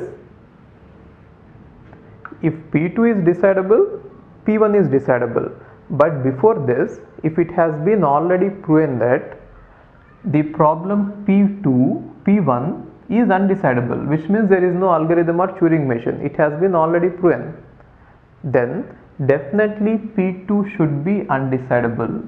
The reason is, in case if P2 is decidable, then it actually conflicts with our proof that P1 is undecidable. Okay, these 2 points are very, very important. Okay, so if there is a polynomial time conversion from, or not polynomial time conversion, we shall talk about the time later. If there is an algorithm or a halting Turing machine which can convert every instance of problem P1 to some instance of problem P2 in such a way that answer to problem P2 is also an answer to problem P1, and if there is an algorithm or halting Turing machine which can solve P2, then we can say that P1 is decidable, which means if there is a reduction algorithm from P1 to P2 and if P2 is decidable, then P1 is decidable. This is straightforward, isn't it? Now, the second point is very important. If P1 is already proven to be undecidable, it is already proven to be undecidable, then definitely P2 must be undecidable. Why? The reason is, if P2 is decidable, then it turns out that P1 is decidable, which actually conflicts with our already existing proof that P1 is undecidable. Therefore, P2 should definitely be undecidable. So, how do we now from now on, how can we prove that a problem is undecidable is, see, this particular point is given wrong in every possible book. In every possible local addition book you take it, in every possible gate question they solved it, this point is completely given wrong. Okay, if you want to learn about it, please read the standard books like Ullmann. There they have given it right, but then don't read them, you will not be able to understand this. Just follow my lectures, I am going to cover everything possible. Okay, now what I am trying to say is, in order to prove that a given problem is undecidable, so what you should do is, try to find out first a Turing machine. If it is not possible, you cannot say that if you fail to find a Turing machine which halts, or if you fail to find an algorithm, you cannot directly say that it is undecidable. There should be a rigid proof. Now, for that reason, already there is one small problem or one basic problem which has already been proved to be undecidable. That problem is halting Turing machine. That is also called as halting problem. I'll discuss about it shortly. Now there is already a basic point or basic problem which everyone knows that it is undecidable. Okay, that is nothing but halting problem. Now you take this halting problem and then you give it to you convert it to any problem, any given problem at hand, then we can say that it is undecidable. And now you take this problem and you convert it to any other problem, then you can say that it is undecidable. So that is how undecidability is decided. Okay, I mean undecidability is found out. So given any problem, First you start with the halting problem, convert it to some other problem, convert it to some other problem. Whatever you get on the way, all these problems are undecidable. Okay, so the starting point for the theory of undecidability is halting problem. Now I will show you what the halting problem is. We shall discuss about it, and then we shall see how to prove that various other problems are undecidable based on this one. Okay. Turing machine halting problem is the most interesting problem in computer science. The reason is, this is the basic point which is used to prove that other problems are undecidable. And in 1900s, in early 1900s, the scientist and the professor Turing has found an interesting scenario. So what happened is, he is a professor and he is having many PhD students, the students who are doing PhD under him. And actually the requirement for a PhD is, you are supposed to publish at least 5 papers, or I think 3 papers if it is related to the same area, and it is 5 papers if it is chosen from various random areas, which means if you are working in the same area, same topic, 3 publications are enough, international publications, and if it is in different areas, 5 are required. So what happened is, he is having lots of PhD students, and whenever he see them, actually they all seem to be very busy. So always they are very busy working, but then no one is graduating, which means no one is publishing papers or no one is leaving the university. So because obviously you know the reason, the university life is the best life, and they got addicted to that cool job, cool life, because they will be getting the stipend, they need not do anything, they have to go to lab, sit there and then come out, there are no deadlines, anything. Therefore he got confused, what should I do? I mean, it is not, they are never halting, they are always busy computing, but they are never halting. So should he wait for more time or should he stop them? Isn't it? That is a kind of Turing machine halting problem, isn't it? So what he did is, he tried various methods, like he said that after 6 years, if you are still in the university and if you didn't finish your PhD, I am going to stop your stipend. And then he removed from their computers all the video games, everything he tried, but then nothing seemed to work. Then what happened is, he tried to persuade them using some other means. He started sending them mails saying that there are attractive jobs in the industry if you finish PhDs. But even that plan also backfired. The reason is, they had to go there and work in order to get the money, but here they are getting the money without anything. So I mean, even if it is not for money, they need not work, they can just stay in the campus and in the lab, and they have a cool life. So they are never going to graduate. So then he found out that this problem can never be solved, no one could solve a problem. Now in present scenario, if anyone joins a PhD, there is no guarantee that he is definitely going to halt and get the PhD degree. Similarly, so how he has framed this Turing machine based on that idea is, this Turing machine halting problem is, given a Turing machine, some Turing machine from the domain of all Turing machines, and given a string to that Turing machine, will that Turing machine ever halt and say, yes, I accept this string, or no, I don't accept it?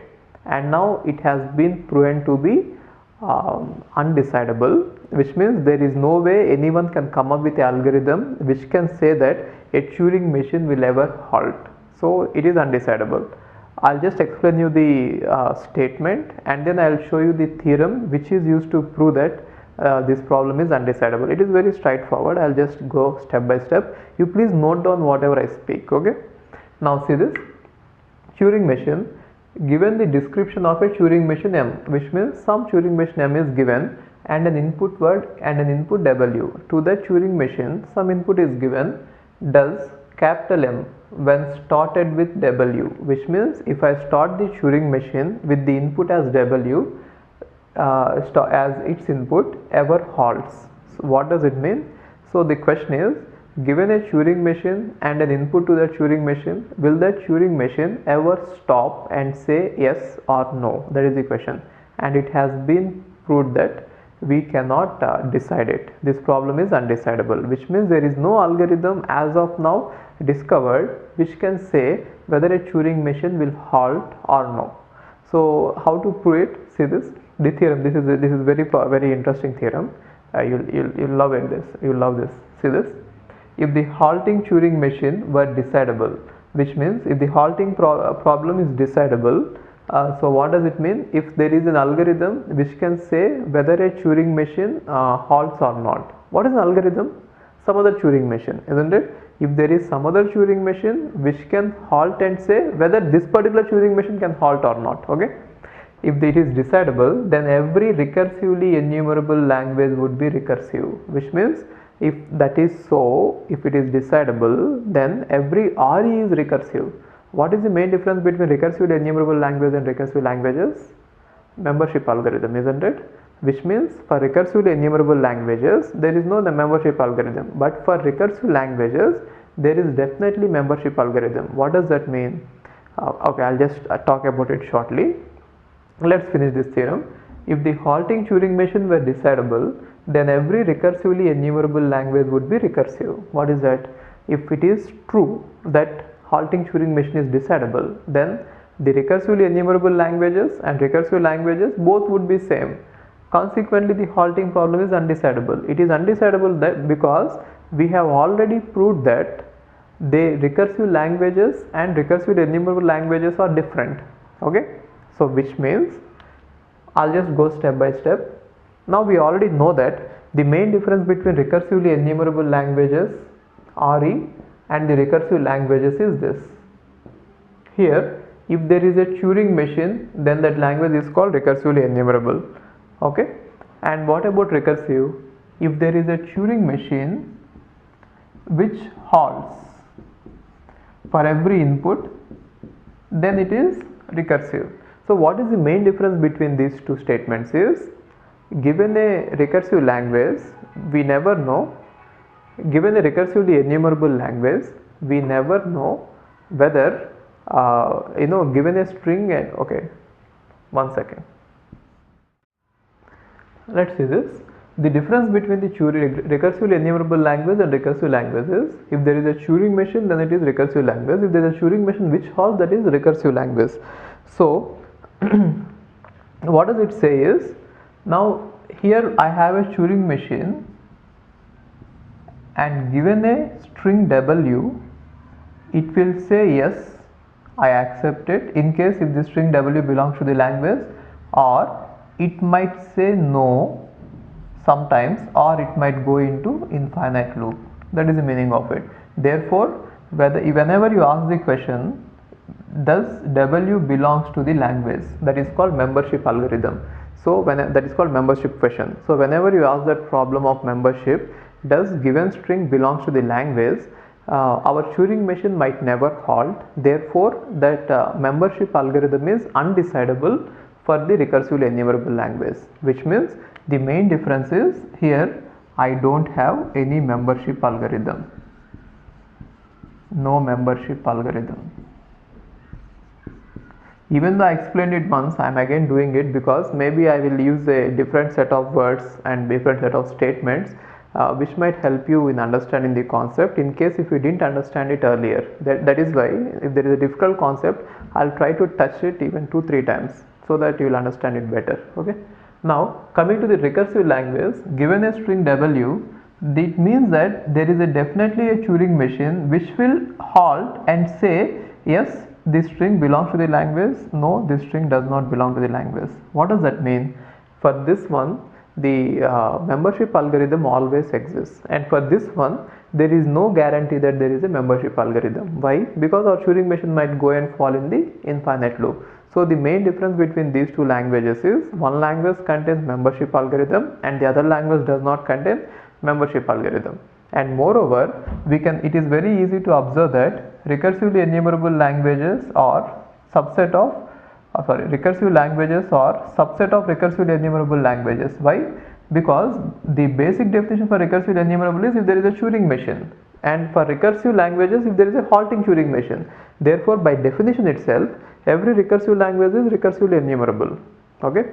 Now, even there is a proof saying that there is at least one language here, which is recursively enumerable, which is not recursive. I didn't give you that proof because it is very difficult to understand and it is not required for GATE and it might be very confusing. So I didn't give you that, it is not very important. But then remember that there is already a proof saying that there is at least one language which is recursively enumerable and which is not recursive. Therefore, recursively enumerable and recursive languages both are different, or this is the actual scenario. You cannot say that all recursively enumerable languages are recursive, because there is at least one language which is recursively enumerable and which is not recursive. And now this theorem is saying that if halting a problem is decidable, then every recursively enumerable language would be recursive.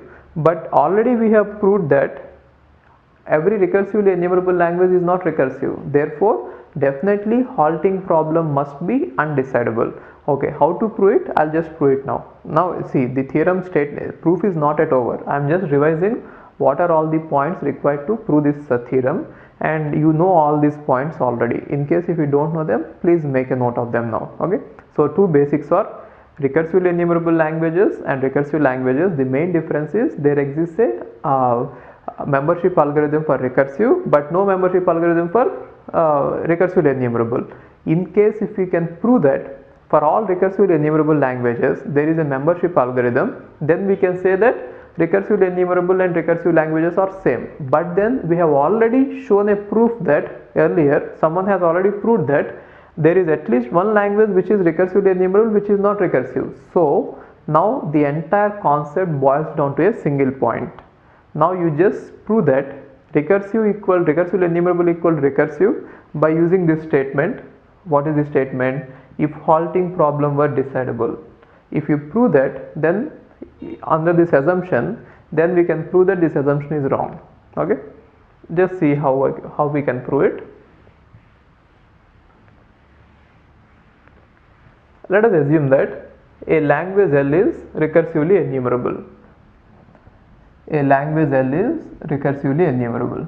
Then definitely there exists a Turing machine M which accepts all strings which are present in the language, and it will say yes if the string is present in the language, and it will say no if the string is not present in the language. Okay, but then we don't know whether the Turing machine halts or not. Got it? So now this Turing machine M is such a way that it will say yes, I accept this string, or it will say no, I don't accept this string, or it might even fall in the infinite loop. Now let us assume that this halting problem of the Turing machine is decidable, which means there is other Turing machine or algorithm which will definitely say yes, this Turing machine halts or not. Okay, now let us say the input, see, this is sigma star and this is the language L, and now we have a Turing machine M. We have a Turing machine M. I am giving you diagrams also so that maybe you'll understand it better if you are not understanding by my words. And now if I give any string from the language to this Turing machine, it will say yes, this string belongs to the language. If I give any string W. If I give any string which is outside the language, then this Turing machine may say no sometimes, or it might fall in infinite loop. This is the problem, right? That is why there is no membership algorithm. Now if there is an algorithm, which means if the halting problem is decidable, then there would definitely be an algorithm which can say whether this Turing machine, in fact any Turing machine, can halt on a string or not, right?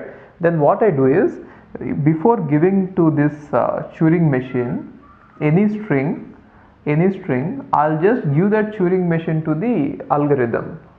Why? Because there is an algorithm, there is one such algorithm. So I'll not directly give the string to the Turing machine. Whenever you wanted to give a string to the Turing machine, then what I do is, before giving that string to the Turing machine, I am going to give it to the algorithm, right? Now that algorithm is going to take that Turing machine M and the string W, and it is going to say yes, it halts, or no, it does not halt. In case if it says that yes, it halts, which means yes, the Turing machine M halts on W, then I really take that string and I give it to machine M. I really take that and give it to the machine M, the string W. Then what happens is, I wait for some time and it definitely halts, and it will say yes, it is there or no, it is not there. In case if the algorithm is saying that no, the machine does not halt on W, then I will directly say that no, the string does not belong to the language, isn't it? Therefore, I have an algorithm which will definitely halt and say whether a string belongs to the language or not. Therefore, what happened to this language L, which is a recursively enumerable language, has got a membership algorithm. Therefore, every recursively enumerable language must be recursive, which actually contradicts with our earlier proof that there is at least one language which is recursively enumerable which is not recursive. Therefore, what can we say? Halting problem is undecidable. Got it? So I don't know if you really understood it or not, but I tried to make it very simple. Okay, what you could do is please rewind the video and watch it again. I'll just go through these steps once again. See this? Now what I mean to say is, L is a recursively enumerable language. Then there must be a Turing machine M which will take any string and it will say yes if the string belongs to the language, or it will say no if the string does not belong to the language, or sometimes it might fall in infinite loop in case if it does not belong to the language. That is the problem. Now if the decidable problem is, if the halting problem is decidable, then there must be an algorithm which will be able to take any Turing machine and any string, and it should be able to say that yes, the Turing machine halts, or no, the Turing machine does not halt. Then what is that I am trying to do is, given this Turing machine M, I'll take the word W and I'll not give the word W to M directly, the string. What I do is I'll give it to the algorithm and then I'll ask it whether it halts or not. In case if it halts, which means if it says this yes, then I am going to take this string and then give it to the machine, and then I am going to say yes or no. Got it? And now in case if it doesn't halt, then I am going to say no. Okay, if you didn't understand it, I'll just give you a metaphor so that you will understand it. So it is like this. Now before, you don't know whether a PhD student is going to finish his PhD or not. Now if the halting problem is decidable, it means that there must be some procedure available during the selection process. When you recruit that, when you give a seat to the PhD student, then there must be some procedure available during the recruitment which says whether a student will be able to finish his PhD or not. So before taking the student, which means before giving the string to the machine, we ask that procedure, which means we ask that particular person who is able to decide whether he could finish the PhD or not. We'll ask him whether he will finish the PhD or not. If he says yes, he is capable of finishing the PhD, then only I'll take that student and then I'll give him some time, and then he either finishes or he will leave the institute. Okay, and now if there is that person is saying that no, he will never finish this PhD, he will just stay there and he will just stay in the institute and he will never leave the institute, or he never finishes the PhD, then what I do is I will not give him this seat and I will initially say no. Therefore that actual original Turing problem, that PhD problem, has been decided. But then if you have such a procedure, now we got that every recursively enumerable language is recursive, which is contradicting the proof that there is a recursively enumerable language which is not recursive, right?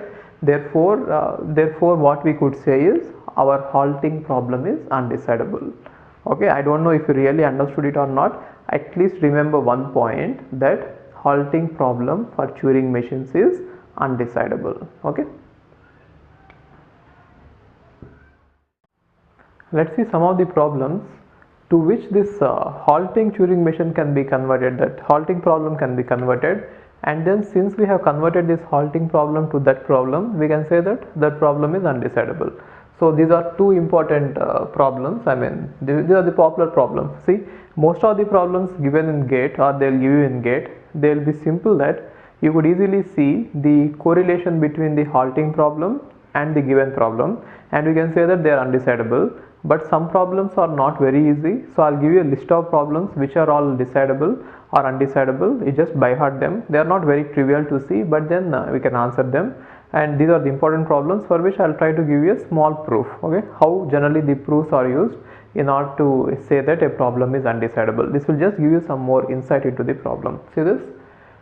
A state entry problem is given a Turing machine and a state Q belongs to capital Q, which means there is a Turing machine and one of the state of Turing machine is small q, and a word w belongs to sigma star, which means they are giving you a Turing machine and a input. Decide whether or not the state q is ever entered when capital M is applied to w, which means if you take a Turing machine and if you give it an input w, now the question is whether to find out whether a state capital Q is ever entered by the Turing machine or not. That is a simple question. Now we can convert the halting problem to this problem. How to convert it is, you know how a halting problem behaves. So when do you think that a Turing machine halts? Whenever it reaches any configuration which is dead, isn't it? The only way a Turing machine will halt is whenever it reaches a dead configuration. Dead configuration means it has reached a particular state and now it is looking at particular symbol, right? And now for that symbol, for that state, nothing is defined. That is called dead configuration. That is the only way a Turing machine will halt. Even if you look at the final state that we have given in Turing machines, all the final states are actually dead configurations. In the sense, once you reach the final state, whatever symbol you look at, no transition will be defined, right? Now let's convert some Turing machine, that halting problem, into this problem. So this problem is saying that given any string, whether a particular state is reached or not, can you say it, can you decide it, which means is there an algorithm to do that. Now what I will try to do is, if there would have been an algorithm for this problem, I'll say that there will be an algorithm for undecidability, that halting problem. Therefore, since there is no algorithm for this, there will be no algorithm for this. Okay, so let me not confuse you. I'll just state the problem again.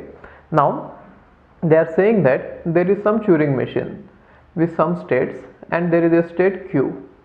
Now given a string w to this Turing machine, and if I start it in initial state, will we ever reach this state small q? That is what is given. That is what is the question, which means will our computation, will our Turing machine ever get into this state? Then what I do is, I'll take a normal Turing machine, okay, and now in this Turing machine, for every state, whenever there is a dead configuration, which means if no move is defined for that particular state, I'll just give a transition to a particular state which I nominate as q. Therefore, whenever any dead configuration is reached, I'll just end up in this state q and I'll halt. Therefore, actual halting problem is now resolved, is now reduced into the problem of halting in a state q or seeing a state q. Therefore, since the halting problem is reduced to this problem of halting problem in q, we can say that this problem is undecidable. The reason is, if this would have been decidable, then the halting problem itself would be decidable, but then we already know that it is undecidable. Therefore, the resulting problem must be undecidable. Okay, simple. Even if you didn't understand the proof, just by heart this statement. Okay, and now the next statement is, given a Turing machine M, whether or not capital M halts if started with a blank tape, which means they are saying that a Turing machine is given and nothing is given on the input, all blanks,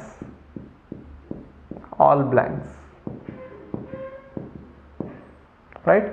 Now if this Turing machine is started in this on blanks, will this Turing machine ever halts? Again, it is undecidable. In order to prove that, I'll take that halting problem again.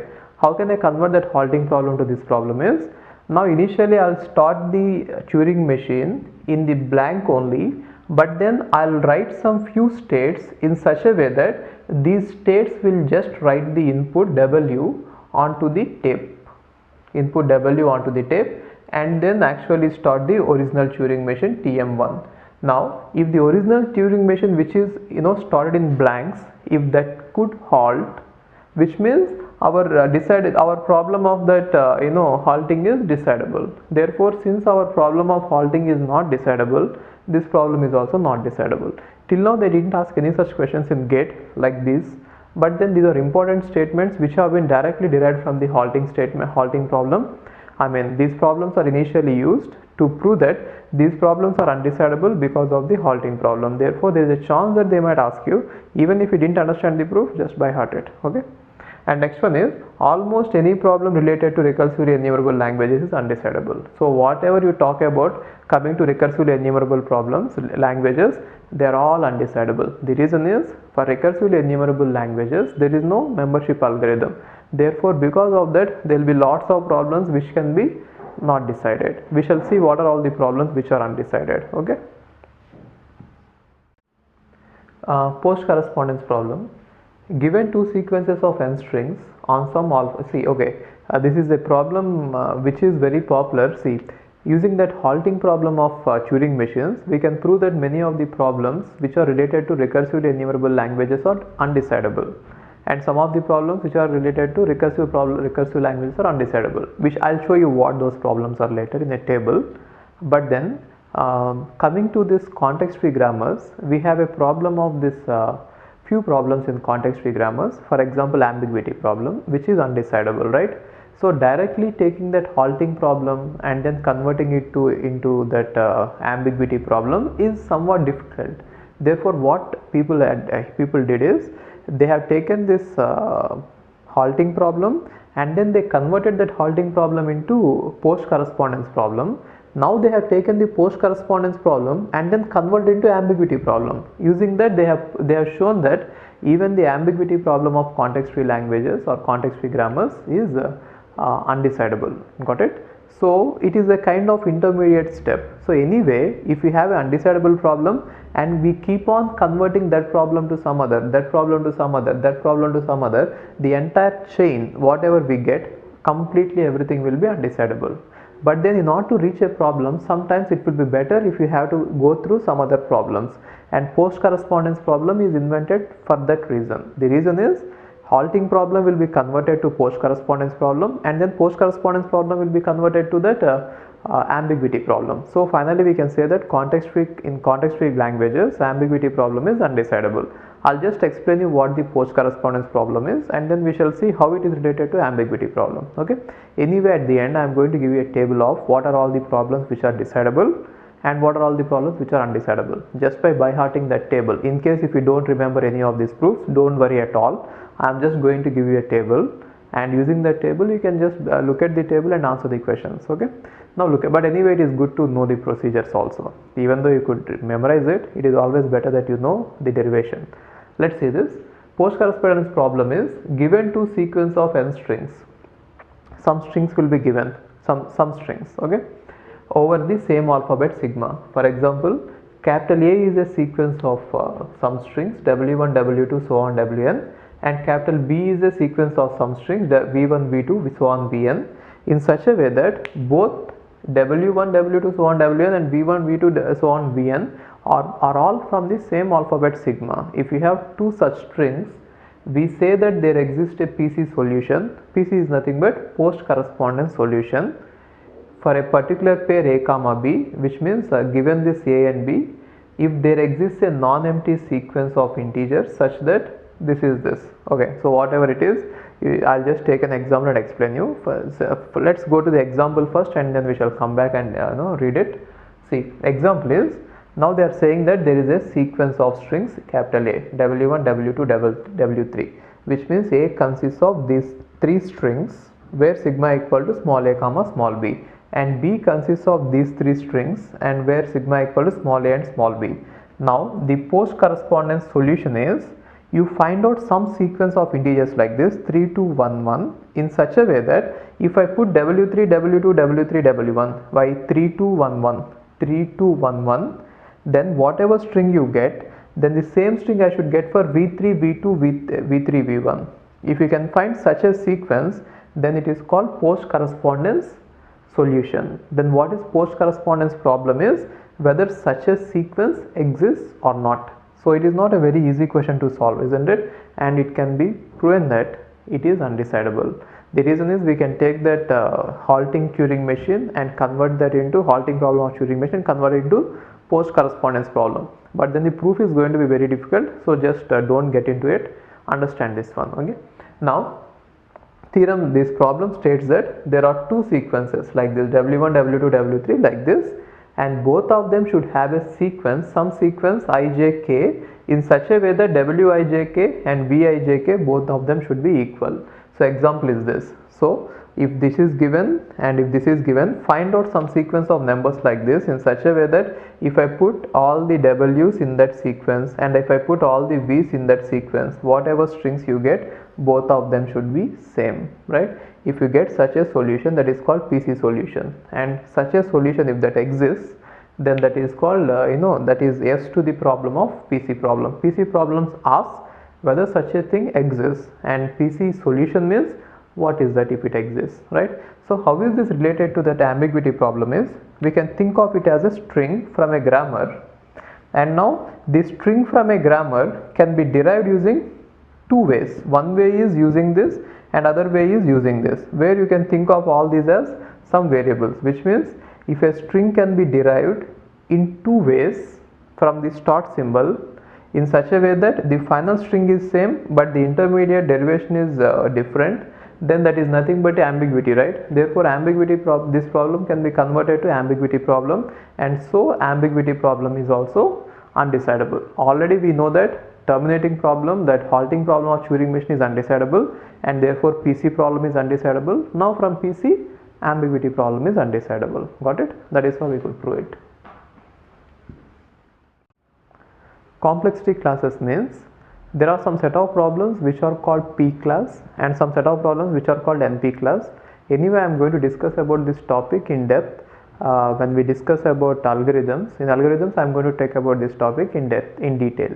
There we are going to take an algorithm and then see how to classify P and NP. But here we are interested in taking a Turing machine, and in terms of Turing machine, I am going to define what is P and NP. But then generally people are not interested in talking about these complexity classes coming to Turing machines. So I am just going to give you definitions and leave it here, but then the detailed explanation I'll give you at the algorithms course.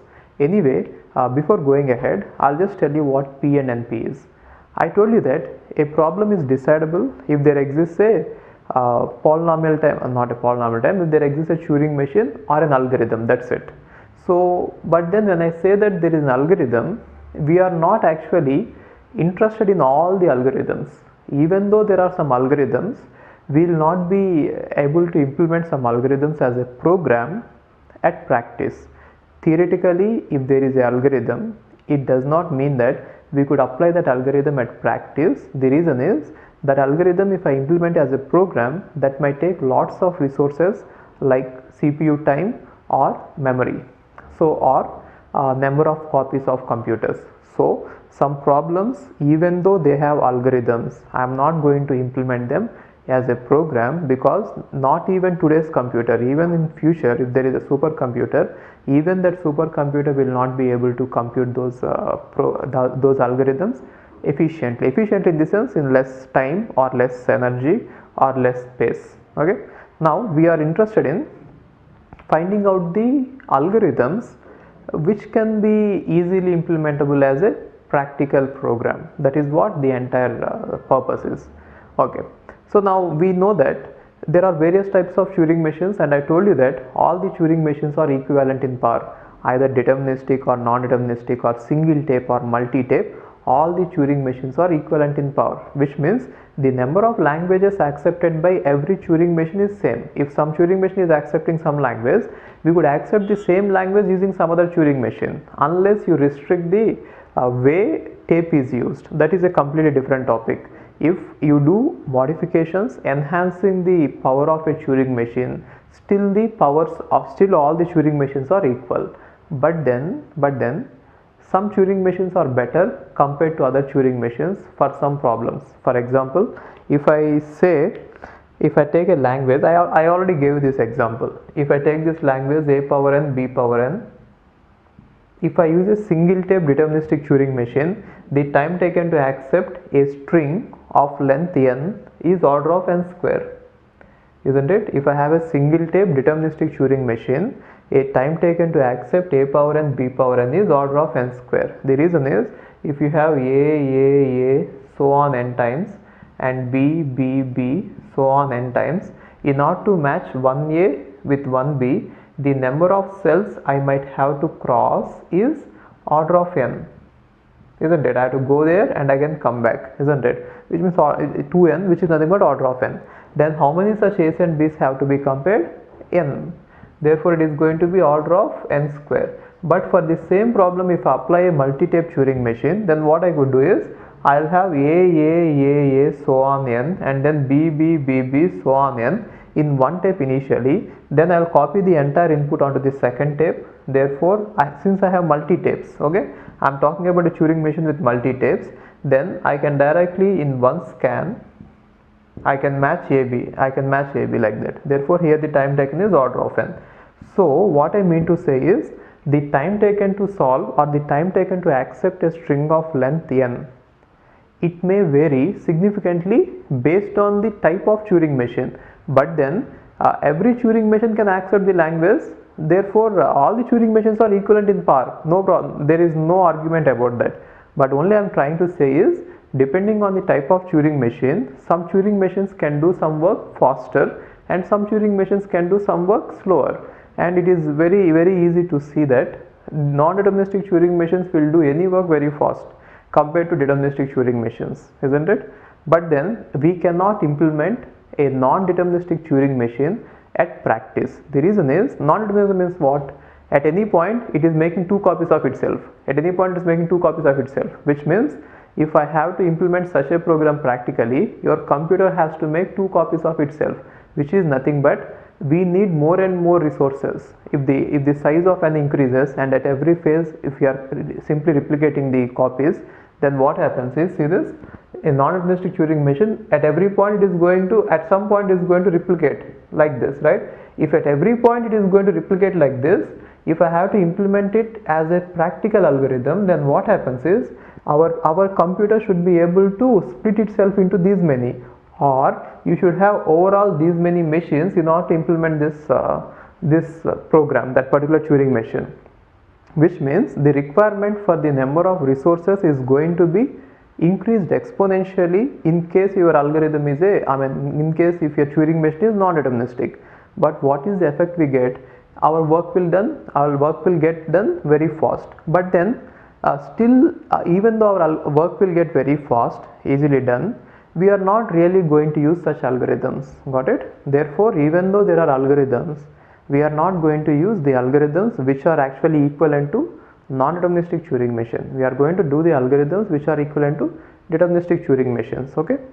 Now, depending on that, what are easy to do and what are not easy to do, or what are easy to do by deterministic and not by non-deterministic, we have divided the class of problems into two types. One thing is for sure, there are some problems for which there is no halting Turing machine.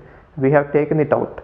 And in the remaining problems, again we are dividing it like this: the problems which can be solved by a deterministic Turing machine using multi-tape, and the problems which can be solved by a non-deterministic Turing machine using multi-tape. Got it?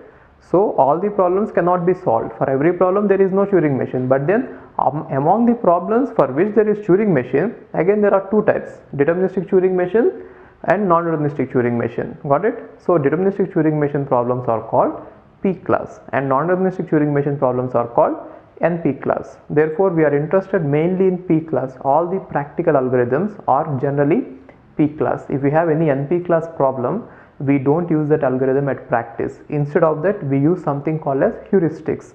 I am going to talk about in algorithms course. Now just see the definition here.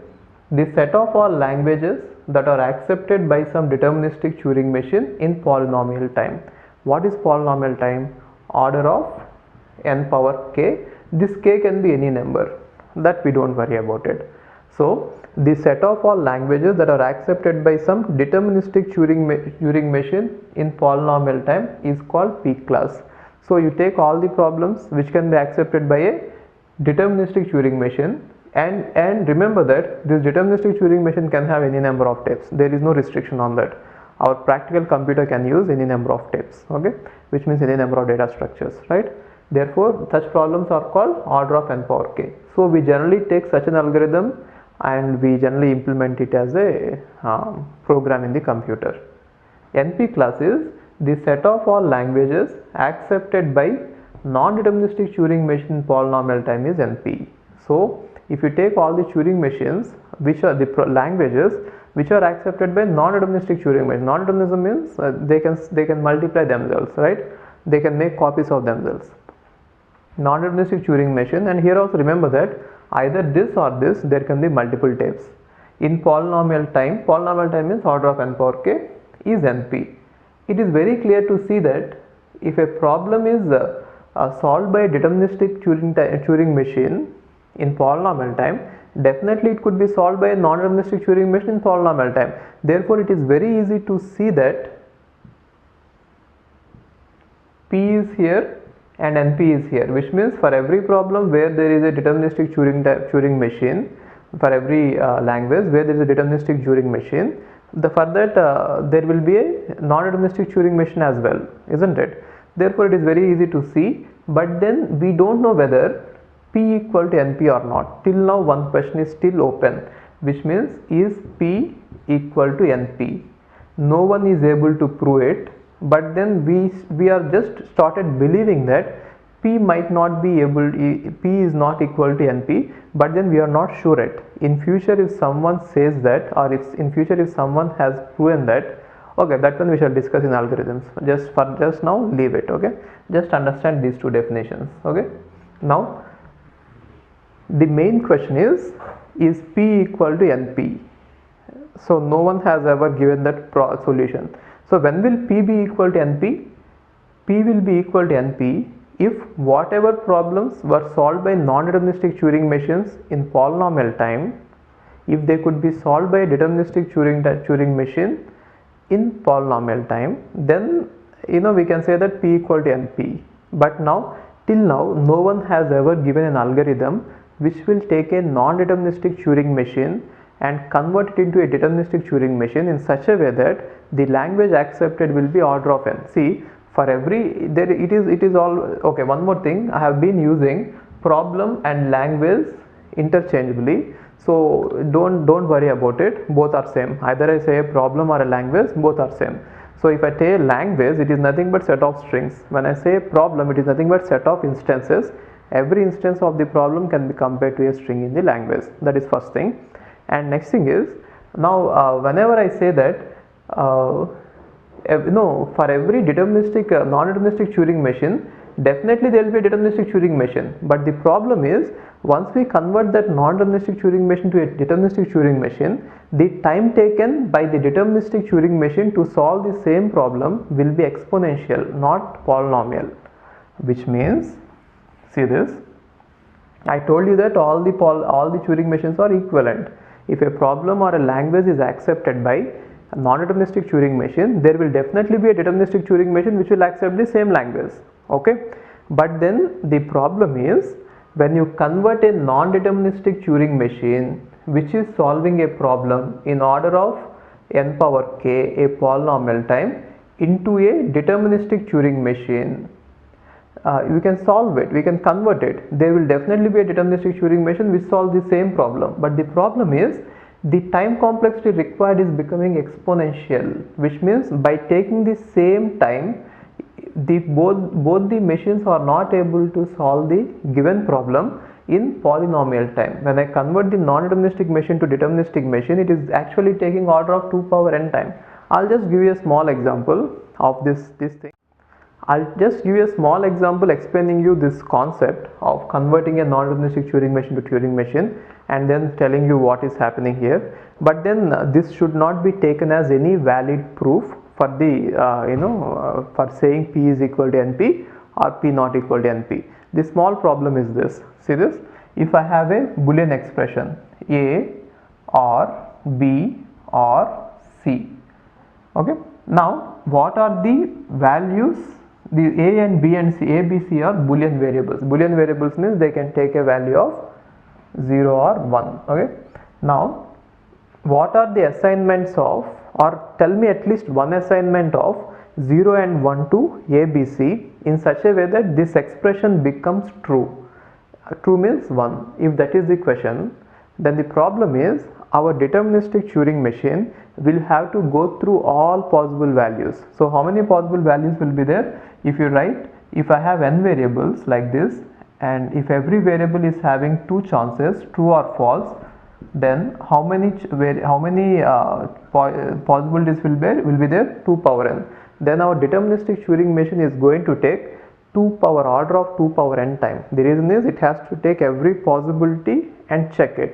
But then on the other hand, what our non-deterministic Turing machine will do is it will simply make a copy of itself. How many copies? 0 to 2 power n copies, and then like this. For A, our non-deterministic Turing machine will be starting at here, and then for A, it will one copy will assume A equal to 0 and other copy will assume A equal to 1. Depending on that, we got 2 Turing machines. And again at B, one copy will assume B equal to 0, B equal to 1, B equal to 0, B equal to 1, and again here C equal to 0, C equal to 1. Therefore, we are going to get nearly all 8 Turing machines for every combination, and at least one Turing machine is going to say yes. Got it? Therefore, in just order of n time, we are able to solve the problem using the non-deterministic Turing machine. But then using a deterministic Turing machine, it is going to take order of 2 power n. The reason is we have 2 power n rows or 8 rows, and every row has to be examined by only a single instance of machine. But here the work is being done parallelly, therefore we are able to do this in polynomial time, here exponential time.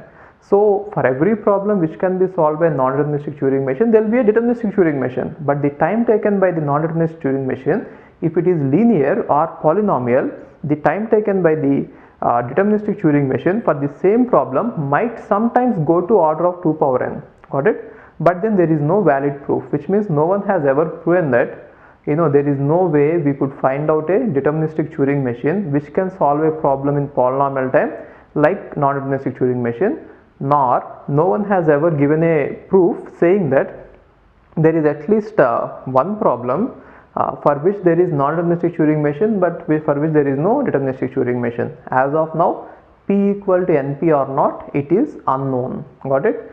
Got it? So we are going to look at this P and NP class in detail again at later in algorithms. There I am going to talk about some other things like what is NP hard, what is NP complete, and then I am going to compare everything. Okay, so this is all about Turing machines, and coming to Turing machine terminology, what is the complexity classes. Fine. See, the problem of decidability or undecidability for any given problem is I told you how to do it from the halting problem, but then in GATE exam, if they give you such a question, it is going to be difficult to answer it. Therefore, what I did is, for the sake of your information, I've taken all the problems and I've formed a table like this. Now these problems I have taken from the exercise questions of various textbooks, and proving them is not required for GATE, and moreover it is going to be tedious and time taking procedure. So I suggest that you just by heart this table, just one table, I mean 2 tables are there, you just by heart it, and I'll just tell you what are the problems, and I'll just give you a hint about how to by heart it. You need not by heart the entire table, only the most important things I'll just tell you. Okay, see this, the problems I'll just read out for you. Just zoom in this area. Okay, now see this.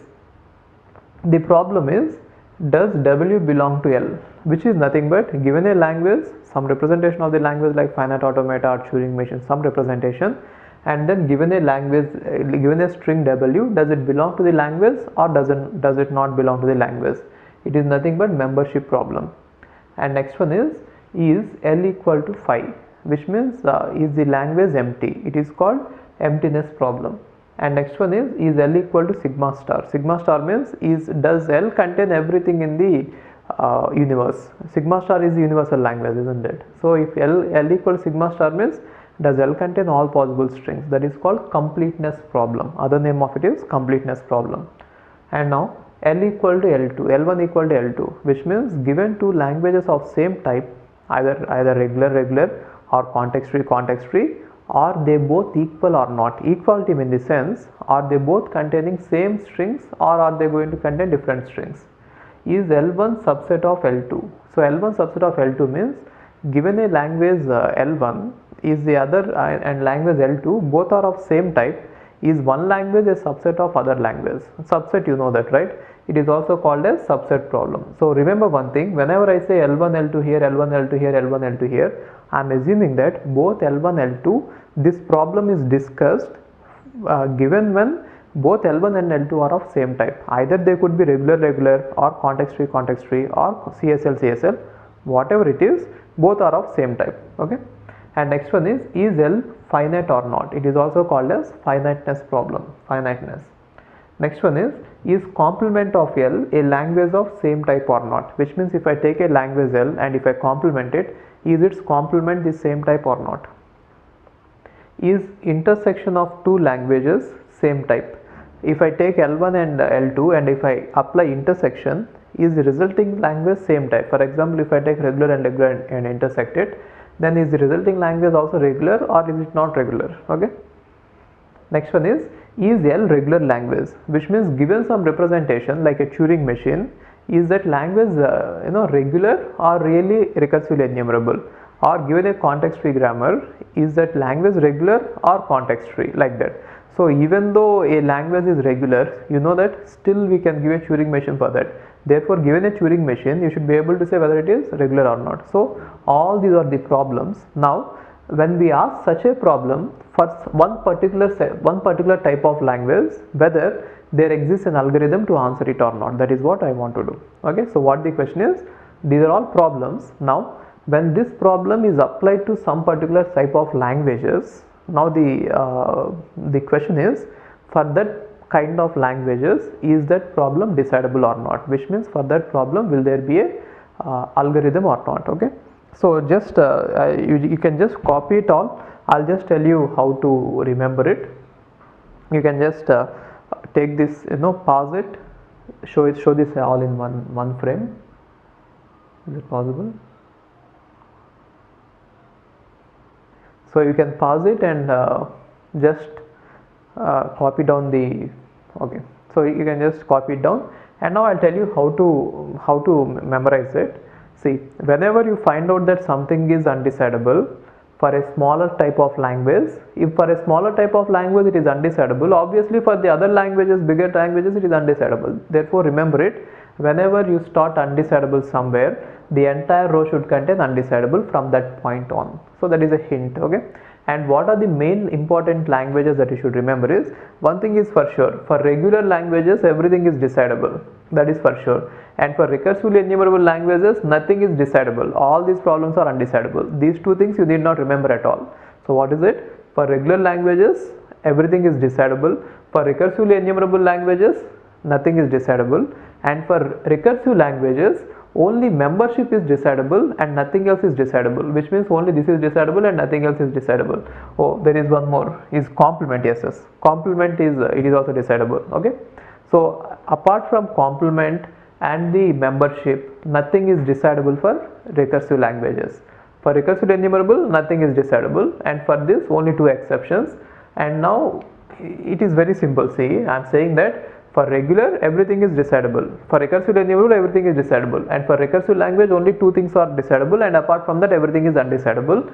And you need not worry about deterministic context free languages and CSL, generally they will not be asked. And the one important one is CFL, so you have to by heart only CFL. So CFL is important, maybe it 3 times there it is decidable and all the others are undecidable. You just remember what are the problems that are decidable, then obviously the remaining are undecidable, right?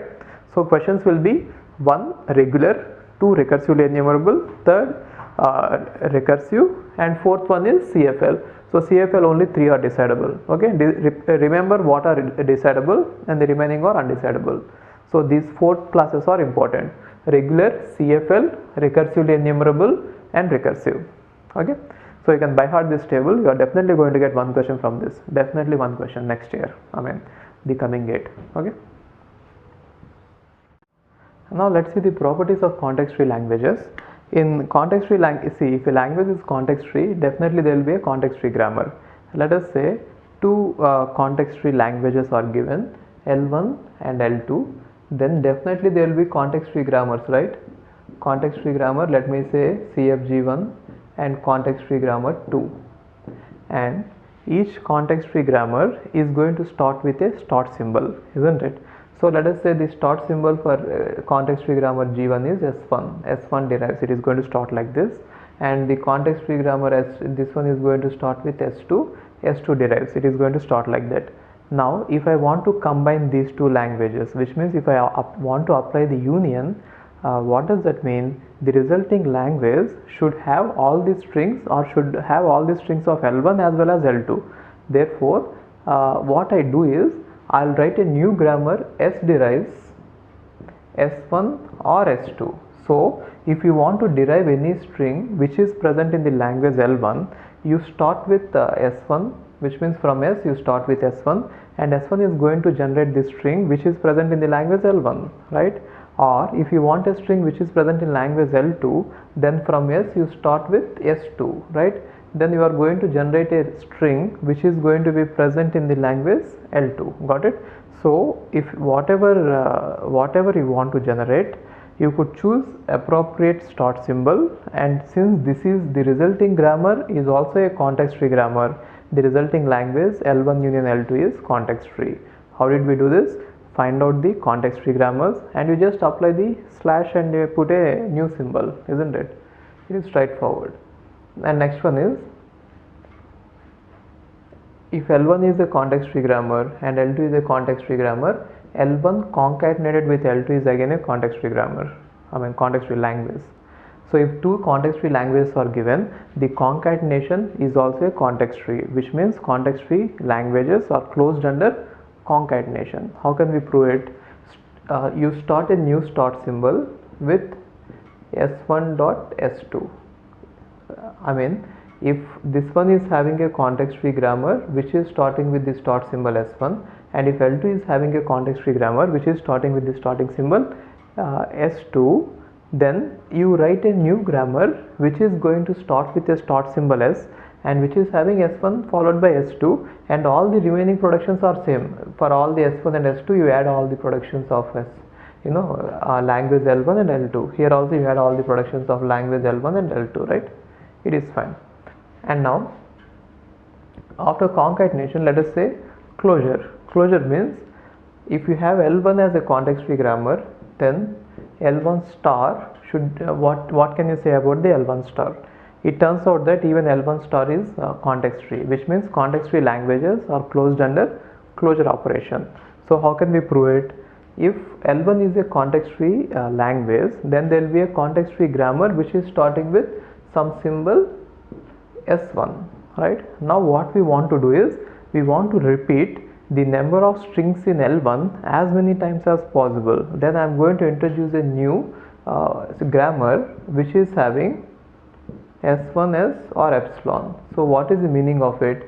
If you want to generate epsilon, it will generate it. If you want to generate one string from S1, you can take this one and then S will go to epsilon. If you want to generate two strings from S1 concatenate with S1, then what you do is S will generate S1 concatenated with S, and again S will generate S1 concatenate with S, and wherever you wanted to stop you can stop it.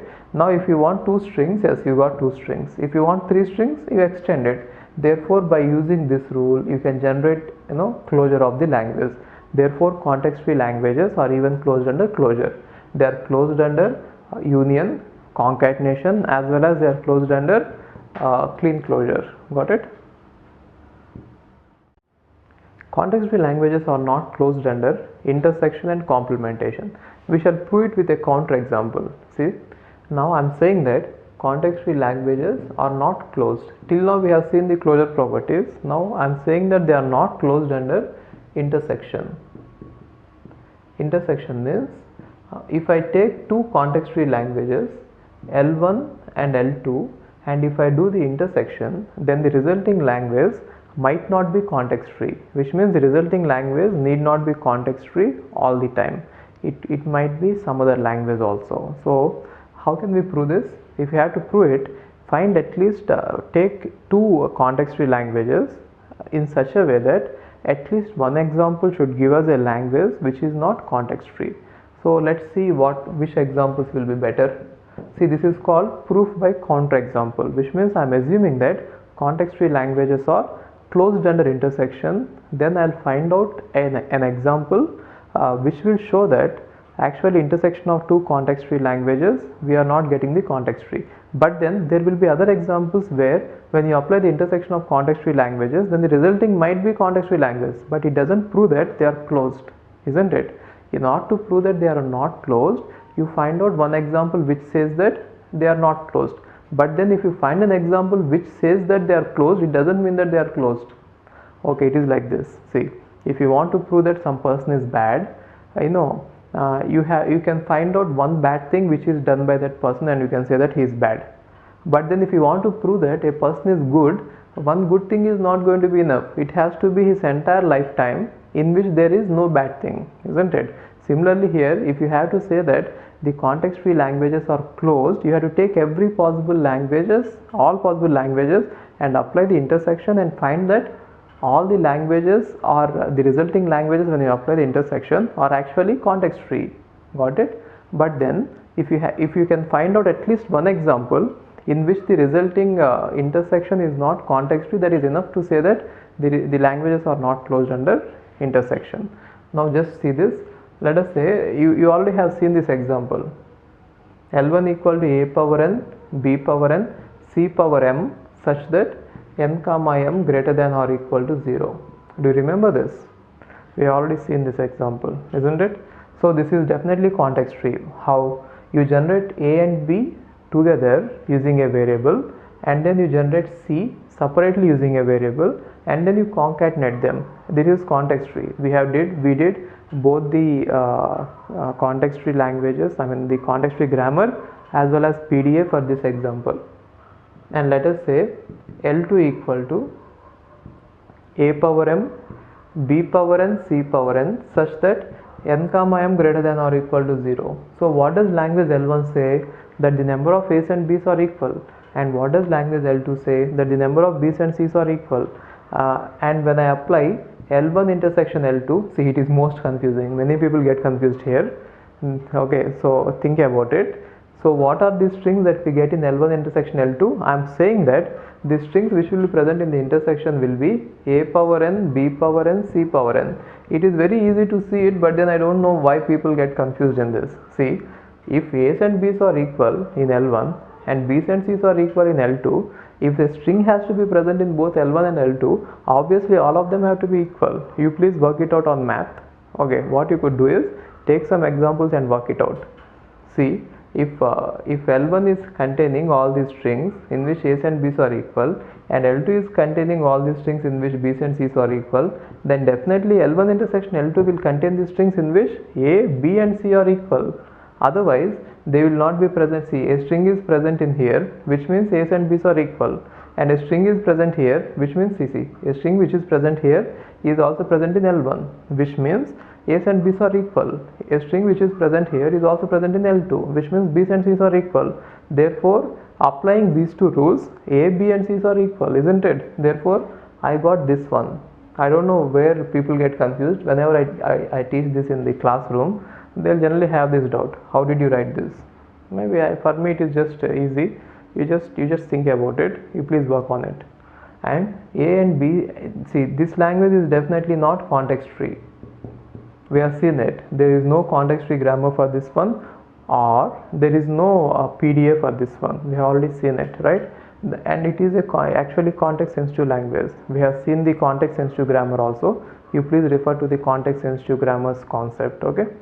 So anyway, this is not context free. Therefore, what can we say? The languages, context free languages are not closed under intersection. And we can even extend it and say that context free languages are not closed under complementation also. So how can we prove it is? Using this proof, now we have already shown a proof that context free languages are not closed under intersection, isn't it? Now L1 intersection L2 can be written as L1 complement union L2 complement whole complement, right? Now let's say, just for the sake of assumption, so it is called proof by contradiction, which means I am going to assume something and again I am going to prove that my assumption is wrong. I am assuming that context free languages are closed under complementation. Then what happens? if they are closed under complementation, if L1 is a context-free grammar, context-free language, L1 complement should be context-free. If L2 is a context-free language, then L2 complement should be context-free, right? And we already know that union of two context-free languages is context-free. Therefore, this entire thing must be context-free. And I am assuming that the complement of a context-free is context-free. Therefore, this entire thing should be context-free, which means this one is now turning out to be context free. So if I assume that L1 complement is context free, then what is that we are getting? We are getting that L1 intersection L2 is also context free, but then it is already shown that L1 intersection L2 is not context free. Therefore our assumption must be wrong. What is our assumption? That the complementation of a context free language is context free. So it is not true. Therefore what can we say? Context-free languages are not closed under complementation. So it is very important to remember, context-free languages are not closed under intersection, as well as they are not closed under complementation. It is a popular question. They have asked it many times in GATE, and again there is a chance that you might get it. Okay. In context-free languages, membership problem is decidable. What is membership problem is, given a string, does it belong to L or not, which means if L is a context free language, a string W, does it belong to L or not? That is what is membership problem. And we have already seen that there is CYK algorithm, which is a membership algorithm, and therefore you can say that this is decidable since it is having a algorithm, right? And decidability means having an algorithm, right? And now emptiness problem. Emptiness problem is, given a language, some representation of a context free language, is the language empty, which means does it is L equal to 5 or does it accept anything? So in order to know that, what you could do is take the context free grammar, because the language is context free. Whatever the representation is given, you take the context free grammar and then you apply the simplification algorithm, which means you try to simplify the context free grammar by eliminating the useless symbols. We have already seen examples on that. Now in the resulting grammar, in case if any of the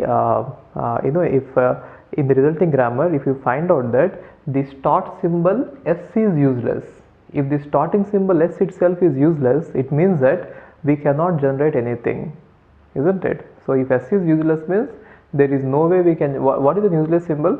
There is no way we can generate anything from that symbol, isn't it? Therefore if S itself is found out to be useless, then we can say that the grammar is useless, or the language is empty. So what is the algorithm? Take the context free grammar and then apply simplification algorithm. In the resulting one, if S is useless, we can say that it is completely useless. It is completely empty. That is, therefore emptiness problem is decidable because we have an algorithm. What about the finiteness problem? You can do the same thing. Take the context free grammar and then you apply the simplification algorithm on that, which means you delete the these useless symbols, and then in the resulting grammar you try to draw the dependency graph, which means if you have something like this, after simplification, let us say you got this, and then A derives small a c, and then C derives small a, and then A derives small a, which means here it is small a, here it is small b, and capital B derives small a, something like this. Then let us assume that this is the simplified grammar you got. Then you try to draw the dependency graph. Dependency graph means you take every vertex as the node and then see if there is a, like this, S is a node, A is a node, B is a node, and C is a node, like this. And now S derives A, B is given. What does it mean?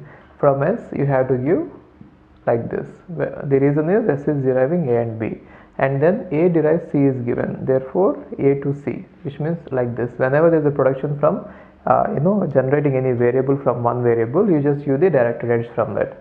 And again C is deriving A, which means like this. Now in the dependency graph, if there is any cycle, we can say that the language is infinite. In the dependency graph, if there is no cycle, we can say that the language is finite. For example, if the grammar, simplified grammar is like this: A derives, S derives AB, and capital A derives small a, and capital B derives small b. In case if this is the grammar you have, then S will have A and B with no cycle. If there is no cycle, then it is finite. If there is cycle, then it is infinite. Got it? That is how we could do it. Look at these properties of regular languages. So there is something called as closureness or closure, or let us say there is a term called as closed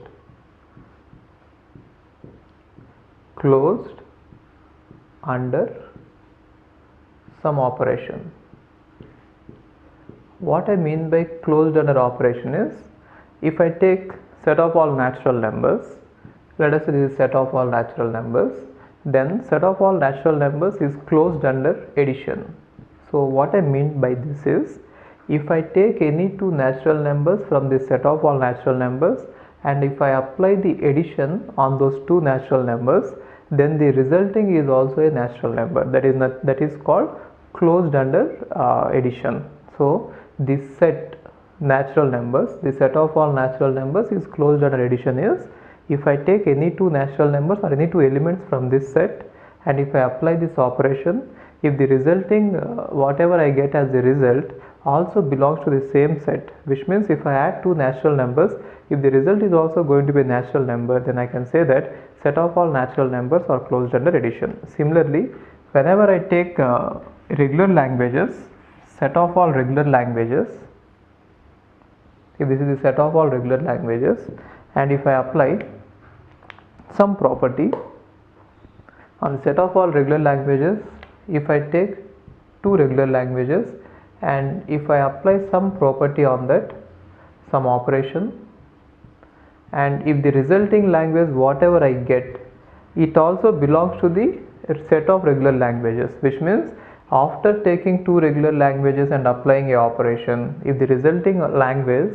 is also regular, then that operation is said to be closed under regular sets, or regular languages are said to be closed under that operation. Terminology is regular languages will be closed under some operation, not operation will be closed under regular languages. Okay, so when can we say that regular languages are closed under some operation?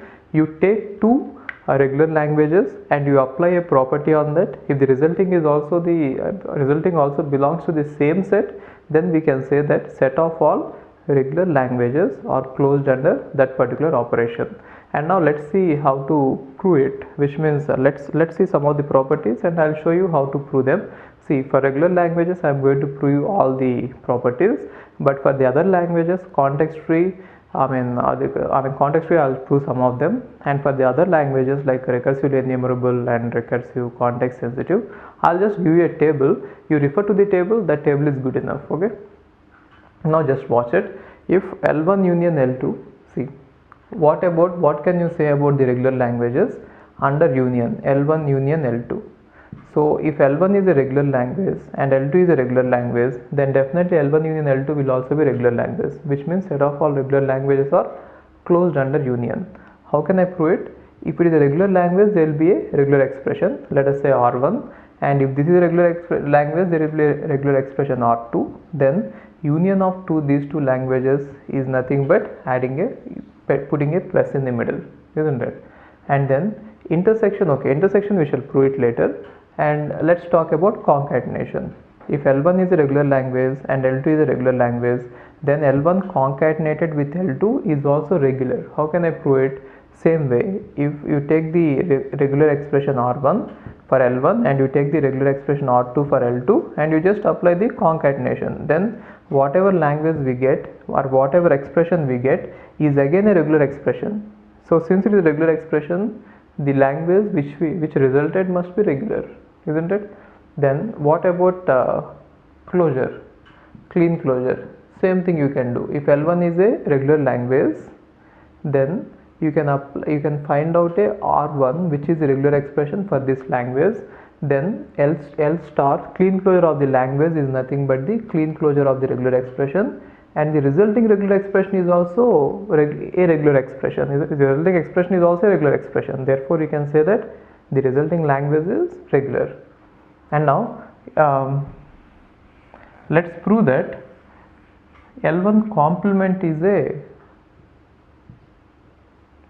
regular expression. I mean L1 complement is regular. So if L1 is regular, then L1 complement is nothing but sigma star minus L1, isn't it? Which means if this is the set of all strings and if this is L1, then whatever is outside L1 is L1 complement, isn't it? Now what I want to prove is, if I take the complement of a language which is regular, then the resulting language is also regular.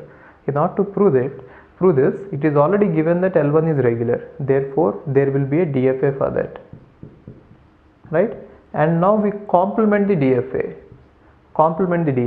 Then what we get? Again we get one more DFA, which will be accepting the complement of the language, given language, which is L1 complement. Since we got a DFA for the language, therefore L1 complement is also regular. How to complement a DFA? I have already given you examples, you please check on that.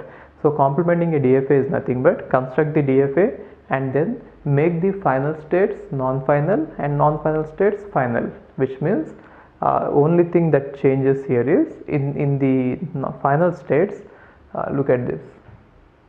So if you have Q, sigma, delta, Q naught and capital F representing a DFA, then complement of the DFA will be Q, sigma, delta, Q naught, and the final states will be just the states which were non-final before. What are the states which were non-final before? Q minus F. This is complementation. If this is the DFA for the given language, we got one more DFA which accepts the complement of the language. Therefore, we can say that complement is again closed, which means complement is also a regular language. Almost every property about regular languages is closed. So one good thing about regular languages is everything is closed, everything is decidable, everything is simple. Okay. And now let's prove that intersection is closed. So intersection proof is actually beautiful because it is an example of a constructive proof. Constructive proof means we will prove something else before and then based on that we derive this. That is called constructive proof. So there are various types of proofs. You can prove by contradiction, you can prove by induction, you can prove by construction. Construction means we build some other proofs and then we show that this is true. So in order to prove that L1 intersection L2 is regular, I would rewrite this L1 intersection L2 like this: L1 complement union L2 complement whole complement. If I write this, both are same, isn't it? So we have already shown that L1 complement is regular, L2 complement is regular, and union of two regular languages is again regular. Therefore this entire thing is regular, and again a complementation of the regular language is regular. Therefore this is regular. Okay, understand this. L1 is already given as regular, L2 is already given as regular. So complementation of two regular languages are already regular. Therefore this one is regular and this one is regular. And then we are applying union to two regular languages. Therefore the resulting is regular.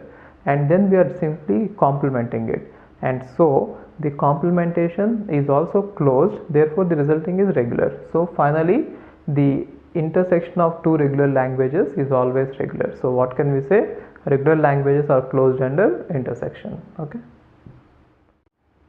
Look at these two properties. Regular languages are closed under difference, which means if I have one language L1 which is regular and if I write L1 minus L2, I am saying that the resulting language is also regular. How can we prove this is?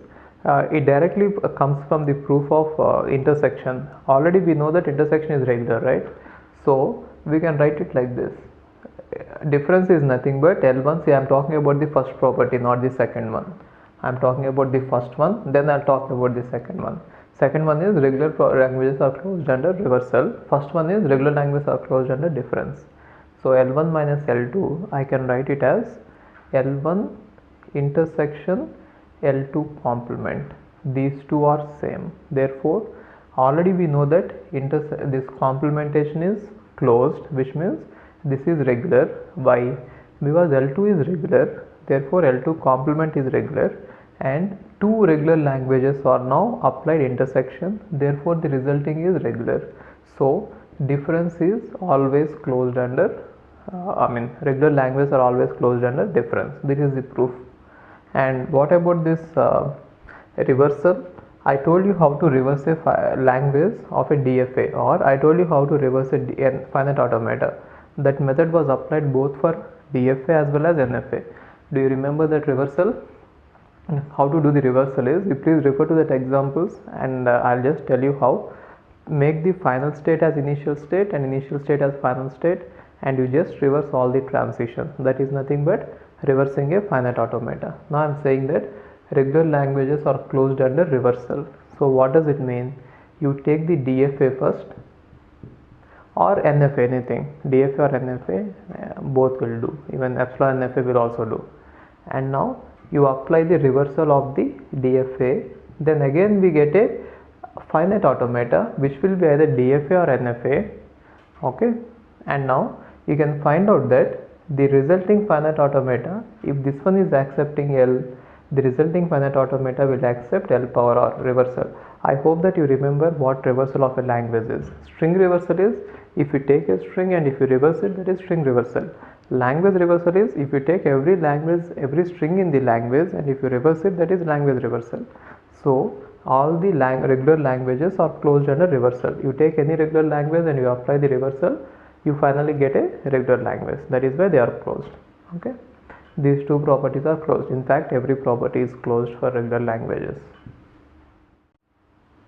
Now let's look at this.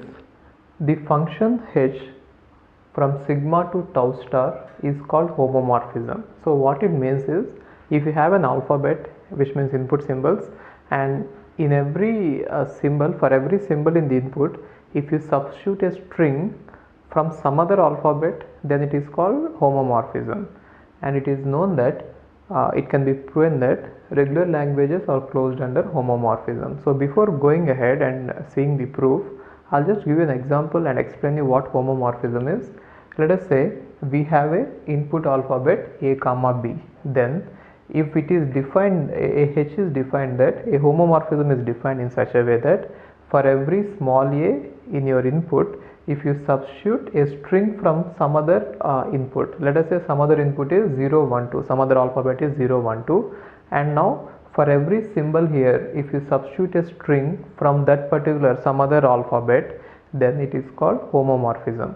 So once you define this homomorphism, then we call it as homomorphic image of a language or a string.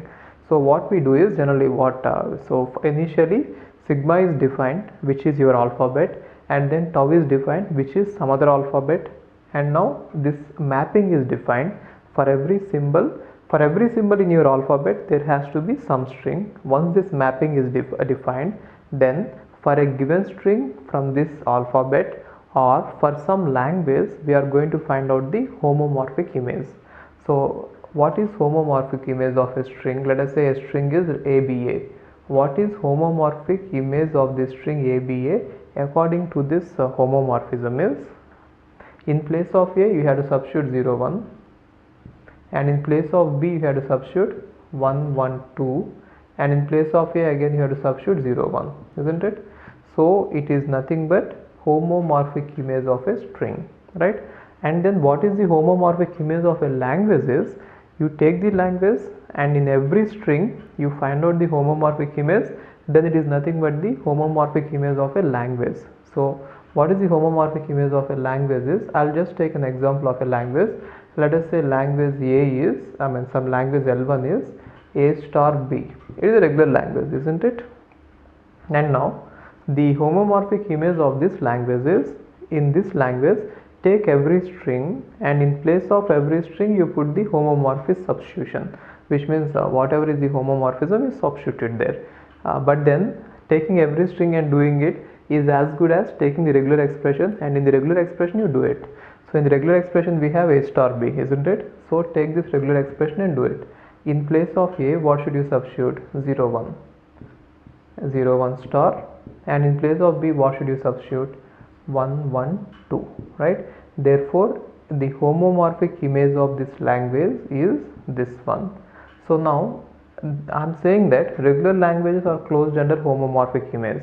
It is a proof also. The reason is we have taken if the language is regular, there will be regular expression. Now take the regular expression, and in the regular expression, for every input symbol you substitute the homomorphic image, then you are going to get one more regular expression, isn't it? It is a regular expression. Therefore the resulting language is again regular. Therefore regular languages are closed under homomorphism. Okay. If you apply the reverse of the homomorphism, then it is called inverse homomorphism. The same way where we are taking one alphabet and taking it to some other strings of other alphabet, we could take the strings of other alphabet and bring them back to the original alphabet by using inverse homomorphism. Okay. So inverse homomorphism is simply, not to understand it, you can understand it as reverse of the homomorphism, which means like if homomorphism is from here to here, inverse will be from here to here. So don't worry about the definition, you might not understand it. Let's take an example, then you'll understand it better. So anyway, definition goes like this: inverse of a homomorphic image of a language L is H inverse of L is X in case H of X is in L, which means if the homomorphic image of a string is in language L, then that string will be in H of L. And homomorphic image of a language can be found out, and homomorphic image of a string can be found out, isn't it? Similarly, inverse homomorphic image of a string can be found out, as well as inverse homomorphic image of a language can be found out. Let's take an example. Let sigma equal to 0, 1, 2. So one alphabet is defined as 0, 1, 2, and delta equal to a comma b. Other alphabet is defined as a comma b, and we are given a homomorphic image from sigma to delta, from sigma to this delta star, which means in place of 0 a is substituted, in place of 1 ab is substituted, in place of 2 ba is substituted. Let L1 equal to ab aba, which means we are given only one string, L1 equal to ab aba, one string, and now they are asking us to find out the inverse homomorphic image of L1. So how to find out is, whenever they ask you about the inverse homomorphism, take that string and see using what combinations of the original alphabet we could form the resulting string, which means if this is the string required, what are the combinations of the original alphabet in order to form this string. So you can see that I could have substituted, if you have AB, ABA like this, AB, ABA, I could have substituted in place of AB 1, which means 1, and in place of AB 1, and in place of A 0. Therefore, what did I get? 1, 1, 0, isn't it? And other inverse homomorphic image is AB, ABA means in place of A, I could have substituted 0, and in case of BA 2, BA 2, which means 0, 2, 2. The same string can be generated with different strings. That is why I am getting more than one answer here. It is completely valid, perfectly valid. So, and one more possibility is, if I have AB, ABA, I could have substituted in place of this 1, and in place of this 0, and in place of this 2. Therefore, other homomorphic image is 1, 0, 2. Therefore, for a given string, I have got 3 inverse homomorphic images. Now, if we again try to convert this to the actual one by applying the homomorphism, but you will get only one string. Okay. So, just remember that if I apply the reverse again, I get only one string. Okay. Now, watch the other one. Let us say we have x equal to L2 equal to A, BA star B. This is the language given, and now I want to find out the inverse homomorphism of that language. It is always better to convert the language into strings or enumerate the language, and then you go on back substituting it. That is the best way possible. So if this is the string given, now I am just writing that string in terms of, if this is a regular expression, I am just writing it in terms of all the strings. Then these are all the strings I got. Then inverse homomorphic image of the language is, see this, for A I get only one combination, which is 0. For ABA I get two combinations. AB can be 1 and A can be 0, or A can be 0 and BA can be 2. Therefore, for the second one I got two combinations, 1, 0 and 0, 2. For the third one, ABA, it is same as that string, we have already seen it, ABA, for which I got all this, isn't it? Maybe you could extend it further and you could even get more. What will be next string? A, BA, isn't it? That is the next string. For that, what do I get? One possibility is 1 in place of AB, and then 1 and then 0, which means 1 1 1 0, and other possibility is AB, ABA. Other possibility is in place of this I could go for 0, and in place of this 2, and other possibility is if I have this AB, other possibility is in place of this I could go with 1, AB means in place of 0, small a I could go with 0, and in case of BA I could go with 2, and BA I could go with 2.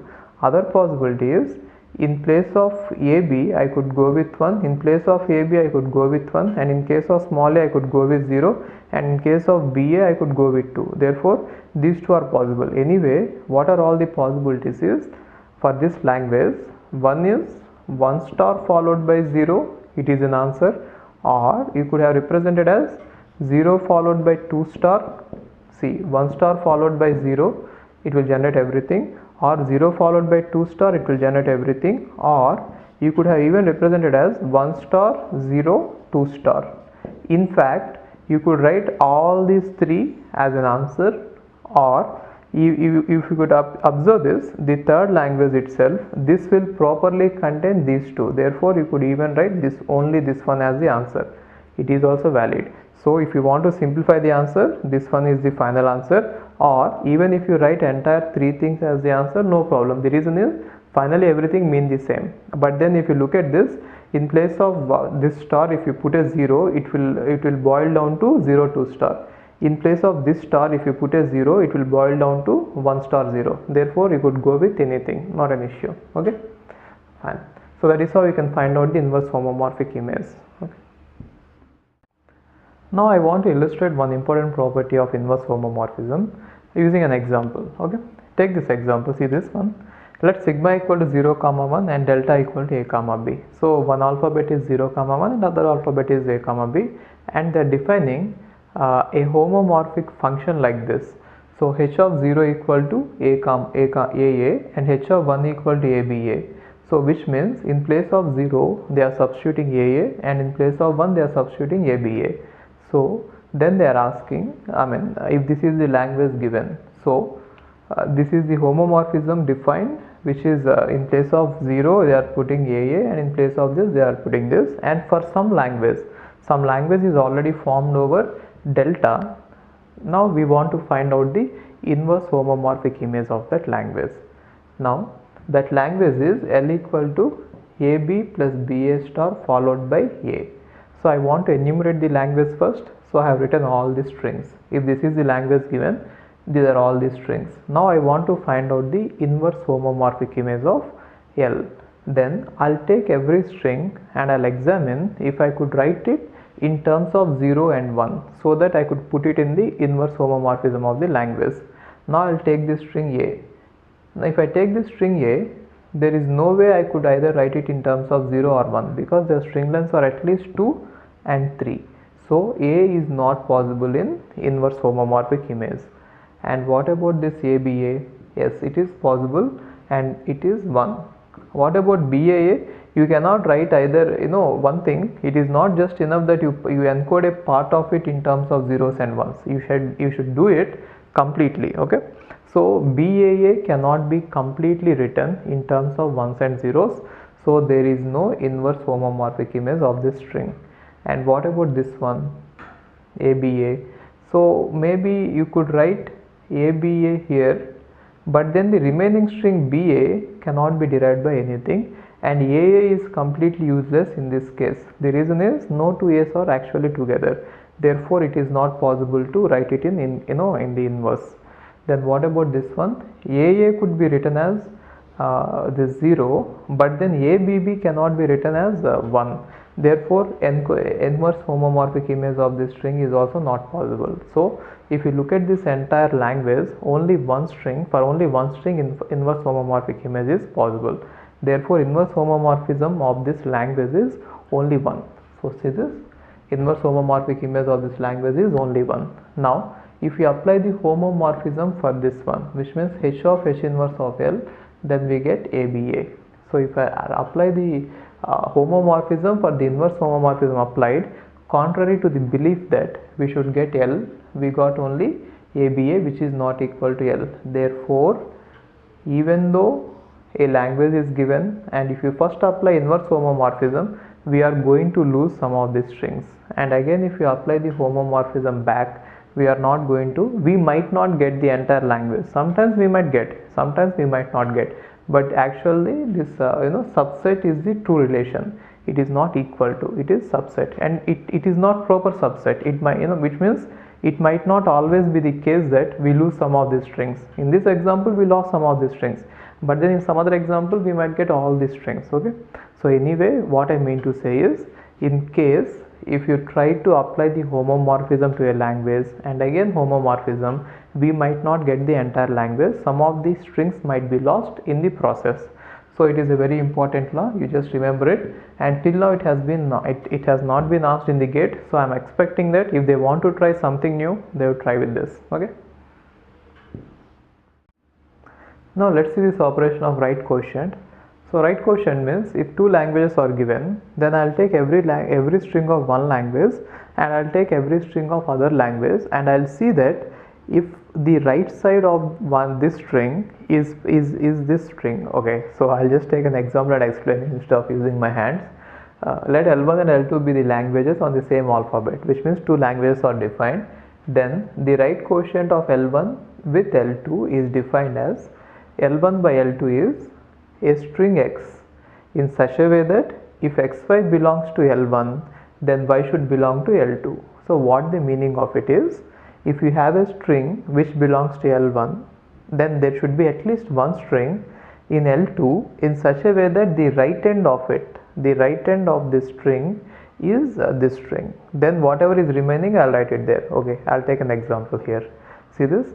Now if L1 is given as 0 1 0 0 1 1 0 1 like this, L1 is containing 1 2 3 4 5 strings, and L2 is containing a string 0 1. Then what is L1 by L2 is, you take every string of L1 and you divide with L2, which is nothing but, see that the right end of it is L2, a string in L2, then whatever is remaining, that will be the left end, that will be written down, right? So if I take 0 1 and 0 1, the 0 1 is completely matching with 0 1, and what is remaining before it? Epsilon. Therefore epsilon is L1 by L2. If I take 0 1 and 0 1 here, what is remaining before it? 0. Therefore 0 is present in L1 by L2. And similarly here also 1 is remaining, therefore 1 is present here. And here 0 0 is remaining, and here 1 1 is remaining. Got it? So how did we get it? Take every string in L2, and then you see that that string is present as the right side, or I can say it as postfix of some string in the L1. Then whatever is remaining in that string, that is nothing but L1 by L2. Okay, now look at this one. It is interesting. L1 equal to 0 1 0 and L2 equal to 0 star 1. If I write L1 by L2, what do we get? Do we really get 1, or do we get even something else? That is interesting, right? So if I write L1 by L2, we don't get 1. So the reason is, we are not actually dividing the regular expressions. What we actually see, you might think that these two are matching, therefore answer must be 1. It is wrong. What I told you, you take all the strings of L1 and then all the strings of L2. For every string in L1 and for every string in L2, you perform the quotient operation. Whatever is the result, you have to write it down as L1 by L2. That is the meaning of it, right?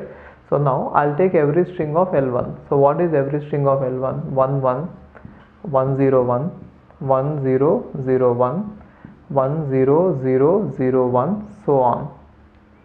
And L2 is 1 0 1 0 0 1 0 0 0 1, so on. Okay, and now you had to perform L1 by L2. Take every string of L1 and take every string of L2 and you perform the quotient operation.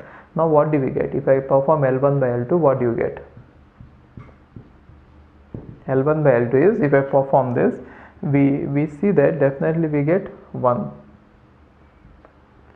isn't it? And if you operate with this, definitely we get 1 0, which means this one and this one. And if you operate with this, I get 1 0 0. The reason is here there is 1 and this is 1. I am talking about picking up this string and every string of L2. Similarly, you have to pick up this string and every string of L2. Okay, and then I take this and apply this 1 0 0, so on. Therefore, what is the language I got? 1 0 star. It is not 1 0. Maybe you could take the second one and you could apply on this, and again we are going to get some strings of 1 0 star only. That is why I am not doing it. You should actually do it and find out that we don't get any new strings. Okay, and one more thing is, if I have a string like this 1 0 1, and if I divide it with 1 1, the quotient is nothing. Here it is 5. The reason is 1 1 doesn't match with any right hand side of this, right? So it is not always necessary that we get something as quotient. Sometimes we might not get anything as quotient. The reason is it doesn't match simply. Okay, it doesn't match with the right side of any string simply. Okay, fine. That is how we could answer it.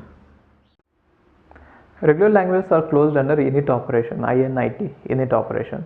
In fact, regular languages are closed under every operation. Till now, whatever we have seen, homomorphism, inverse homomorphism, quotient, regular languages are closed under all those operations. Now I am going to show you one new operation called as init operation. Init operation is, given a language, take every string and you put every prefix of the string, that is nothing but init. Okay, so for example, if this is the language which is containing 3 strings, then init is what are all the prefixes of a. Okay, so I hope that you remember what a prefix is. I think I discussed it long back in some examples. A prefix is nothing but set of all strings which, okay, let's see this. Let us say Ravi. What are all the set of prefixes of this is? One is epsilon is always a prefix to everything. Okay, and next one is R, RA, RAV, RAVI. These are all set of all prefixes. And what is set of all suffixes is, suffix means from the end. Okay, set of all suffixes is, for this string RAVI, from the end you have to come. So epsilon will always be there at the end, and then I, VI, AVI, RAVI. And what are all subsequences is, from this you can choose some of the you could leave some of them, that is subsequence. Subsequence means you could leave some of them. So R is a subsequence, A is a subsequence, V1 is a subsequence. Anyway, we are going to see that subsequence problem in algorithms. Okay, longest common subsequence problem is there. For here you understand that this is the set of all prefixes and this is the set of all postfixes. Now regular sets are closed under init operation, which means inside this operation they are all closed. So what is init is, I am taking every string and I am applying the prefix operation, which means what are all the prefixes for a string. For this string A, the set of all prefixes are epsilon and A. For this string AB, the set of all prefixes are epsilon, A, AB. And for this string, this one, the set of all prefixes are epsilon, A, AAB, AABB. And anyway, since it is a set, you are not supposed to repeat the elements. So you need not have epsilon 2 times and you need not have A 2 times. You can delete them. Just for the sake of example, I written it, you delete them later. Okay, so it is nothing but init operation. So how to prove that set of all regular languages are closed under init operation is, you construct the DFA first and then you make every state as final state. Then it is going to be like this: every state as final state except the dead state, which means the set of all strings which could be, or you take all these states from which there is a path to the final state. If there is no path to the final state, you leave that state. So you take set of all such states and you make them all final, then we are going to get a finite automata which is going to accept init of the language. Remember, it is regular languages are closed under all the operations: homomorphism, inverse homomorphism, quotient, union, intersection, difference. I didn't show you any property under which it is not closed. I'll show you later one property at least. Okay. What's this? Regular sets are closed under substitution. Substitution means for every symbol of a language, if you replace it with a other language, then that is substitution. What is it? If every symbol of a language is replaced actually by other language. What is homomorphism? If every symbol of a language is replaced by a string of other language, that is homomorphism, right? But substitution means every symbol of a language is replaced by a other language itself. So, if sigma equal to a comma b, then f of a equal to 0 star. So, what does it mean?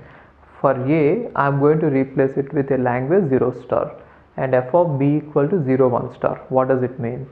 B, for b, I am replacing it with a language 0 1 star, 0 followed by 1 star. Then L equal to a plus b star. So, the meaning of this is already some sigma is defined, over that some language is defined, and substitution is given as for every symbol a you are going to replace with the language 0 star, and for every symbol b you are going to replace with the language 0 1 star.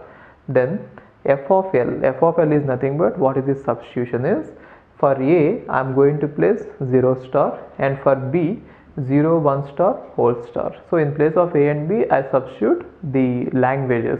Then whatever finally you got, it is again a regular expression, which means it is closed under substitution. Got it? Anyway, proofs are not important. You just don't worry about the proof. Remember the rule. They are not going to ask proof in GATE. They are just going to ask whether it is closed or not. And now you understood that regular languages are closed under everything. Okay. Regular languages are not closed under infinite union of regular languages. So it is not closed. It is very important. Till now we have seen all the properties are closed, but this property is not closed, which means if you take infinite regular languages and if you apply union, then the resulting regular language might not be regular. The reason is, we shall prove it using a counter example. I'll take an example where all the languages independently are regular, and when I apply union among all these languages, they might not be regular. So one example is, let us say L1 equal to a power 1 b power 1. It is finite language, therefore it is regular. And L2 equal to a power 2 b power 2. It contains only one string, so it is finite, so it is regular. And L3 equal to a power 3 b power 3, which is regular, so on. And now if I apply infinite union, L1 union L2 union L3, so on, right? Then what do we get? Infinite union is nothing but a power n b power n such that n is greater than or equal to 1. Now we know that it is not regular. Maybe you could argue that it might be regular in some cases, isn't it? So not closed doesn't mean that it is not regular always. Not closed mean that it might be regular or might not be regular, isn't it? So you might argue with some other example saying that what if I take L1 equal to a power 1, and what if I take L2 equal to a power 2 and L3 equal to a power 3, and if I apply the union of all these, L1 union L2 union L3, so on, you might say that I am going to get a power n such that n is greater than or equal to 1, and which is regular. It doesn't mean that every possibility is regular. See, whenever I say closed, it means that every possibility has to be regular. But here we got a possibility, at least one possibility, which is not regular. Therefore, we should say that it is not closed. In case if you get every possibility to be regular, then only we can say that it is closed. Even if we get one counter example, we can say that it is not regular. Therefore, this one is not regular. Okay. So infinite union of sets is not regular. Okay. Emptiness problem of finite automata is decidable. So decidable means there has to be algorithm. What is emptiness problem? Given a finite automata, we should know whether the finite automata accepts at least one string or it is not accepting anything at all, right? And it is decidable. Decidable means there has to be an algorithm. So algorithm looks like this. Select the states which are not okay. So first of all, let's discuss about this problem for some time before going to the algorithm. See, given a finite automata, when can you say that it will accept at least one string? If there has to be a final state, at least one final state, isn't it? So, but then having a final state is necessary to accept some string, but then it is not always sufficient, in the sense, even if you have a final state, one final state, it doesn't mean that we'll be able to reach that final state ever. Therefore, having a final state is not just enough. That final state should be reachable from the initial state. Then only we can say that some string is accepted by the finite automata. So how does this algorithm look like is, first select all the states which are not reachable from initial state and delete those states and corresponding states. Which means if you are not able to reach some state from initial state, obviously they are useless. Even though you have them, we are never going to use them, useless. Therefore you delete them. That is the first step. Now in this step, if the final state is not reachable from initial state, that will get deleted. Therefore if we don't accept anything, that will get deleted there itself, right? And second step is, in the remaining finite automata, whatever is remaining, if we find at least one final state. So in the remaining finite automata, if we get any at least one final state, it means that there is a final state which is reachable from initial state. Therefore there are chances that it will accept at least one string. That is the meaning of it. Okay, so since we have an algorithm and this algorithm is going to stop in exactly certain number of steps, therefore it is decidable. I told you what is decidability is. You please refer to the concept of decidability, which is discussed at the Turing machines concept.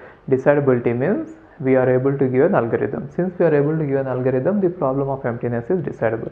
I'll just take an example and explain you what is the meaning of it. Let us say there is a finite automata like this.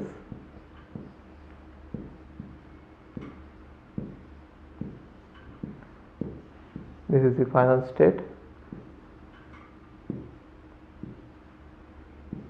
Okay, now even though there is a final state here, it doesn't mean that it will accept anything, because if you see it, this from initial state I'll never be able to reach the final state. That is the meaning of it. So first step says that if they find out all these states which are not reachable from initial state and you delete them completely. So in first step, this state is reachable, this state is reachable from initial state, but then this state is not reachable from initial state. Therefore it has to be deleted, and after I delete it, I get only 3 states and none of these states are final. Therefore you can say that this finite automata doesn't accept any string. So the language accepted by this is empty. So emptiness problem has been solved using an algorithm. Therefore it is decidable. Okay, what's this problem? Infiniteness problem of regular languages is decidable. So it means that decidable means there is an algorithm to say whether a regular language is infinite or not. So for every regular language, the basics is like this. For every regular language, there will be a finite automata, isn't it? Now let's draw the finite automata for the regular language. That is the algorithm. Okay, and now in the finite automata, I apply the algorithm like this. When do you think that a finite automata will accept an infinite language? Only when there is a loop in that, isn't it? Loop is able to generate infinite number of strings. Now having a loop, is that necessary condition or sufficient condition? Which means if I have a loop, does it definitely mean that we'll be able to accept infinite language? It is not true. Having a loop doesn't mean that we could accept infinite language. I'll give you an example of that. See this. Now this is the initial state, this is the final state, and then there is a state, but then here there is a loop. But having a loop in the finite automata doesn't mean that this finite automata is able to accept infinite language, right? So what should happen?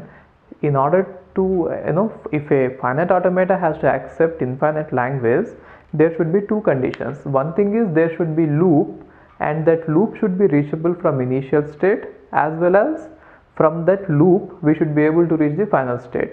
Got it? So either if these 2 conditions doesn't hold, which means if the loop is unreachable from the initial state, which means even if you have a loop here, it might sometimes be unreachable from the initial state, or from the loop you will not be able to reach the final state. Even if anything like that happens, we cannot accept infinite language. Therefore in order to accept infinite language, the main conditions are, First thing is there should be a loop. Second thing is from initial state I should be able to reach that loop, and from that loop I should be able to reach the final state. In order to put all these points in terms of an algorithm, and in order to check whether all these points are happening or not, we have written the algorithm. See this? Step 1 is remove the states which are not reachable from initial state and the corresponding transitions. That means you should delete all the states which we never reach. Therefore, if there is any loop inside the states which is not reachable at all, that will get deleted. That is what we wanted. Therefore, in the resulting finite automata, we have the loops. We'll have the loops only when they are reachable from the initial state. If they are not reachable from the initial state, they'll all obviously get deleted. So see this? Now from the initial state, this state is not reachable. Even though there is a loop, this state is not reachable. Therefore, we are going to delete it. So what are remaining? Only the states to which we can reach from the initial state. Now what is the second step is, from a state, if we are not able to reach the final state, we should remove it. Therefore, the loops which are not reaching the final state will get deleted. See this? Delete the state and the corresponding transitions from which we cannot reach the final state. The reason is, if a loop cannot reach the final state, there is no way we can say that it is going to accept a infinite language. Got it? So now you delete this one, because from this we are not able to reach the final state. In the remaining finite automata, if you find at least one loop and a final state, which means in the remaining finite automata, in case if you find any one loop and final state, then we can say that it is infinite. Otherwise it is not infinite, it is finite. In this case it is finite. The reason is, in the remaining one there is no loop. In case if on the path there is a loop, then we can say that it is infinite, isn't it?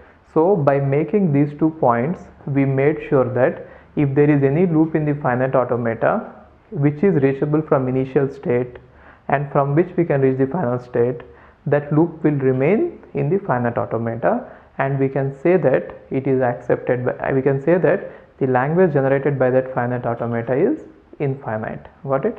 So that is what we derived from this algorithm. Okay. So see, one more thing, when we are doing when I am showing this algorithm and doing some modifications on the finite automata, you should not take it that the finite automata which we get finally is equivalent to the initial final automata. I don't want to compare the languages. I just want to answer whether they are infinite or not, empty or not, like that, those questions. So the resulting finite automata is way different from the initial finite automata. This method is not actually minimizing or simplifying a finite automata. The language which is accepted by the final, whatever you get, that might not be the original language, but then what we want to derive is the answer to this question, this particular question only. We are not trying to minimize the finite automata here. Okay, fine. Now given two languages L1 and L2 which are both regular, the concept is to find out whether there is an algorithm to find whether L1 equal to L2, which means equality of it is called equality problem or equivalence problem. Now two languages are said to be equivalent if they are actually having the same strings in the language, but then how can we decide it? So let us say two finite automata are given to you, or any representation is given to you. You can convert the representations to finite automata, and obviously you can convert it to DFA and then minimize it, and after minimizing, if both of them are same, then you can say that both are equivalent. Therefore every procedure that I told you is having an algorithm, so ultimately we have an algorithm. So the entire procedure is an algorithm, so it is decidable. So knowing whether two languages are equal or not in regular languages is decidable. In fact, every problem about regularity is decidable, and even membership problem is also decidable, isn't it? How is membership for regular languages decidable is, for every regular language there exists a finite automata. You construct it, and then to the finite automata you give a string. Definitely the finite automata is going to halt after some number of steps. How many number of steps? That depends on the size of the input. So once the input is over, definitely your finite automata is going to halt. Therefore every problem, even the membership problem, is also decidable coming to finite automata. Now let's see this equivalence problem. Now L1 is a regular language and L2 is a regular language. Therefore for every regular language there exists some finite automata. Now you construct finite automata, let us say FA1 and FA2, and then if you have constructed initially some other finite automata, you could even construct a DFA. So for L1 there is a DFA, and for L2 there is a DFA. Constructing it is straightforward. There are many algorithms to convert it. Let us say if it is given as a regular expression, you can convert it to finite automata, or given as a regular grammar, convert it to finite automata. Already we have seen the algorithms. Now take these finite automatas and minimize them. So you just minimize them, and let us say we got again a DFA which is minimized, and again a DFA which is minimized. For minimizing a DFA, again there is an algorithm. Therefore we can minimize this using that algorithm.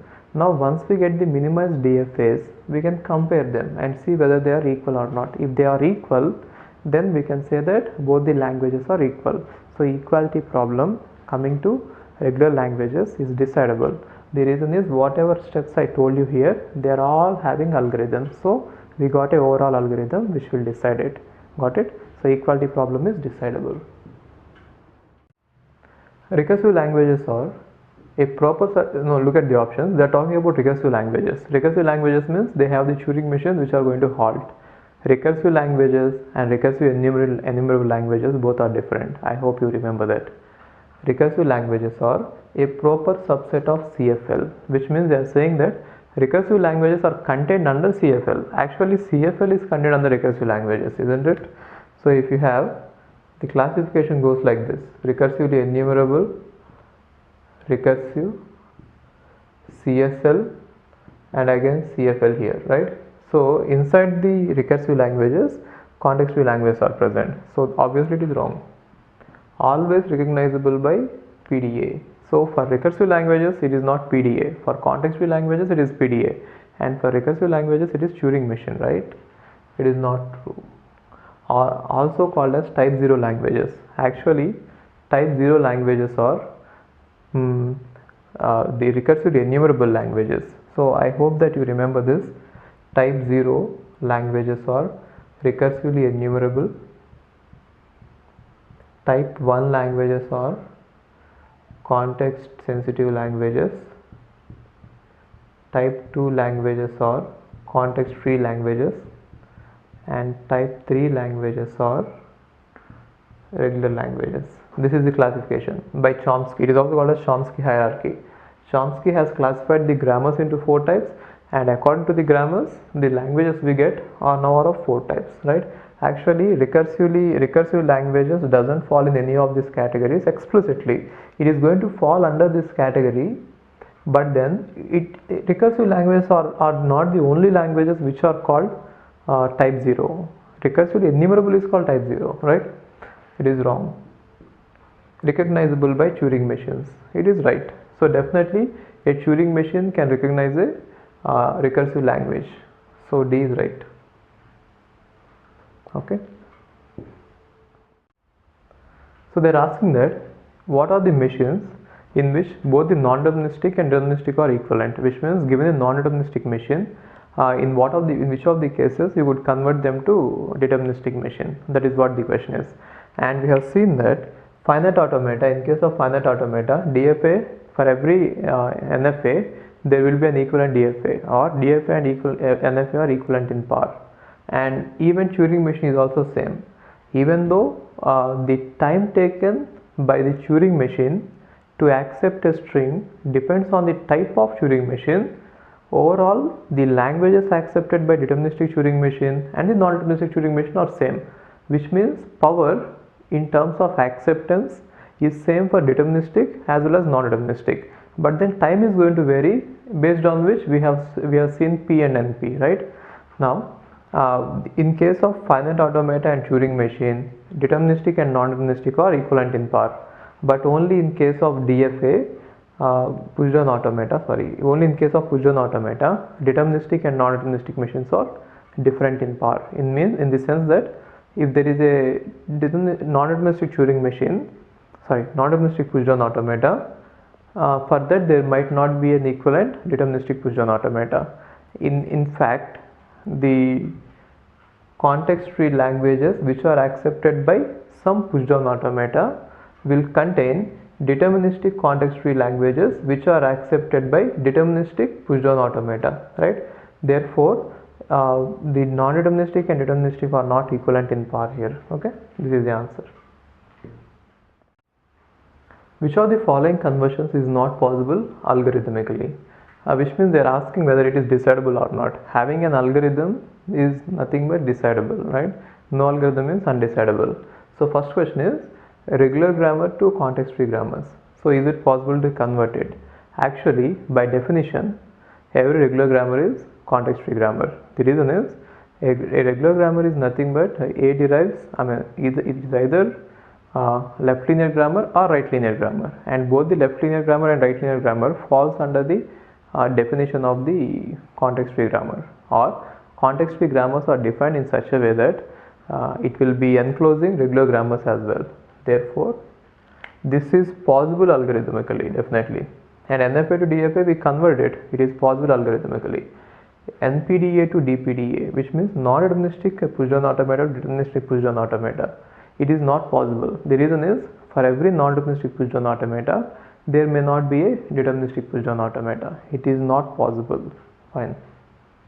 And then non-deterministic Turing machine to deterministic Turing machine. For every non-deterministic Turing machine, there is a deterministic Turing machine, and even there are some algorithms I didn't show you because it is just complex and not required. For every non-deterministic Turing machine, it can be converted to deterministic Turing machine. There is an algorithm, therefore it is possible. So only thing which is not possible is this. In fact, these two are not equivalent, which means there is no guarantee that for every non-deterministic push-down automata there will be a deterministic push-down automata. Okay.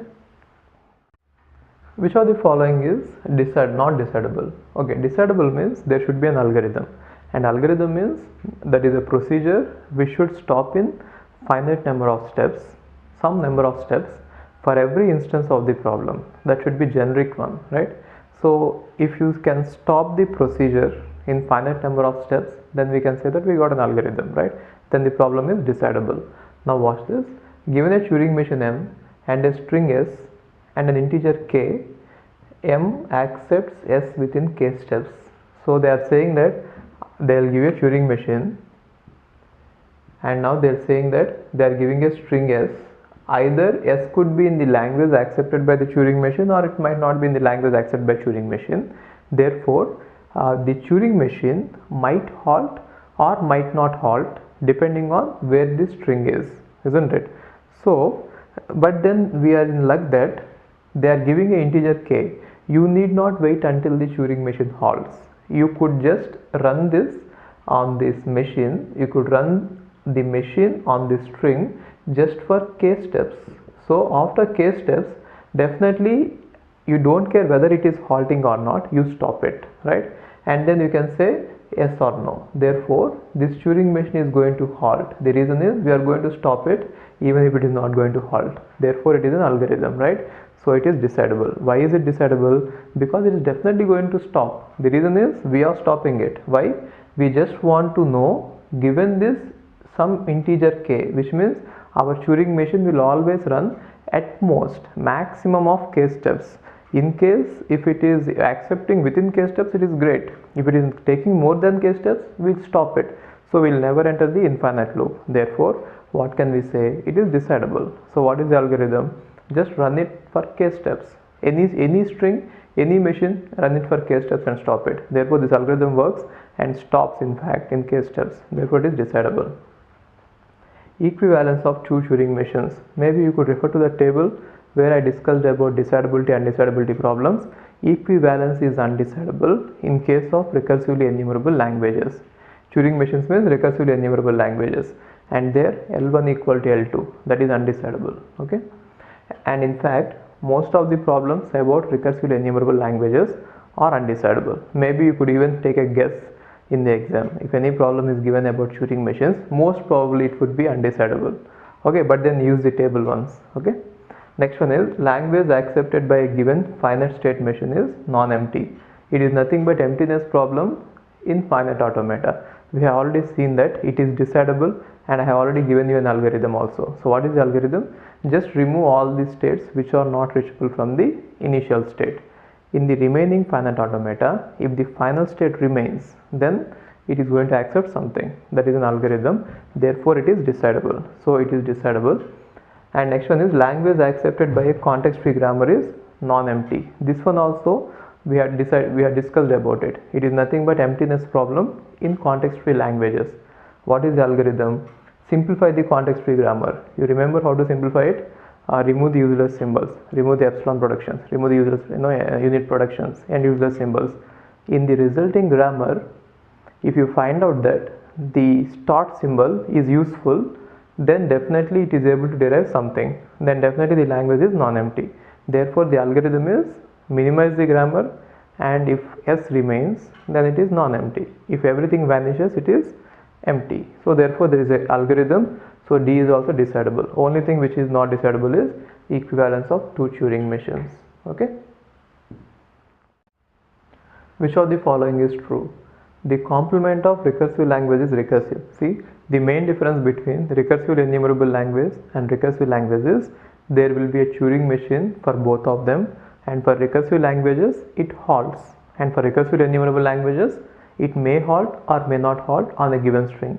Therefore, for recursive languages there is a membership algorithm. What is the membership algorithm? Given the string, it will say yes, the string is present in the language, or no, the string is not present in the language. It is possible only because the Turing machine is halting, right?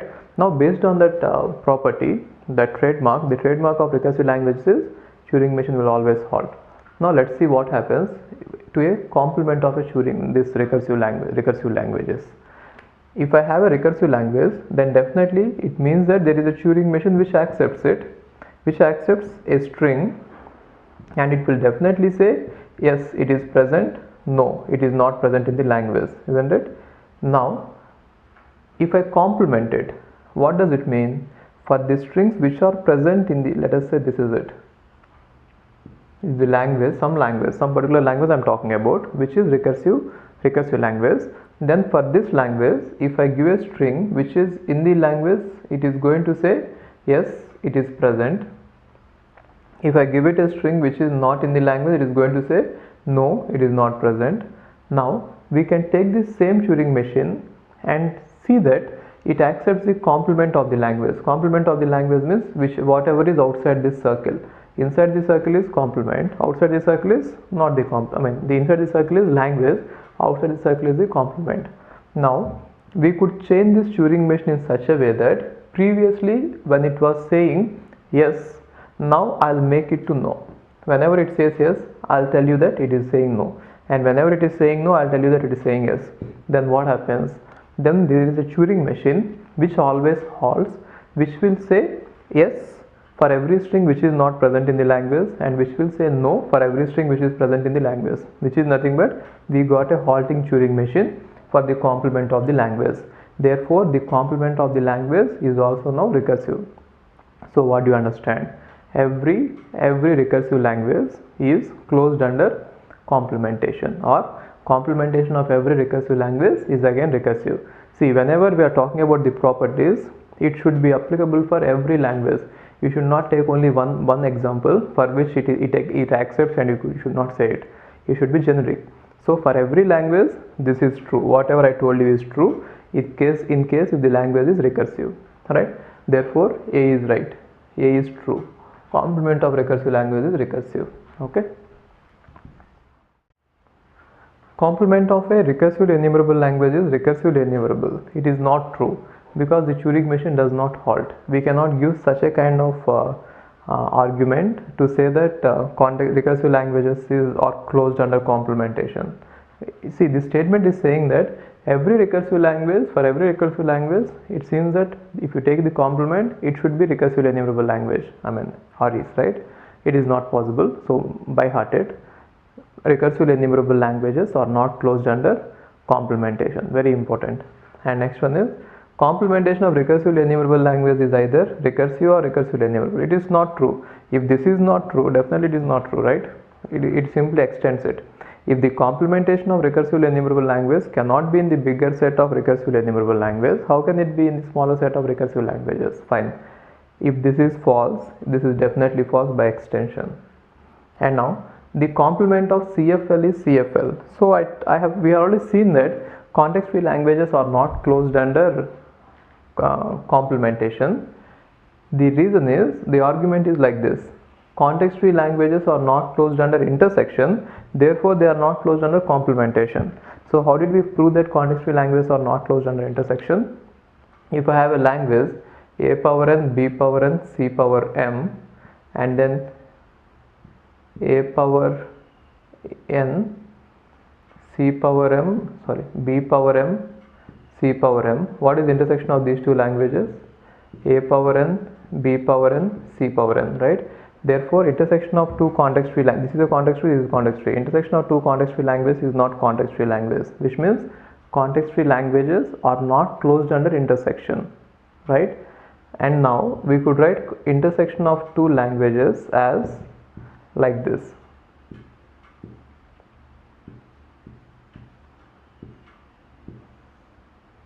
Right? Now check this.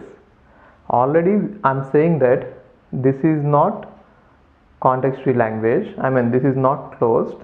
If this is not closed, then complementation should not be closed. The reason is, if complementation, let us assume that complementation is closed, then what happens is, we already know that union is closed of, like context-free languages are closed under union. That is simple.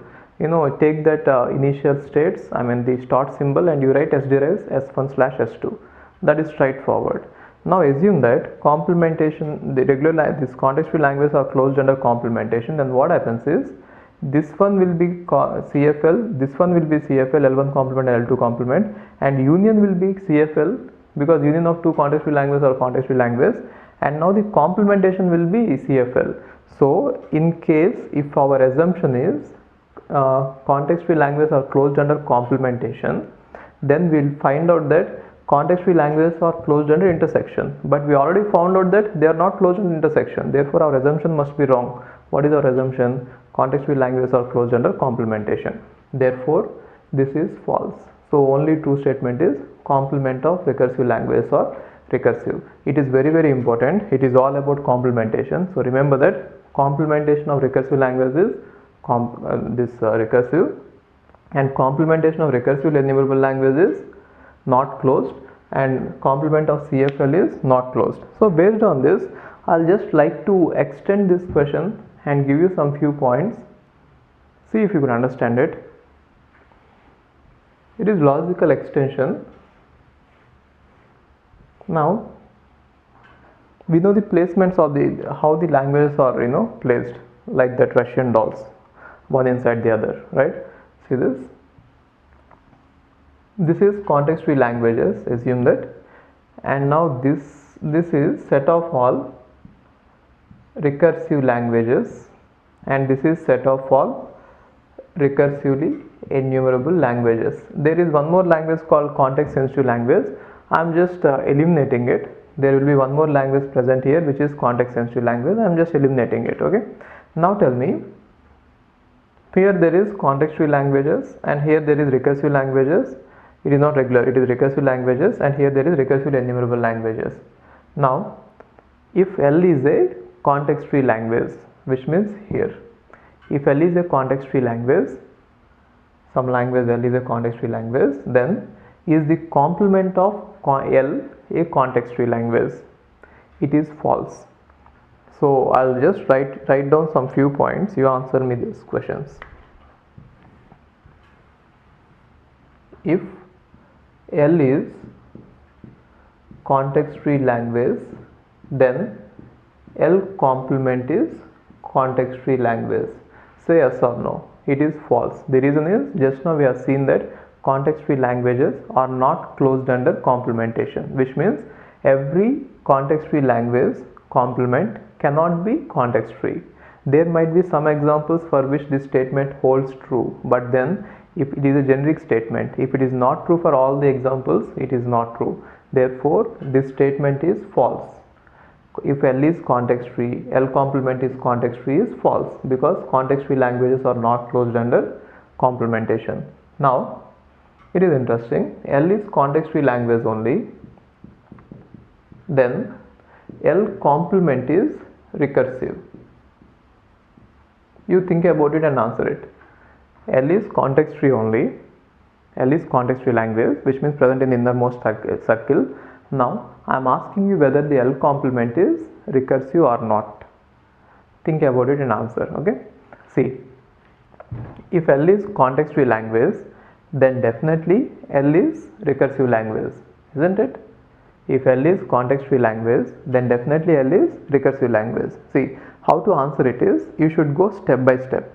Now first of all, whenever L is given as context free language, apply the rules of context free language and see if it is closed. If I apply the rules of context free language, definitely it is not closed. Therefore, next apply the next level of properties. If L is context free, then L is recursive language. If L is recursive language, then L complement is also recursive language. Therefore, L complement is recursive language. Think about it. I am saying that L is context free. Therefore, what can you say? If L is context free, then L is obviously recursive language, right? And we know that recursive languages are closed under complementation. What does that imply? Then L complement is recursive. It is very important that you know this procedure. I've seen many students who are really good, but then they get confused at this point. It is very simple and straightforward. I don't know why you get confused. Okay, just think about it. It is very simple. Now my next question is, L is context free language, then I want to know, tell me whether this statement is true or false. If L is context free language, then L complement is recursively enumerable language. How do you want to evaluate it?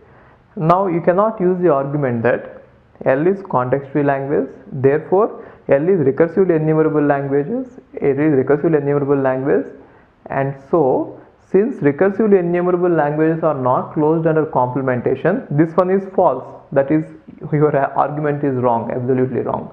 How to apply the rules is, you start at the lowest level. What is lowest level given? Context free languages. Apply the property and see whether it is closed or not. If it is not closed, then go to the next level. What is next level? Recursive languages. Apply it there. If it is not closed, then apply the next level. You have to go in steps. You should not directly jump from here to here, because here itself the language is closed. Got it? So how to answer this question is, if L is context free language, right? If L is context free language, then definitely L is recursive language, right? If L is recursive language, what does that imply? L complement is definitely recursive language, right? And now we got a language which is definitely known to be recursive language, and every recursive language is recursively enumerable. Therefore, upon the grounds that every recursive language is recursively enumerable, we can give the statement that L complement is recursively enumerable. Very important, and I think most of you have already got confused. Please watch this video 3-4 times. Okay, L is recursive language. See, L is given as context free language, therefore L is recursive language. Why am I taking it to the level of recursive languages? Because the property failed to show the closedness in the level of context free languages. In case if it would have been closed under the level of context free languages, I would have never raised it to recursive languages. I would have answered the question here itself. How? If L is closed under recursive, complementation, if CFLs are closed under complementation, then L complement is definitely context free language. Therefore, L complement is recursively enumerable language as well. I could have closed it there, but since context free languages are not closed under complementation, I had to raise it to next level, So understand this. L is context free language, therefore, but then L complement is not context free language, therefore I am taking it to the next level. What is the next level? If L is context free language, then it is definitely recursive language. And now if L is recursive language, we already know that L complement is definitely recursive language. And now if L complement is recursive language, then definitely L complement is recursively enumerable language by definition. Why? It is already present within this set. Therefore, L complement is recursively enumerable language. If you directly try to take the language like this, if L is context free, L is recursively enumerable language, and since recursively enumerable languages are not closed under complementation, it is not closed, that is false. So remember this point is very important, whatever we discussed. Okay, so what are the points? If L is context free, L complement is not context free, or L complement may not be context free. That is the actual statement. L complement may or may not be context free because they are not closed. For some examples that may be, but even if there is one example for which it is not, you can say that in general it is not. And if L is context free, L complement is definitely recursive language. If L is context free, L complement is definitely recursively enumerable. I'll just ask you one more question. Answer this. L1 is here, right? Now tell me about it. If L1 is recursive language, which means it is present here. If it is recursive language, it could be either present here or here. I don't care. If L1 is recursive language, then what about L1 complement? Definitely recursive language, right? Is it recursively enumerable? Yes. If L1 is recursive language, L1 complement is recursively enumerable as well. The reason is L1 complement is recursive language, and therefore it is recursively enumerable as well. I hope that these all points are making sense. You please watch this video too. Now this Turing machine is given the transition table, and then they ask you some options. Now this question is given in GATE, I think 2003. Yes, 2003 question, and then they are asking you whether it halts on some strings or not, which means they are giving you various options. We can find out the options. So it is, if you could do it like this, you can go ahead, or if you are comfortable with the transition diagram, you can draw the transition diagram and then trace out the input. Anything is fine. So let's see the transition diagram just for practicing. So Q naught, the question is about halting, and the initial state is given as Q naught. Q naught on 0 is making 0 to 1, and it is moving right, and it is going to Q1. And Q1 on 1 is leaving it as 1 and staying in Q1, which means on 1 it is leaving it as 1 and is moving right. And Q naught, so whenever it is halt, you need not write anything. So when you don't write anything, that is nothing but the dead configuration, and obviously it means that it is halt. You need not explicitly mention halt. If you leave it out, it is obviously going to halt. So you need not say that on B Q naught is going to halt. Oh, this one is actually 1, right? This is the transition for Q naught. Check this. So Q naught on 0, this is the transition, and Q naught on 1 also it is the transition. On 1 also it is going to make it 1 and move right. Okay. And now Q1 on 0. Q1 on 0 is going to stay in Q1 itself, and it is going to make it as 1 and move right. And Q1 on 1, it is going to go back to Q naught and leave it as 1 and move left, right? And Q1 on blank also it is going to Q naught and leaving it as blank and moving left, right? So now let's see what happens for any string. The options are, various options are given, and one of the option is it does not halt for any string in 0 plus 1 plus. So let's see what happens if I give the smallest string 0, and on the either sides of it there is blank. Okay, so initially you will be in Q naught. So what is Q naught trying to do? Q naught on 0 will make it 1 and move right, which means this one will be made 1 and it will move right, and it will be in Q1. Now Q1 on blank will leave it as blank and move left, which means it will leave it as blank and it will move left. Again we are here, right?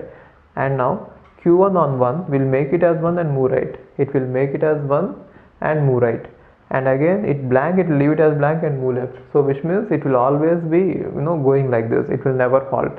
It is a non-halting Turing machine for the given input 0, right? It will never halt. It will sometimes be in Q naught, sometimes be in Q1. It will just toggle between these two states. Now let's see what happens if the input is 1.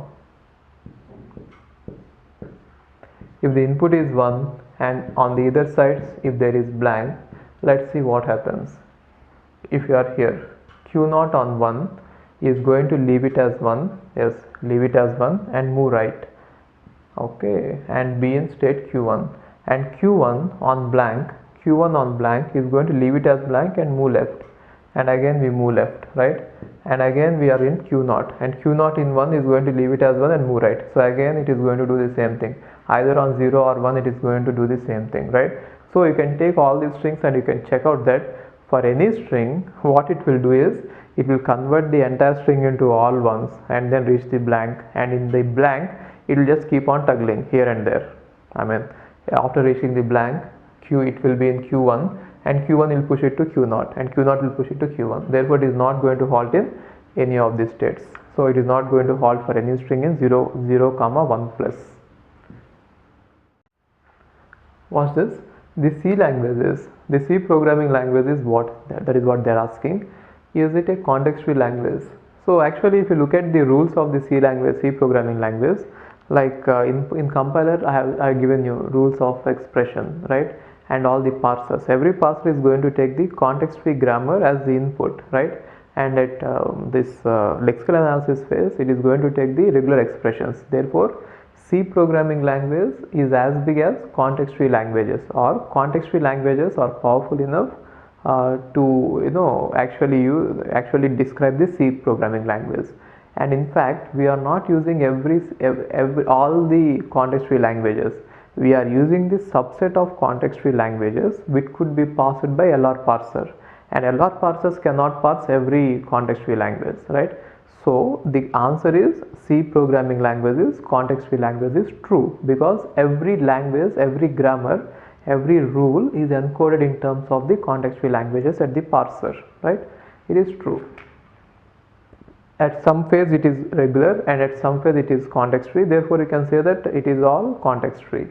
And now context-sensitive language, no, we didn't use any context-sensitive language. We never had the rules like this. AB is actually BA or something like this. We never had any rule like this, right? So it is not context sensitive language. I mean, it is not required, that big language is not required. C language, contextual language are simple. And now regular. So yes, we are using regular also, but then we are not just using regular languages, we are using context-free languages as well. So regular language is too powerless to implement C language. Context-free languages are actually to the exact power. It is not regular. Parsable fully only, so check this, only on Turing machines. It is wrong, because we have seen that at parsing methods, in parsing, every parser is a kind of push-down automata. Therefore, push-down automata, they are able to parse the C language. We don't need, I mean, they are saying that only on Turing machine. We don't need a Turing machine to parse it. Yes, even a Turing machine will be able to parse it, but that is a overkill. I mean, it is like, too much. Okay. So definitely the answer is CFL. Now watch this. Let L1 be a recursive language and L2 be a recursively enumerable language but not recursive. See, in this question I am going to use R. R means recursive and RE means recursively enumerable. Okay, R means not regular and RE means not regular expressions. R means recursive in this question. R means recursive and RE means recursively enumerable. Now watch this. They are saying that L1 is recursive and L2 is recursively enumerable language but not recursive. So if it is recursively enumerable languages, and I mean this one is recursively enumerable and this is recursive. Now L1 is here and L2 is here, because they are clearly saying that L2 is recursively enumerable but not recursive. In case if they left it out and if they had said that only L2 is recursively enumerable, only that part if they have mentioned, without mentioning but not recursive, then L2 could be either present here or here. So they wanted to place the language exactly outside the regular languages, okay, sorry, recursive languages. So L1 is present in recursive languages and L2 is present in recursively enumerable which is not recursive, okay. That is the placement. Now they are asking just about the complementation. You already know about it. L1 is recursive languages are closed under complementation. Therefore, L1 complement is recursive, and recursively enumerable languages are not closed under complementation. Therefore, L2 complement may or may not be recursively enumerable. Therefore, this is L1 complement is recursive and L2 complement is not recursive. That is the answer. Sorry, recursively enumerable. So this is the answer. L1 complement is recursive and L2 complement is not recursively enumerable. What about the first one? L1 complement is recursive and L2 complement is recursively enumerable. It is wrong because L2 is not closed under this recursively enumerable languages are not closed under complementation. Therefore, this is wrong. First one is right. L1 complement and L2 complement is not recursively enumerable. It is wrong because L1 complement itself is recursive. Therefore, L1 complement itself is recursively enumerable. Therefore, this is wrong. L1 complement is recursively enumerable. It is right. The reason is L1 complement is recursive. Therefore, every recursive language is recursively enumerable language. This is right. And L2 complement is recursive. It is wrong because L2 complement is not recursive itself, recursively enumerable itself. How could it be recursive, right? Therefore, B is the answer. If L and L complement are recursively enumerable, so we have already seen this. I mean, this is a theorem, right? I think in one of the theorems, I discussed about this. Okay. So what is this question is, if L and L complement both are recursively enumerable, which means for L there is a Turing machine which will say if this string, let us say this is L, and this is L complement. So inside it this is L and this is sigma star minus L, which is nothing but L complement. Now there is a Turing machine TM1 which will take the strings inside the language L and it will say yes, definitely yes, right? And L complement is also, now if it is recursively enumerable, we don't know whether if I give a string which is not in the language, if this Turing machine TM1 is for language L, then it will take the string inside the language and it will say yes, I accept it, fine. But then if we give it any string which is outside the language, it will say either no or it will follow infinite loop, right? And definitely there is one more Turing machine TM2. The reason is L complement is also recursively enumerable. Therefore, there is some Turing machine which will take a string which is not in the language and which will say yes, this string is not in the language, right? So now combining these two, I could make a new Turing machine for this language. Combining these two, I could make a new Turing machine, and which is going to say, given any string either inside the language or outside the language, this will say yes, this string is present, and this will say no, this string is not present, right? Therefore, I got a new Turing machine for the language L which always halts, right? So what could you say? So L is definitely recursive. In fact, L is recursive and L complement is also recursive. Why? Recursive languages are closed under complementation. This is a beautiful question, isn't it? So if L and L complement are both recursively enumerable, then definitely L and L complement both are recursive, right? Beautiful question. This is a very good question. The way they framed the question is really good. Awesome.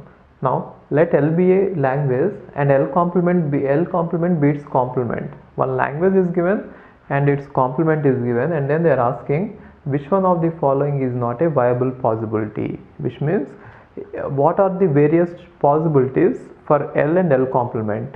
So can they both be recursively enumerable? Can they both be recursive? That is what they are asking, right?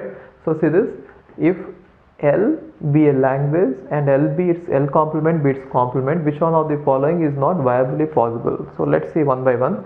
Neither L nor L complement is recursively enumerable. So what does they mean is, see, if we have set of all recursively enumerable languages and then set of all recursive languages, set of all context free languages, and set of all regular languages. If we have the set like this, we know that there are many languages which are not known, which means there are many languages which are not recursively enumerable, for which there could be no Turing machine at all. And we have shown a proof also how Turing machines are countable and total number of languages are uncountable. Therefore, there are many languages which are not recursively enumerable.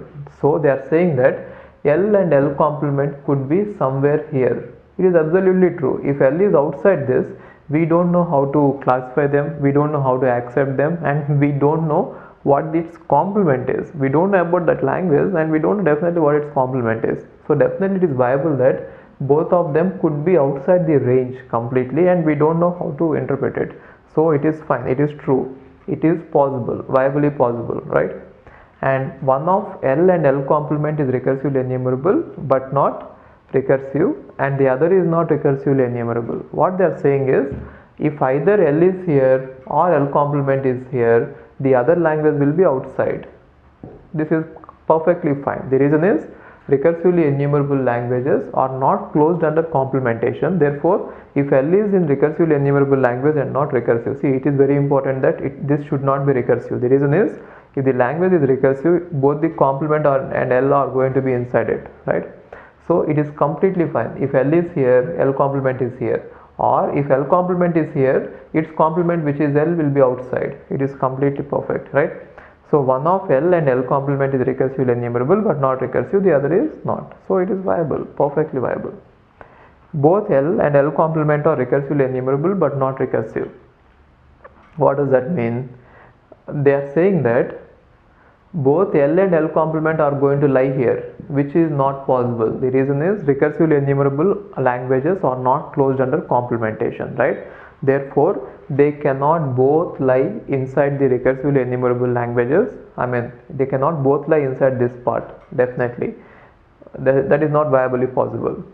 Both L and L complement are recursive. Fine, it is true. The reason is, recursive languages are closed under complementation. Therefore, if L is recursive, then L complement will also be recursive. So both of them can fall perfectly inside the recursive languages. So it is right.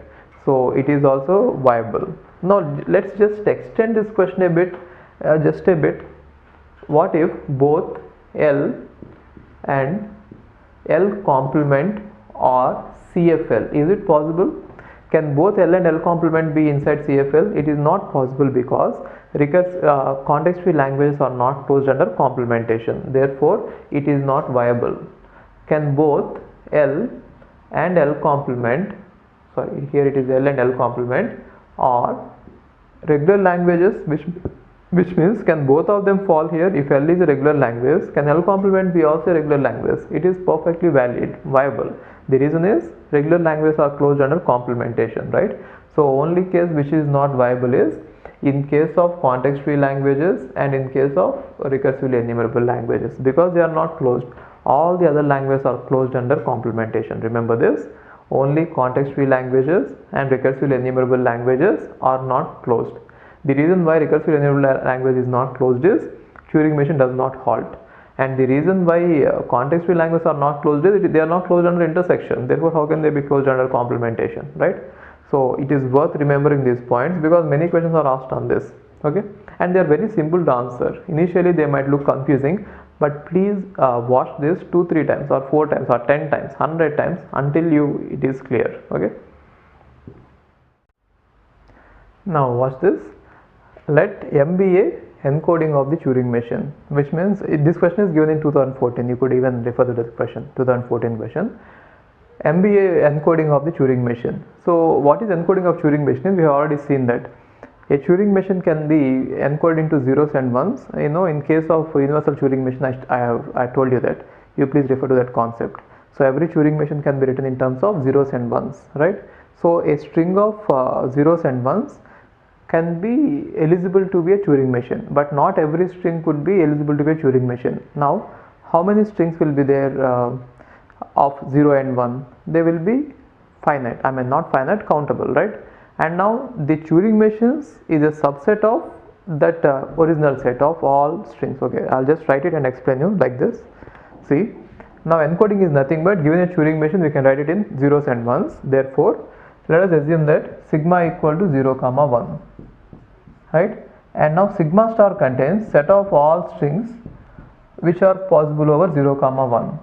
And now any string within this language, you can take any string in this language, that string could be, or that string is eligible to become a Turing machine. I mean, sometimes it could be a Turing machine, or sometimes it might be too simple that it cannot be a Turing machine. Anyway, Turing machines are subset of a countable set. Therefore, set of all Turing machines are countable. That we already know it, right? Now they are saying that from all these, so let L equal to, so they are saying that there is a string for every Turing machine, and then the question is like this: let L equal to M. M is a Turing machine that accepts a string of length 2014. So among all these Turing machines, it seems that we have to find out the string, or we have to find out the Turing machine which will accept a string of length 2014, and they didn't give you any language. That is not necessary. Either you could assume the language is A comma B or A comma B comma C, whatever. Now they are just giving you one string, only one string, right? And now you are supposed to find out all the Turing machines which are going to accept this particular string. So the question is, now the main problem in this one is they are asking you in terms of 2. L is nothing but set of all Turing machines which are in terms of zeros and ones, Turing machine 1, Turing machine 2, so on, in such a way that every Turing machine should be able to accept the string of length 2014, right? So now what is recursively enumerable is, recursive enumeration and decidable means there should be an algorithm, which means you tell me some method in which I can solve this question, but then that procedure is supposed to halt. If you can say such a method, then it is nothing but decidable, right? And recursively enumerable means you tell me some procedure that need not halt, but then using which I'll be able to write down all these strings one by one. Okay, that is the main difference. Again thinking about it, simple. See, decidable means you tell me some algorithm by which I'll be able to find out all such Turing machines, and that algorithm should halt. If you can find out such an algorithm, then it is called decidable.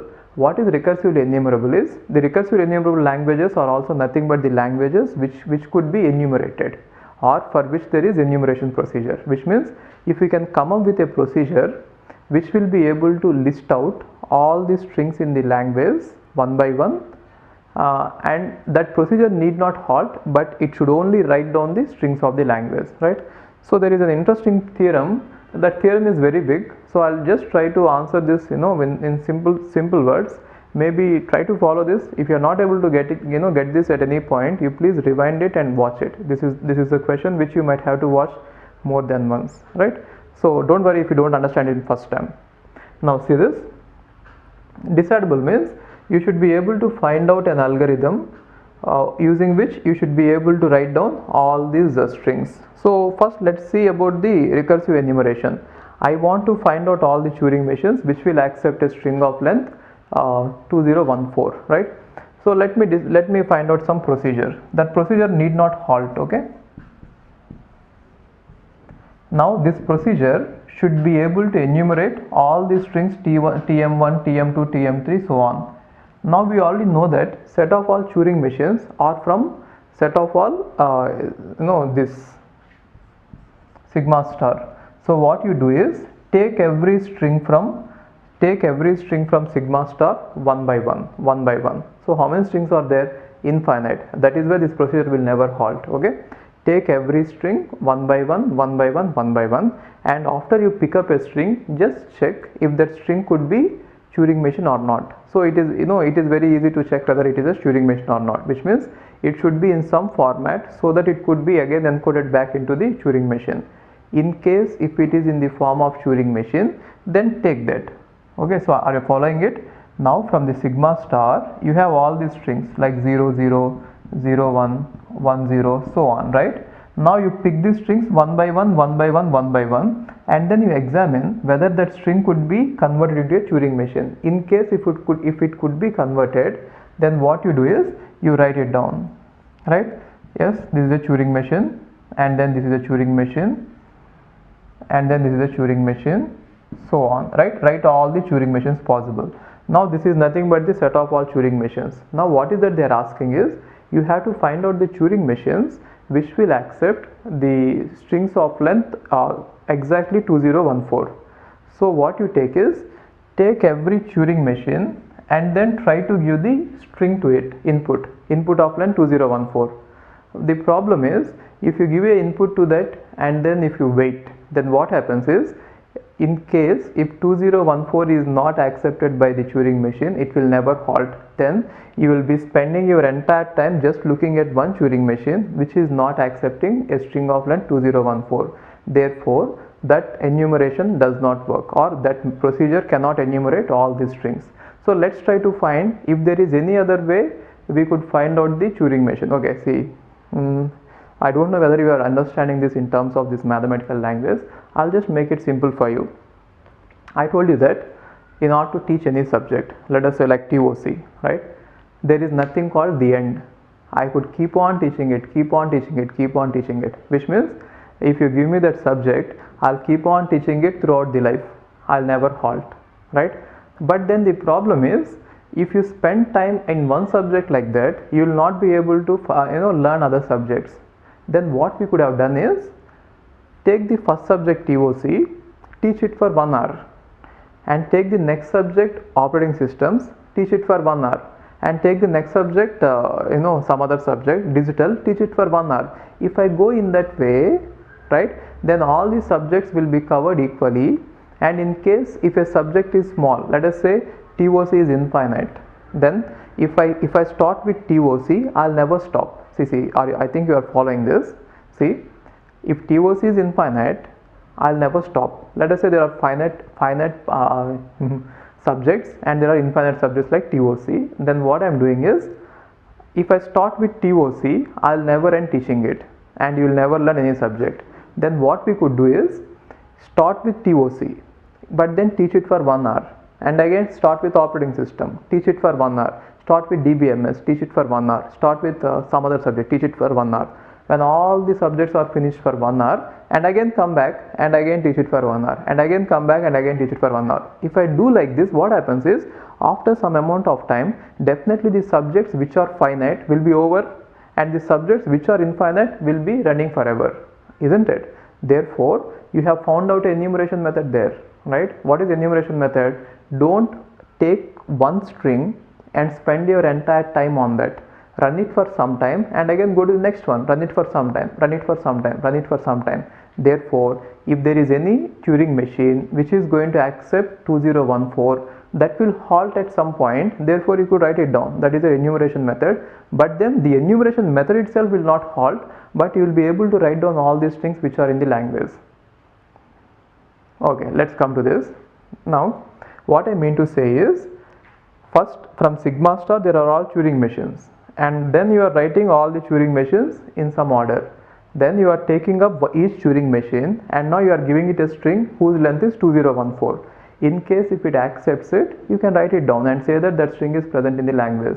But the problem arises when the string is not accepted by the Turing machine, then the Turing machine will get into infinite loop. So you will end up spending the entire time with one machine, and you will never go ahead, and you will never be able to write down all the Turing machines. Therefore, what is the best method? Take one string and run one time. Run one time means just trace out one move, right? One transition. Just run one time on this, and then one time on this, one time on this. So how do you write it is, again don't go on writing like this. Then what happens is, you will never end, because Turing machine itself are infinite, right? Then how to do this one is, I want more space. First, you run one step on Turing machine 1, which means give the input whose length is 2014 and run one step on that, and after that you run one step on Turing machine 2, right? And after that you again come back to Turing machine 1 and again run Turing machine 1, Turing machine 2 and again Turing machine 3, and next time again you come back to Turing machine 1 and again you run Turing machine 1, Turing machine 2, Turing machine 3, one step each, and Turing machine 4, right? And again you come back to Turing machine 1 and again you run Turing machine 1, Turing machine 2, Turing machine 3, Turing machine 4 and Turing machine 5, and next time 1, 2, 3, 4, 5, 6, next time 1, 2, 3, 4, 5, 6, 7, right? Therefore, if you go in that order, you are not going to stop at one Turing machine and continuously look at it. If it is going to fall in infinite, you don't worry, you are going to go on to the next one. If I follow this this kind of enumeration, definitely at some point all the Turing machines which accept the strings of length 2014 will be written down, which means they definitely halt, and we can write them down. Therefore, I can list out all the Turing machines which are going to accept 2014. Since we have a enumeration method and which can enumerate this all the languages, the language itself is recursively enumerable. Therefore, the language is recursively enumerable.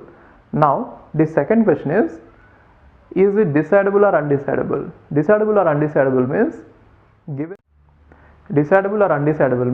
given a string in the language which is nothing but the Turing machine, you should be able to say whether it accepts a string of length 2014 or not. That is impossible. The reason is if one particular Turing machine is given to you, you could never say whether it accepts 2014 or not. Why? If it accepts it, you can stop, but if it doesn't accept it, it might fall in infinite loop. Therefore, you will never be able to say exactly whether a string belongs to the language or not. Okay, so what does it mean? The language is undecidable, but it is recursively enumerable because we have the recursive enumeration procedure. The problem with decidability or whether to find out the decidability or not is, given a string, you should be able to say yes, it is in the language, or no, it is not in the language.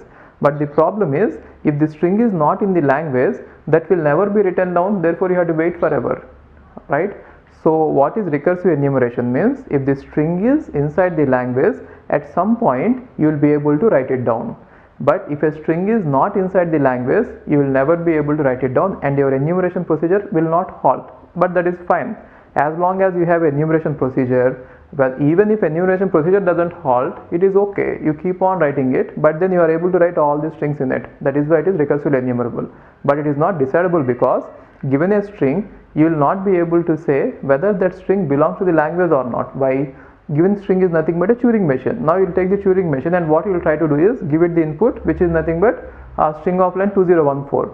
In case if you are lucky, it will stop and say that I accept it. In case if you are not lucky, it will go into infinite loop and you will never be able to say yes or no answer, right? Therefore, the language is recursively enumerable but not decidable. Okay, so it is undecidable but recursively enumerable. Answer is B, right?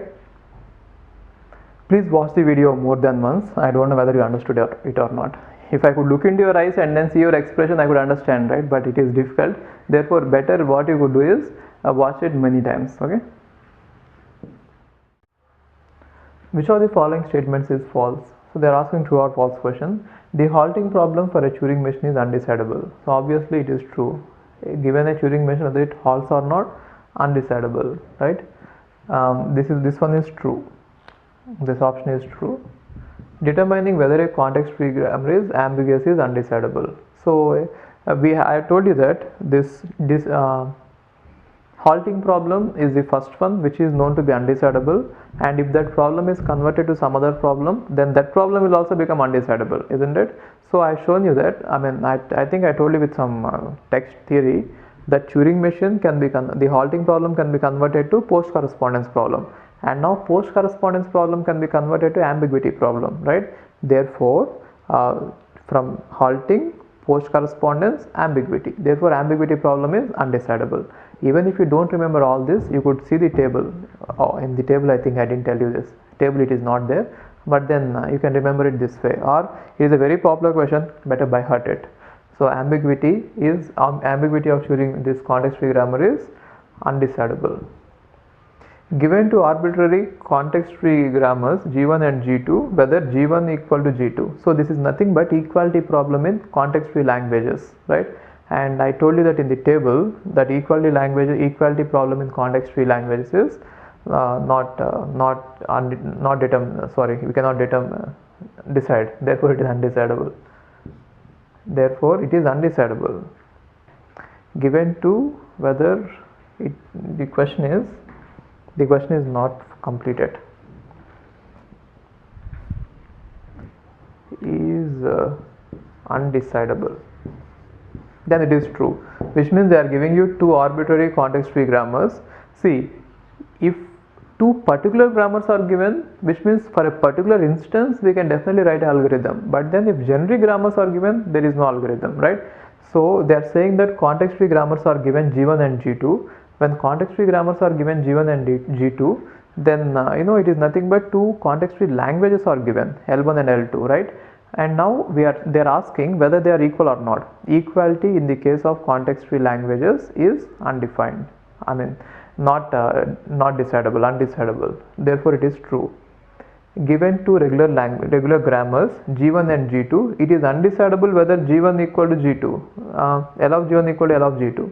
So they are talking about regular languages. In regular languages, equality is decidable. So it is simple. What you convert these grammars to the algorithm is like this. Why it is decidable is there is algorithm. Algorithm is like this. You convert the grammars to regular finite automata, and then you convert the finite automata to DFA, and then you minimize both the DFAs. If both the DFAs are equal, you can say that both the languages are equal. Therefore, that is the algorithm, and so it is decidable, right? So it is decidable, but the given question is they are saying that it is undecidable. So what can you say? D is false. So all the other are true. Okay. Which of the following are decidable? So they are asking which of the following are decidable. We have already seen the table. So in the table I have given you some values like D, UD. You please check that. I'll explain this how to use the table. Whether the intersection of two regular languages is infinite. So first of all, is it decidable that okay, do you know that regular intersection of two regular languages is regular language, and is there any algorithm to find out the intersection of two regular languages? There is, right? For example, we have, I think I have told you that regular languages are closed under intersection, and I have even given you a proof, right? How? Complementation and union. Okay, I'll just explain you what it is. See, now I told you that regular languages are closed under union and regular languages are closed under complementation, right? And now since they are closed under union and complementation, they are closed under intersection. Why? L1 intersection L2 can be written as L1 complement. Okay, see this. L1 intersection L2 can be written as L1 complement union L2 complement whole complement. I already told you that regular languages are closed under complementation, which means under these two are regular and they are closed under union, which means this entire part is regular, and now they are again closed under complementation. Therefore, this entire thing is regular. So intersection of two regular languages is definitely regular. Now what they are asking is, now is that language infinite? So the question is, given a regular language, is that infinite or not? That is what they are asking. So what is the answer? In case of regular languages, I told you that we can determine whether it is a infinite language, finite or infinite or empty. All these can be decidable. Therefore, this is definitely decidable. Check the next one. Whether a given context-free language is regular. So what they are asking is, if a language is given, right, which is context-free, is that regular? Please refer to that row in which I told you, is L regular, or given any language, is it regular or not? There is a row, I think lost but one row or lost but three row, I don't remember it. In the table you can check it. Okay, let me check it once. So that is in the is L regular, I think the last row, is L regular. Yeah, that is the last row. In that table, the last row is L regular. Then you can see that in context-free languages it is undecidable, which means given a context-free language and whether a given context-free language is regular or not is undecidable, right? And now whether two PDAs accept the same language. So here they are asking, PDAs means context-free languages. So in case of context-free languages, they are asking the equality question, and we know that it is undecidable. So again, this is in that table. If you look at that decidability table, it is I think fourth row. In fourth row under the CFL. Why CFL? Because push-down automatas are given. Whenever they say push-down automatas or context-free grammars, you go to CFL. Whenever they say finite automata or regular grammar, you go to regular languages question, right?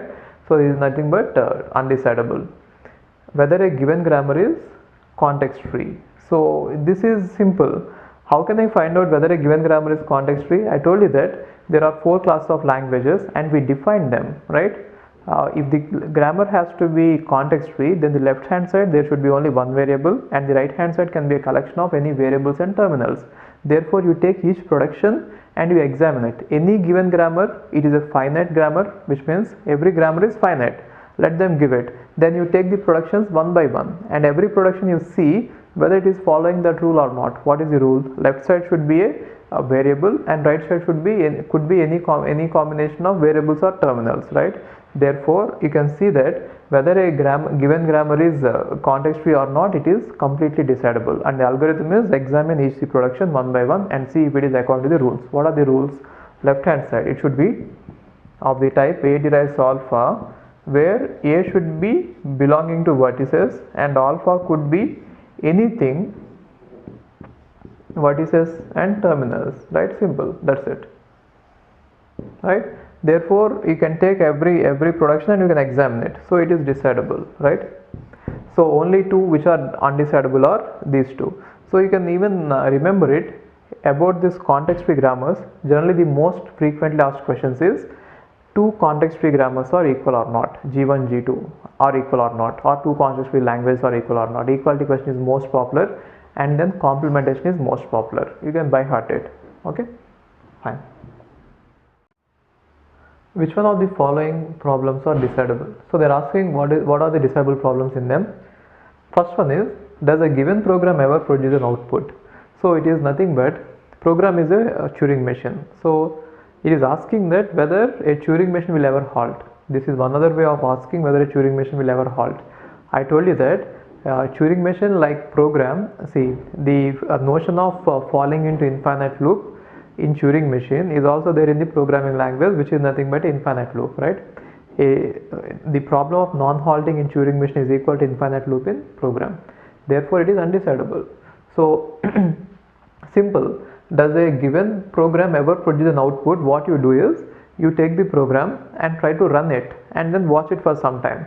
How much time do you want to watch? If it produces an output and stops, it is fine. What if it has fallen in infinite loop? What will you be thinking? You will think that, oh, this must be doing some useful work. Let me just give it some more time, and you'll keep on waiting. You'll keep on waiting. You'll keep on waiting, right?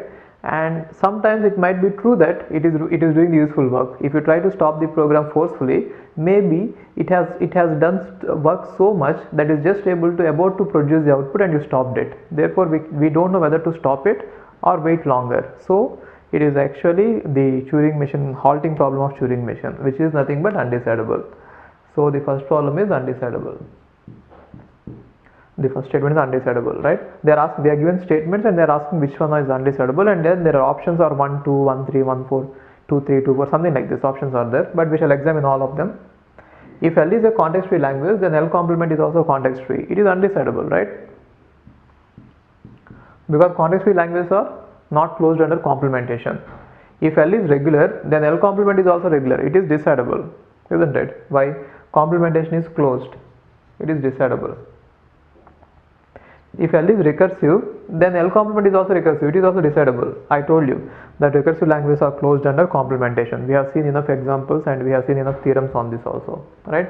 So it is very important to remember that under the complementation, context free grammars are not closed, context free languages are not closed.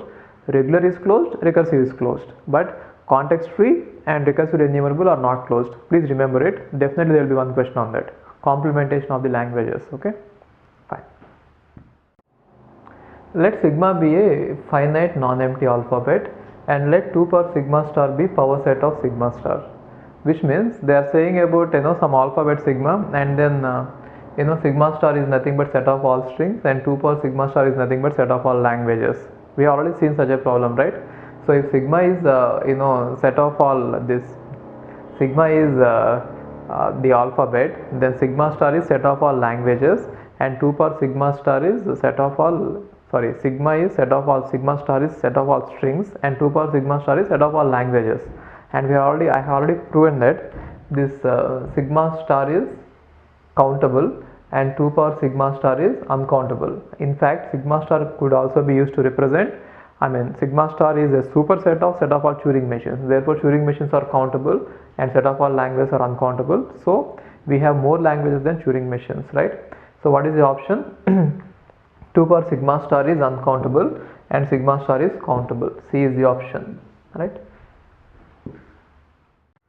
This question is given in 89. I think in 90s, early 90s and 80s, there used to be multiple choices, which means more than one answer is going to be an answer. I mean, more than one option will be an answer. Watch it. Which of the following are undecidable? So they are given four statements and they are asking which one is undecidable. Membership problem in CFL. So in CFL, there is algorithm, CYK algorithm, using which given any context-free language, you can find out the grammar in CNF form and you can apply universal algorithm, that CYK algorithm, and find out whether a string belongs to it or not. Therefore, since there is an algorithm, this is decidable, definitely decidable. Whether a given context-free language is regular, it is undecidable. I refer to that last row of the decidability table, right? In the last row I have given you this. Whether a finite state machine halts on all inputs. So finite state machine means finite automata. What is there to determine in that? Finite state machine always halts. You just say yes, right? That is the algorithm. What is the algorithm? Algorithm is yes, that's it, right? Therefore it is decidable. You need not do anything. Given a finite state automata, if they ask you whether it halts, yes, it halts. Why? Because it starts reading the input, and once the input is over, it will definitely stop. And input is definitely supposed to over because input is finite. And then in every step we move only one step right. Therefore input will be over and it is right. It is decidable. Next one is membership problem for type 0 languages. So if you have type 0 language, type 0 means recursively enumerable language. That is the main disadvantage, right? I mean, not disadvantage. The property of the recursively enumerable language is there is no membership algorithm. And the difference between recursively enumerable and recursive languages is recursively enumerable, no membership algorithm. Recursive languages, membership algorithm, right? Therefore, this is undecidable. So, what are the undecidable here? B and D. Both are options. B and D are undecidable, right? Okay. Again, this question is also about decidability. It is decidable whether an arbitrary Turing machine halts after 100 steps. So the question is, given a Turing machine, they are asking whether it will halt after 100 steps or not. So it is simple. Just run it for 100 steps and then you stop your algorithm and see whether the Turing machine is halting or not. If it halts, say yes. If it doesn't halt, say no. Now your algorithm is able to say yes or no in just 100 steps, which means your algorithm is able to halt or stop. Therefore it is decidable. So since your algorithm, you are able to give an algorithm which is able to stop after some finite number of steps. How many steps? 100 steps. It is decidable. So whenever the question is like this, given a Turing machine, will it halt after 10 steps? Will it halt after finite number of steps? Something like that. So it is decidable because you need not run the Turing machine forever. You have to run only for fixed number of steps, right? Therefore it is decidable. Now a Turing machine prints a specific letter. So it is actually undecidable. Now how can we prove any problem is undecidable is take a known undecidable problem and then convert it to this problem. Then we can say that this problem is undecidable. Now what is the known undecidable problem? Halting problem, right? So now the question of whether the Turing machine halt or not is undecidable. Now I will convert that question into this question. Check this. How I will convert it is, instead of asking whether the Turing machine halts or not, whenever any Turing machine is given, and if you are asking me whether the Turing machine halts or not, then I will just modify it a bit. Why do you think that a Turing machine will halt? Whenever it come across the dead configuration, then what I do is, from every dead configuration, I will make that Turing machine print the letter Y. Yes, I halted. See, it is not very easy to understand. Maybe just try it. See, it is simple in the sense if you are willing to understand it, it is simple. Try it again. Let us say Turing machine is given, and the question is whether this Turing machine halts or not. Now I want to change this question itself. In order to change it, what I do is, why do you think that Turing machine halts? Only because of dead configurations. Whenever it come across the dead configuration. What is dead configuration? It is in one particular state and is looking at some particular input, but then for that state, for that input, the transition is not defined, isn't it? Now what I do is, I'll take a Turing machine and I'll convert it in such a way that for all the dead configurations it might come across, I'm just going to print a letter Y. Therefore asking whether a Turing machine will halt or not is now as good as asking whether the Turing machine will print a letter or not, right? So we converted the problem of halting into the problem of printing. So what can we say? The problem of printing is undecidable. Why? We already know that the problem of halting is undecidable. Therefore, definitely the problem of printing must be undecidable. Otherwise, what happens? The original problem of halting will become decidable, which is already proven to be undecidable. Okay, you please do it 2 or 3 times. Okay, I'll just take a diagram and explain you. Those who didn't understand it, just watch it once. Those who understood, you can move on. You can skip this topic. Now I'm saying that I have a Turing machine, and I'll modify the Turing machine in such a way that for every Turing machine I can modify it in such a way that whenever the Turing machine halts, I'll make it print a letter Y, right? Therefore, for every Turing machine, I can compute a different Turing machine TM1 for every Turing machine. Now, what happens is halting Turing machine can be stated in terms of this problem, or halting problem is converted to printing problem now, right? Now, halting problem is converted to printing problem. It is already known that halting problem is undecidable, right? And now, what happens if printing problem is decidable? In case if printing problem is decidable, then definitely halting problem becomes decidable. But then it is already, we have proved that it is undecidable. Therefore, this definitely cannot be decidable. This too should be undecidable. This is how we prove that problems are undecidable. We take an undecidable problem and convert it to some other problem, then we can say that that problem is undecidable. Got it? So in this case, printing is undecidable. Turing machine computes product of 2 numbers. This we already know. Turing machine can add the numbers, compare the numbers, product, divide. It will do every damn thing that a mathematical function can do. Therefore, it is as powerful as a computer in terms of the mathematical functions. It is decidable. It is well known. You need not worry about it. None of the above. Therefore, what is the answer? Undecidable is printing one, right? Fine. Which of the following statement is correct about the finite language over sigma? So they are saying that the language is finite. So when a language is finite, it is simply regular, right? Okay, let's see all the statements they are given. But this question is tricky in the sense they are saying strongest correct statement. So strongest correct statement means it is like this. If a language is regular, saying that it is regular is strongest. Saying that it is context free is not strongest. It is true that it is context free, but then it is not strongest. Just use your intuition like this. See, if a language is regular, saying that it is regular is strongest. Saying that it is context free is not strong, and saying that it is recursively enumerable is not stronger at all, isn't it? So which one is better? You try to say it the lowest as possible, which means tightly bound it. So that is what I think you are getting this. Tightly bounded means say the strongest statement about it. Okay, I'll just take this example. Now they are saying that it is a finite language. Then which of the following could be true? It could be undecidable. Decidable, or a language being decidable or undecidable means membership algorithm. Okay, when they are talking about a language, and then when they are asking whether it is decidable or undecidable without giving any question, what is that they are talking about is membership algorithm. Actually, if the language is finite, the membership algorithm is always there. So how does the membership algorithm work? Take the entire finite language and store it in the input buffer. Then given any string, you compare with every string. If it is present in it, then it is yes. Not present, no. Anyway, our algorithm is going to stop after scanning the entire input. Got it? Therefore, it is decidable. So for every finite language, there is always algorithm determining its membership. Therefore, it is always decidable, right? And then it is Turing machine recognizable. Obviously, it will be recognized. Turing machine is nothing but a program. Just now I have given an algorithm. Algorithm can be written into a program, and now that program could be given into a Turing machine, right? Therefore, it is Turing machine recognizable. Fine. It is fine. It is right. First one is wrong because it is not. It is decidable. Second one is it is Turing machine recognizable. It is also right. Third one is it is a regular language. It is also right.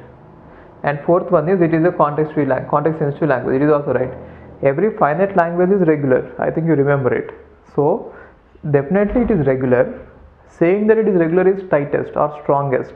And saying that it is CSL is also right, but then it is not stronger. And saying that it is recursively enumerable. Turing machine recognizable means recursively enumerable is not very strong, right? So which is the answer? The stronger one is, the correct one is C. The reason is, if you say that it is regular, it already implies that it is CSL as well as Turing machine, right? But then if you say CSL, it does not imply that it is regular, or if you say Turing machine, it does not imply that it is regular or CSL. So tell me one answer using which other answers can be derived. So once if I pick up this answer, all the other answers are implied. Therefore, that is why it is strongest. It is a bit tricky. Be careful for such questions. Now look at this question. It is asked in GATE 2001. Consider the following problem. Given a Turing machine, capital M, over the input alphabet sigma, and any state small q, this is off, and any state small q of capital M, and a word W belongs to sigma star, does the computation of capital M and W visit the state q? So the question is like this. They are saying that they will give you a Turing machine, okay, and they are saying that they will give you a string, and now they are asking whether when I run this string on this Turing machine, will this this Turing machine, will it ever go into a state, some state q? That is what is asked. So what they mean is, let us say there is a Turing machine and it is having states like this: q0, q1, q2, and somewhere there is q, right? That is what they have states, and now the input is given here, W. Now they are saying that if this Turing machine is given this input string, will this halt? Will this Turing machine ever visit? It is not halting. Will this Turing machine ever visit this state q? So what we could do is, we would actually convert this problem into halting problem. How we could convert the problem into halting problem is, you know what a halting machine is. Let us assume that there is some Turing machine given, right? And now when do you think that a Turing machine will halt? Only when it is going to hit the dead configuration. Dead configuration means we are going into a state and we are looking at an input symbol, and for that state, for that particular input symbol, the transition is not defined. If Turing machine doesn't know what to do, then it is going to halt. Otherwise it will keep on working, isn't it? Now what I do is, I'll just modify it. Let us say there are all states like this, and every state is having some dead configuration, which means some move is undefined. Then what I do is, for all the dead configurations, I'm going to give a transition to the special state called q, right? Now whenever the actual Turing machine halts, the modified Turing machine will halt in a state q. Therefore the halting problem is now converted into visiting problem for a state q. Previously we have converted the halting problem into a printing problem of some letter, isn't it? Similarly I did the same. So whenever the Turing machine is going to halt in some state, I've just modified it in such a way that instead of halting there, it will just take a transition and halt in a state q. Therefore if the original Turing machine halts, then the modified Turing machine will halt in state q, or the computation will visit state q. So the halting problem can be converted into the visiting problem. Therefore what can we say? Since the halting problem is undecidable, this visiting problem is undecidable. Therefore the answer for this question is, it is undecidable.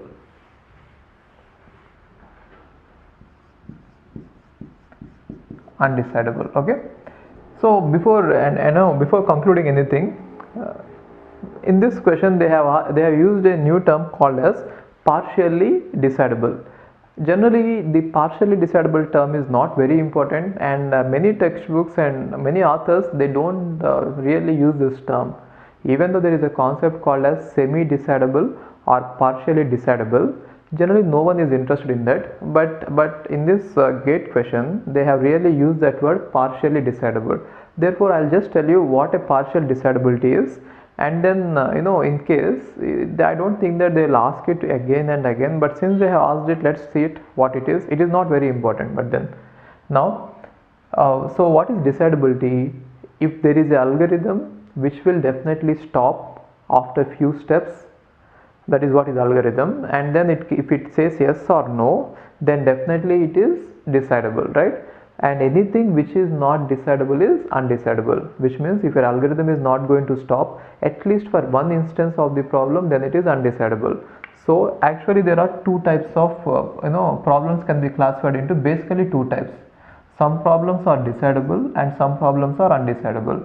So what does it mean? If there is an algorithm for a problem, which algorithm will definitely halt. If there is an algorithm, then it is decidable, right? If there is no algorithm, it is undecidable. In terms of Turing machines, what can we say about decidable and undecidable is, if the Turing machine always halts and say either yes or no, then it is decidable. If the Turing machine does not halt, or if the Turing machine does not halt for some of the inputs, then I say undecidable. Now, in undecidable, again it can classify it into two types. One is partially undecidable,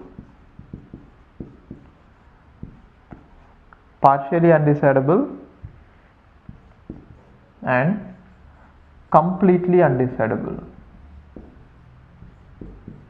So what does it mean is, some of the problems can be, so let us say we have undecidable, which means for some of the inputs it is going to be fall into infinite loop. Then now we can classify it like this. If for some of the strings, if your Turing machine is going to, whenever the string is present in the language, for all the questions with an answer yes, if the Turing machine halts, and for all the questions with the answer no, the Turing machine may halt or may fall in infinite loop, which means at least it is able to halt for some of them, right? That is why it is called partial, right? Therefore, recursively enumerable languages are partially undecidable, which means for the strings which are present in the language, Turing machine is going to halt and say yes. If the string is not present in the language, it may say no, or it may fall in infinite loop, right? Therefore, most of the problems are partially undecidable. Even the halting problem is also partially undecidable. But then we are not really interested in these two classifications. We are interested in main classification, decidable or undecidable. That's it. We don't want to get into this again partial decidability, because if the Turing machine is not going to halt, it is useless. I mean, if it is not going to halt for all the inputs, what is the fun in saying that it will halt for some of them? I cannot use it anyway, isn't it? Because my inputs are going to be from anywhere, right? So just remember this. Again, undecidability is subclassified into partially undecidable and completely undecidable. Partially undecidable means, at least for the problems with yes answer, our Turing machine will halt, and the problem with no answer, it may fall in infinite loop. And completely undecidable means it will never halt for anything that you give. That is completely undecidable. And anyway, most of the problems we have seen are partially undecidable, and recursively enumerable languages are especially partially undecidable, because Turing machine halts for all these strings which are in the language, and they don't halt for the strings which are not in the language, right? And recursive languages are decidable, because for every string it is going to halt and say yes or no. Therefore, that is completely decidable. So in case this question is not decidable but partially decidable, which means we cannot halt the Turing machine on all the inputs, but then if the input string is in the language, then the Turing machine is going to halt and say yes. Therefore, half of it is able to solve it, and the remaining half, if the strings are not in the language, then it is not going to solve it, or it is not going to stop. So it is not decidable, which means undecidable but partially decidable. Okay, instead of calling it partially undecidable, we call it partially decidable. Okay, now partially undecidable or partially decidable, both are same. Let's call it partially decidable, right? That is a better term. Okay.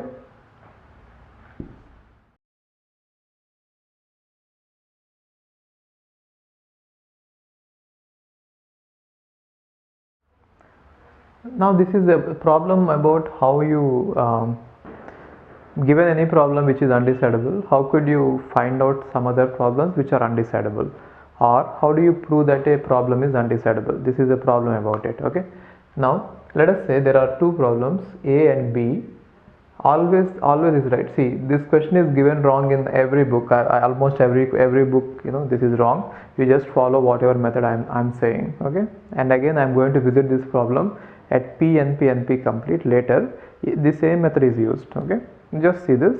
Now assume that there is a problem A which is already well known and which has been already proven to be undecidable, which means there is no algorithm which can say that which can solve this problem. Now if I take this problem and if I convert it into another problem in such a way that answer to this problem is going to be answer to this problem, which means if I convert this A to B in such a way that answer to B, if answer to B is yes, then answer to A is yes, answer to B is no, answer to A is no, in such a way that if you could convert this problem, then definitely B has to be undecidable. B will be undecidable. The reason is, in case if B is decidable, then what happens is I will convert every instance of A to B in polynomial time. I mean, here the conversion has to be done in polynomial time, right? I'll convert every instance of A to B and then I'll apply the algorithm.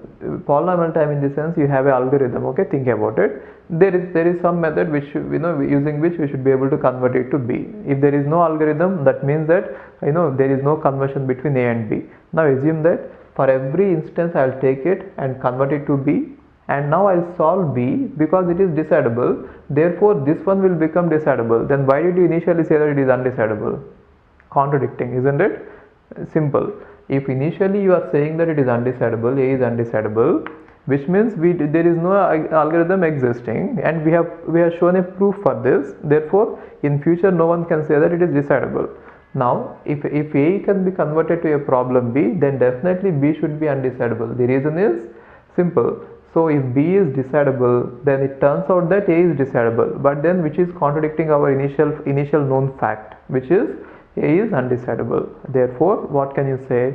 If an undecidable problem can be reduced to some other problem, then that problem will become undecidable, right? So that is the proof. We cannot say that if a decidable problem is converted to A, okay, that is how we shall see later again with PNP and P class in algorithms, how to use this concept again. But for now, just solve this question using this concept. Now they are saying that P1 is decidable and P2 is undecidable. Then they are giving you some options about P3. P3 is a new problem. Now P3 is decidable if P1 is reduced to P3. See this, they are saying that P3 is decidable if P1 is reduced to P3. See, already there is a problem, and when you are trying to reduce it to P3, you are not saying anything about P3. See, P3 has to be, if you have to say that P3 is reduced, P3 is decidable, then P3 has to be decidable, reduced to some other problem. Then only you can say that it is decidable, right? So it is not true. And next one is saying that P3 is undecidable if P3 is reducible to P2, which means you are taking P3 and if you are reducing it to P2, you are saying that it is undecidable, which is wrong, right? So what is the next option? P3 is undecidable if P3 is reducible to P3, which means if P2, which is the undecidable problem, if it is reduced to a problem P3, then the resulting problem will become undecidable, because since this is undecidable, this will become undecidable, right? So remember this. Option is C. So if there is any undecidable problem and if you are able to convert it to some other problem, that problem would become undecidable. And on the other hand, when can you say that a problem is decidable is, let us say there is a problem A and there is a problem B. If it is already known that the problem B is decidable, and if there is a conversion algorithm from A to B, reduction algorithm, then I can say that A is decidable. The reason is, if B is having an algorithm, then I can convert every instance of A to every instance of B and solve B. Therefore, that is a solution to A. So since we found out the algorithm to solve A, then we can say that it is decidable, right? So they use these two proofs. So what is the proof? Maybe you can write it down somewhere. See, A, B. If it is already known that A is undecidable, and if I could reduce A to a problem, then this problem will become undecidable, okay? And now if it is already known that B is decidable, and if I could reduce a problem A to this problem, then A will become decidable, because we have found out the algorithm, right? So these two are important, okay? And this is saying that P3 is decidable if P3 is reducible to complement of P2. That is wrong. P3 is, if P3 has to be decidable, then P3 has to be reducible to P1. See, if this is reverse, which means if P3 is reduced to P1, then it is true. In this case, if P3 is reduced to P1, then what happens? Already for P1 there is an algorithm, and now we have an algorithm to convert P3 to P1, and now therefore we found an algorithm to solve P3. If this is reverse, then this first statement would have been true. You just remember those two rules, you can answer any question, right? Which of the following are undecidable? So this question is about decidability again.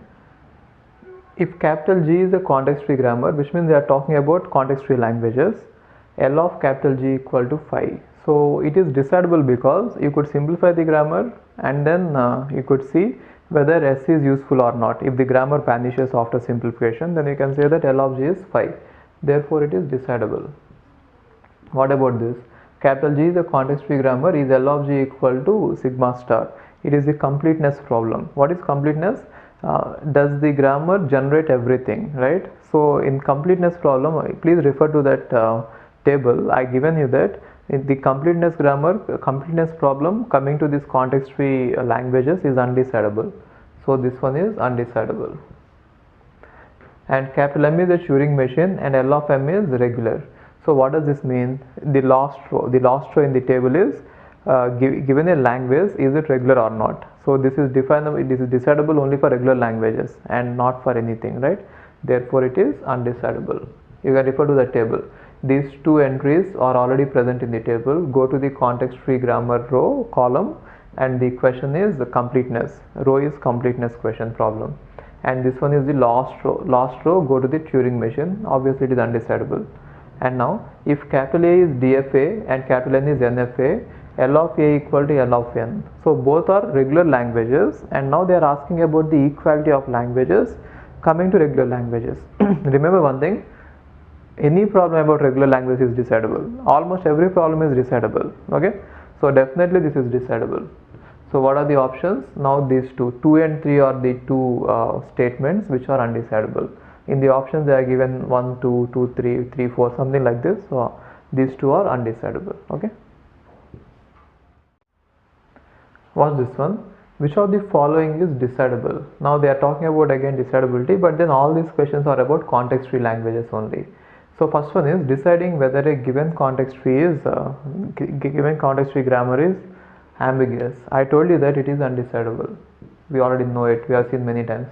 And deciding if a given string is generated by a context-free grammar. So what does it mean? Given a context-free language, we are asking about the membership algorithm. So membership algorithm is decidable. The algorithm is CYK algorithm. There are various algorithms, but CYK algorithm is well known, right? So it is decidable. Whatever grammar they give, you can convert it into CNF, and for the CNF you can apply CYK algorithm, right? So it is decidable.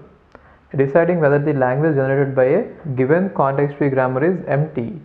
So it is emptiness problem. Take the context-free grammar, you try to eliminate all the useless symbols. If the entire grammar vanishes, which means if even the start symbol also is useless, then you can say that it is empty. Therefore it is decidable. So what is the algorithm? Minimization, that elimination of useless symbols. Now deciding the language generated by context-free grammar is finite. So how can you say that a language is finite or not? Do the same thing. You eliminate all the useless symbols, and in the resulting grammar, if there are any cycles, which means if S is going to A is going to B, and again B is going to A, then if there is any cycle between the variables, or if there is a loop, which means from A to A, kind of recursion, right? If you see a recursion or a cycle in the grammar after minimizing, then you can say that it is finite, or it is infinite. Otherwise it is finite. Therefore it is also decidable. The algorithm is minimizing and then finding out the cycles, right? So what did we find out? Only ambiguity is undecidable. Okay.